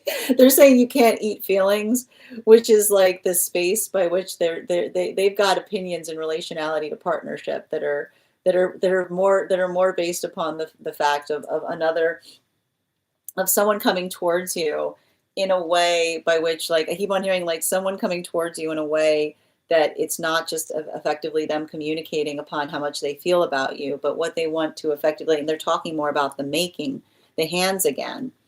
They're saying, don't look towards them, another person saying that they don't let them come towards you in the space by which they articulate upon care, but the space by which another person says that they want to create something with you is what I keep on hearing. And it's funny too because they're saying they're having some conversations about relationship, and they're saying when you're building into when you're building into a relationship, look at their hands. Do they look like they make things with them? Is what they're saying, which is really really sweet to say, right? Because they're saying like if they're saying that they're saying some kind of indication about them being very proud of their hands, even though their hands did not look great, because I keep on hearing them say something about the fact that they're trying to articulate that they said that the hands of someone who makes something with their hands, they're not sometimes the prettiest hands, is what they're saying, but they're the hands that know how to make things, is what I keep on hearing. Yeah, especially with the Empress energy, right? Like they're saying like a lot of that Empress energy. I feel like I can see somebody who was really, really upset, like at the time of their passing, because I just keep on seeing somebody who really, really, I don't know what happened, but I feel like they really felt convinced that they were going to have more time, is what I keep on seeing. And I keep on hearing like the time that they wanted, I feel like they really wanted to share it with you. You know, like I feel like they had some kind of feeling of deep kinship. And I just keep on seeing, like, it's funny because they're apologizing. I feel like they're apologizing, but I don't know. But it's hard because like I keep on seeing like the apology is them. I feel like they're almost apologizing for not taking better care of themselves, and especially as I mentioned in relationality to that hot-headedness that I was picking up on, is what I keep on seeing. Um, I feel like I keep on hearing them say they've been very close proximity to you. Like they haven't left your side, is what I keep on getting. You know, like that's what I meant in terms of them like articulating upon the fact that they act as some kind of energetic protector. You know, I keep on hearing it was a small consolation, is all I keep on hearing them say. Thank you so much, Yaz, for having that reading with me. And if this message connected to you as well, it's very common for those who need these messages to be here to experience them. We are doing personal readings right now. If you'd like to get on the list, I've got 2 more spots available before the list will be closed. And I'm going to take a moment to read over some of the comments that came through as I was reading. Jonah, thank you for the follow. Okay. Thank you for the help, Fig. I appreciate it. I know, but that's what, did you see how all the ambulances started when I did the reading? Remember when I said like somebody feels like something was energetically abrupt? Yeah. Yeah, outside tea. Got it. No, I appreciate that. Thank you for the help, guys. Thank you for helping each other. Yeah, there was a language barrier. Thank you. I speak a little bit of my mother tongue, but not much anymore. My father decided to come. I see. Not everybody was happy about that move. I understand. Okay. Yeah, thank you for confirming what I was reading into. Yeah, and you were 4 years old. Okay. Yeah, it's interesting. Thank you. And thank you for the follow, dear. That sounds a lot like my grandpa. Yes, thank you. Thank you as well, Mama. I love this energetic protector. That's great. I need it. That's sweet. I'm crying. I can physically feel them with me. You're so welcome, dear, and thank you. Oh, everybody's got all this money that they want to give us. Again, guys, it's like the new, I know, it's like every time. It's always the same message.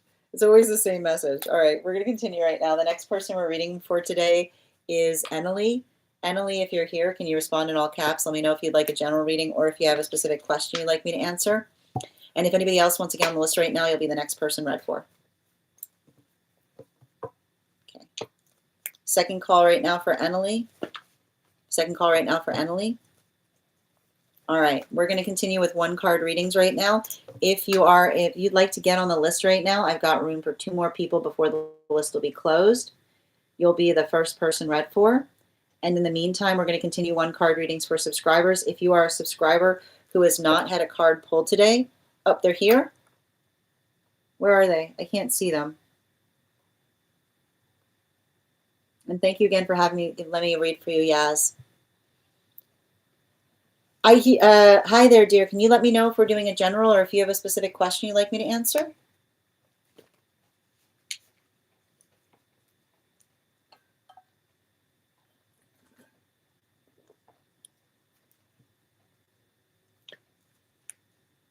General, I got you, dear. All right, before we continue, let's warm up those muscles with an intuition check. I've got the animal spirit guide card here. We're going to count back from 10, and when we get to 1, I'll reveal the card. 10, 9, 8, 7, 6, 5, 4, 3, 2, 1. We got the adder. Thank you. We'll do that again after the next reading. And I'm going to pin up Eneli here. Make sure to give Eneli some love. Can I get a general, please? 3 cards. And 1 more, please.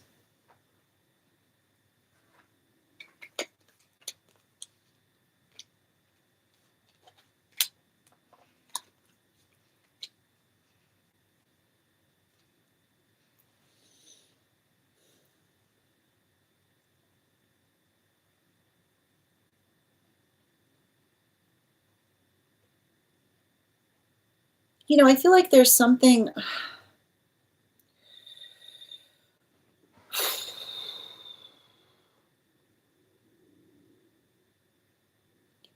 to be said for the space by which another person makes things awkward,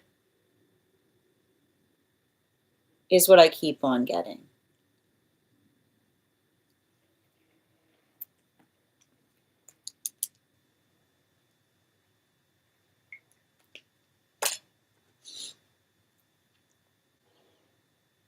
And I feel like there's something really important there because I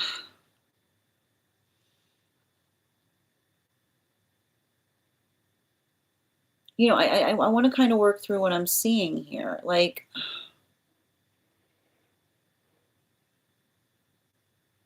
I feel like I see some kind of circumstance or situation by which um,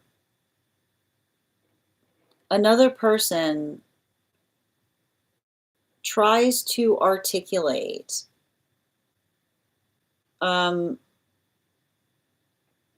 upon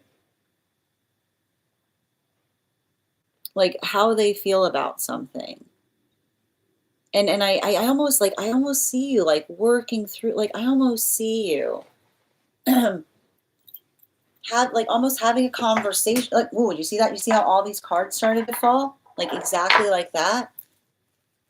Like almost having to go back to someone, be like, can you please like can you please tell me again what you said?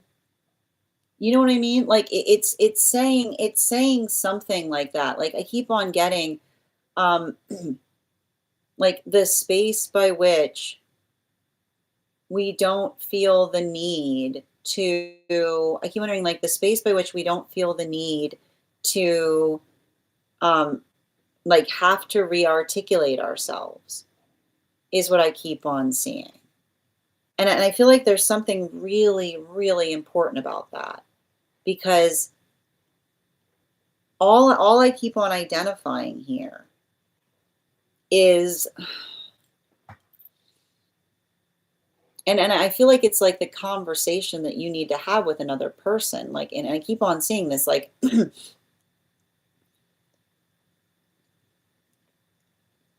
like you trying to tell someone that their ability to effectively um like and I keep like and it's hard too because I feel like it's a conversation on trust. Like that's the thing I keep on seeing. Like it's the space by which you don't need to ask something in order to be energetically informed about it.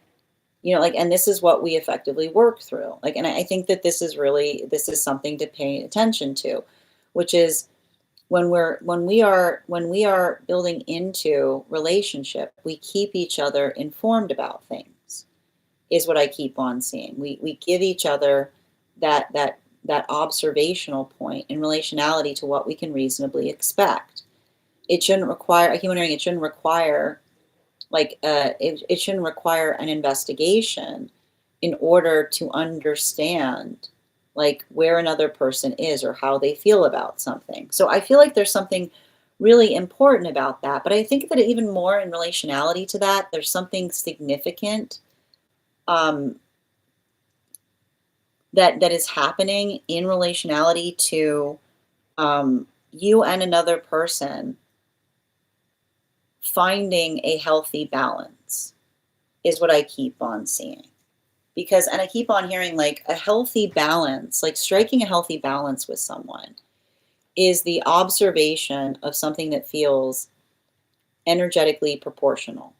And I keep on getting that sense of proportionality. Um,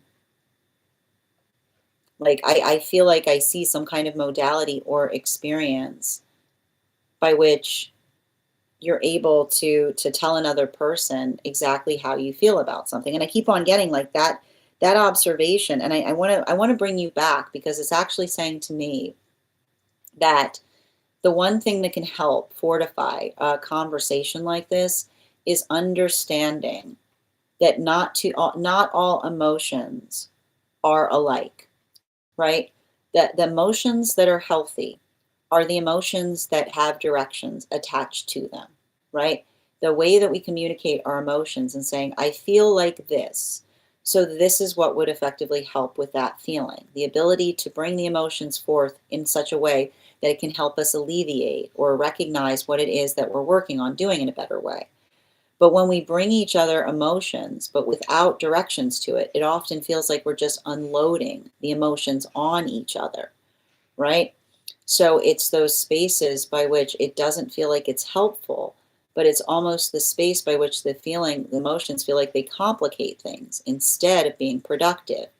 So make sure that you're having a conversation with someone in relationality to like what feels like a healthy emotional conversation is not a conversation by which you just say anything, you just talk about the emotions, but it's talking about the emotions in a way that we've already done the work in ourselves to identify how to resolve it. Because what sometimes happens is if we feel like something all the time, but we don't have the away, but and that's the important thing, right? Because sometimes we feel like something, sometimes we feel a certain way our whole lives, right? And we don't recognize that those are the emotions that we're just carrying with us everywhere, right?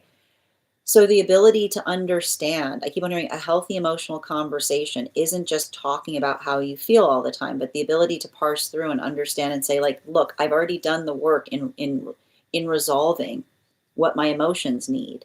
Like that is emotionally healthy because it's the ability to articulate the emotions, but not just giving the emotions to another to solve, but the ability by which you understand that you've brought the solution, like you brought the solution with you in the exposition of them. Bottom of the deck, yeah, because when not, right, this is often why, like making sure that you're not coming into a space by which you're trying to have a productive conversation.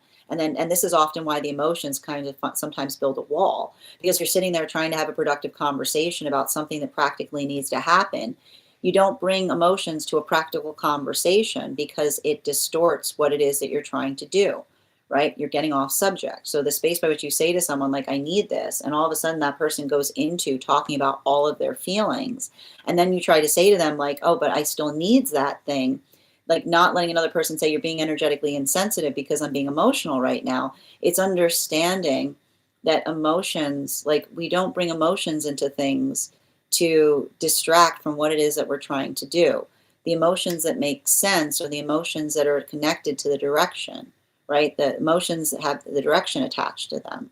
So make sure, like, I feel like you have to say to someone, listen, if asking you, like, often the space by which you say another person, it's hard to communicate with you if when I'm trying to have a practical solution to something, you're bringing emotions out because that's literally misunderstanding the nature of a conversation. So I think it's almost like you saying, like, can we articulate a time of having emotional conversations versus practical ones? Because if you're having those modalities, like I keep on hearing, you don't need to, you can't create the space by which you can't ask someone for something because the emotions come out, and then they tell you in the space by which you're not making room for the emotions that you're being insensitive, when all you did in the first place was ask somebody something. Like it's the like making sure that you stay on subject in terms of what it is that you're trying to communicate upon. So I feel like a lot of that work, and I keep on hearing it's not insensitive, right? It's not insensitive to effectively articulate upon the fact that and I keep on hearing, like, like you having to say to somebody, like, I'd like to have a conversation on productivity, which is the space by which you say emotion, like talking about our emotions on this isn't going to fix it. Let's identify what emotions feel like they're productive. Like what feels like the emotions that give directions. How can we use the emotions to resolve something instead of confound it? Thank you so much for having that reading with me. And if this message connected to you as well, it's very common for those who need these messages to be here to experience them. We are doing personal readings right now, and the list is open. If you'd like to be on the list, you'll be the next person read for. And I'm going to take a moment to read over some of the comments that came through as it was reading. We've got 2 more spots today if anybody would like to claim them. And thank you, Shay, for the follow. Jackie, thank you for the follow. Hi there, Creative. How are you doing today? Congratulations, Empire. All right. Sounds like May, hold on, a situation with, I feel like it's saying to me that it's working through, I feel like it's interesting because it's feeling like a guide's coming through to help you like navigate an energetic hurdle between you and another person, which is I keep on hearing like the emotions that feel like they're energetically productive, not the feeling by which we're just unburdening our emotions on each other. Yep, I've got you, Creative, and you're back on the list. Thank you so much. Okay. And Jackie, thank you for the follow. Hi there, everything. Excellent. Okay. The next person on the list for today is Danae. Danae, could you let me know if you'd like a general reading or if you have a specific question you'd like me to answer? And if anybody else wants to get on the list right now, we've got 1 more spot available today before the list will be closed. And thank you for the lightning bolt, Hardy. Danae, I'm just waiting for your question. And thank you.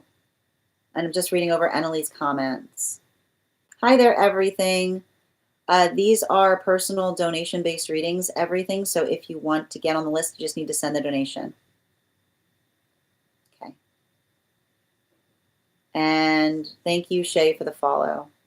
Yes, they're always speaking on their emotions. It's always about them rather than, well, and here's the thing about, this is the thing that you can articulate, right? It's talking about emotions is great. But the difference between feeling like we like being able to have healthy directions with why we feel the way we do, like that is the work that we do internally to be able to allow the emotions to help us navigate more efficiently. Hi there, Peter. Again, happy to read for you on that if you'd like to get on the list. And Jonah, again, if you'd like to get on the list.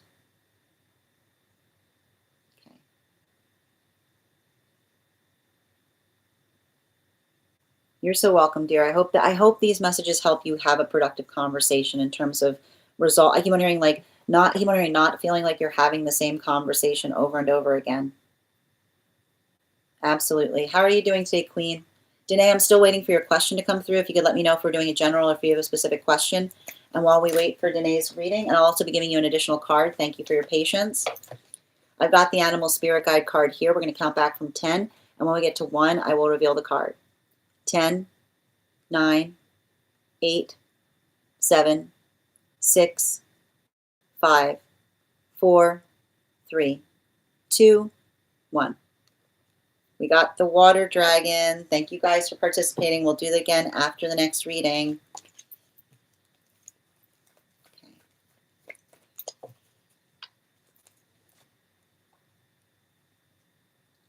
Danae, I still haven't seen, I'm looking for clarity between 2 people around me love-wise. Okay.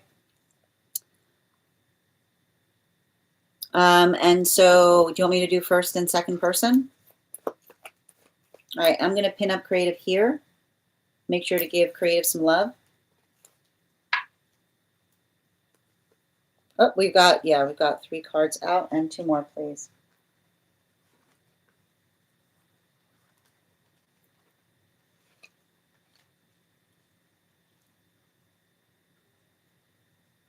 All right.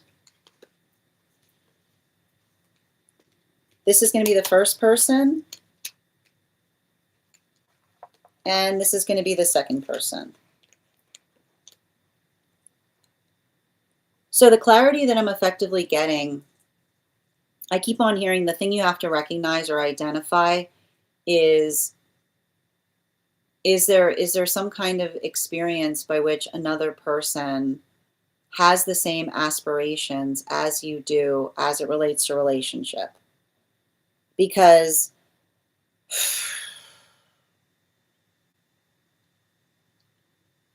I've got one type of energy around you that is working through,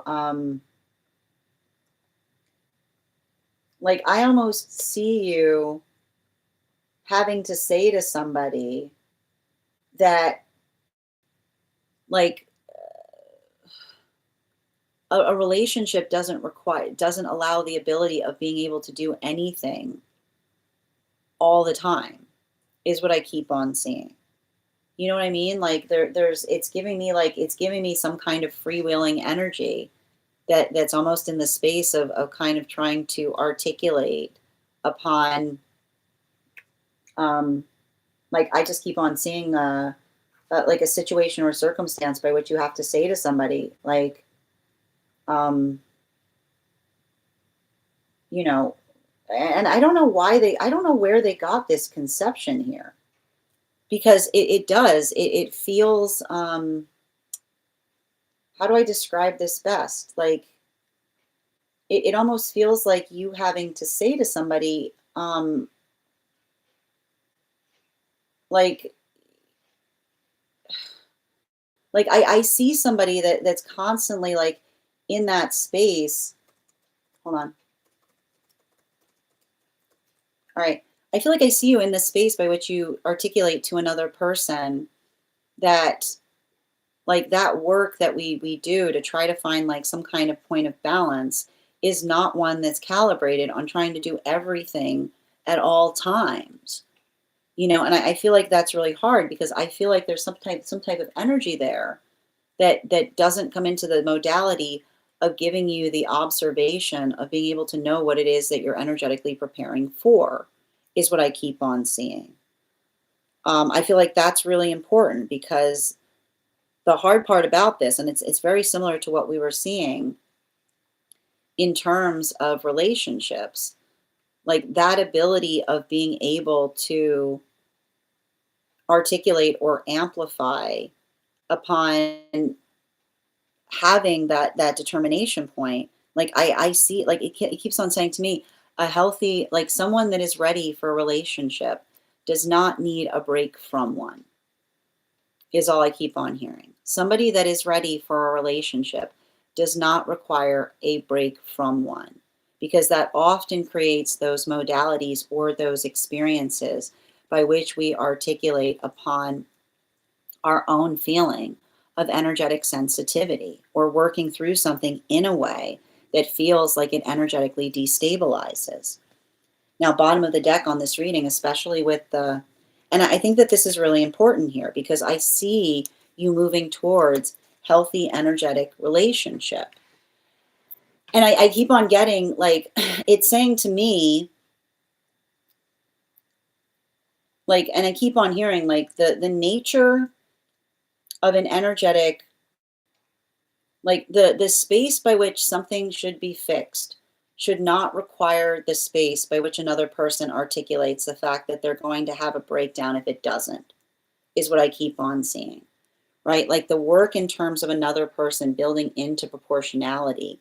I keep on seeing, there is a healthy relationship that is coming towards you. But the hard part with the healthy, like, I keep on hearing, like, the healthy relationship that's coming towards you right now is the amplification of being able to energetically observe what it is that one is trying to work upon or resolve better. And I keep on getting that a lot of that energy that I'm seeing there, um, you know, there's something really important about, like, I keep on, I feel like it's having to do with, in the space of arguments. Like, I hear somebody trying to, near you, trying to say that somebody, like, like arguments are healthy, and I keep on hearing arguments aren't healthy in the space by which we work so that we don't have to have one. You know, like, I keep on hearing, be very conscientious of someone that articulates the fact that they like to fight, because I keep on hearing, like, fights, like, it's not good. Like, I feel like it don't let somebody, like, normalize fighting in some kind of context by trying to say that was, like, I keep on hearing, like, the space by which another person says it's healthy to fight. I see someone being like, no, it's not healthy to fight. It's healthy to do everything one can to avoid a fight. And the way that we avoid fights is by being able to navigate and articulate what we're energetically comfortable for. And I do feel like the work that you can do in this way is being able to, like, help another person see. Like, I feel like you almost say to someone, like, I don't let myself, like I see you say to someone, like, I don't let myself speak to others like that. And I keep on hearing, like, it's funny because I know you wanted a love reading, 'cause I'm getting an ancestor reading, right? The fact by which we say to another person, if I don't talk to myself like that, you can't talk to me like that either.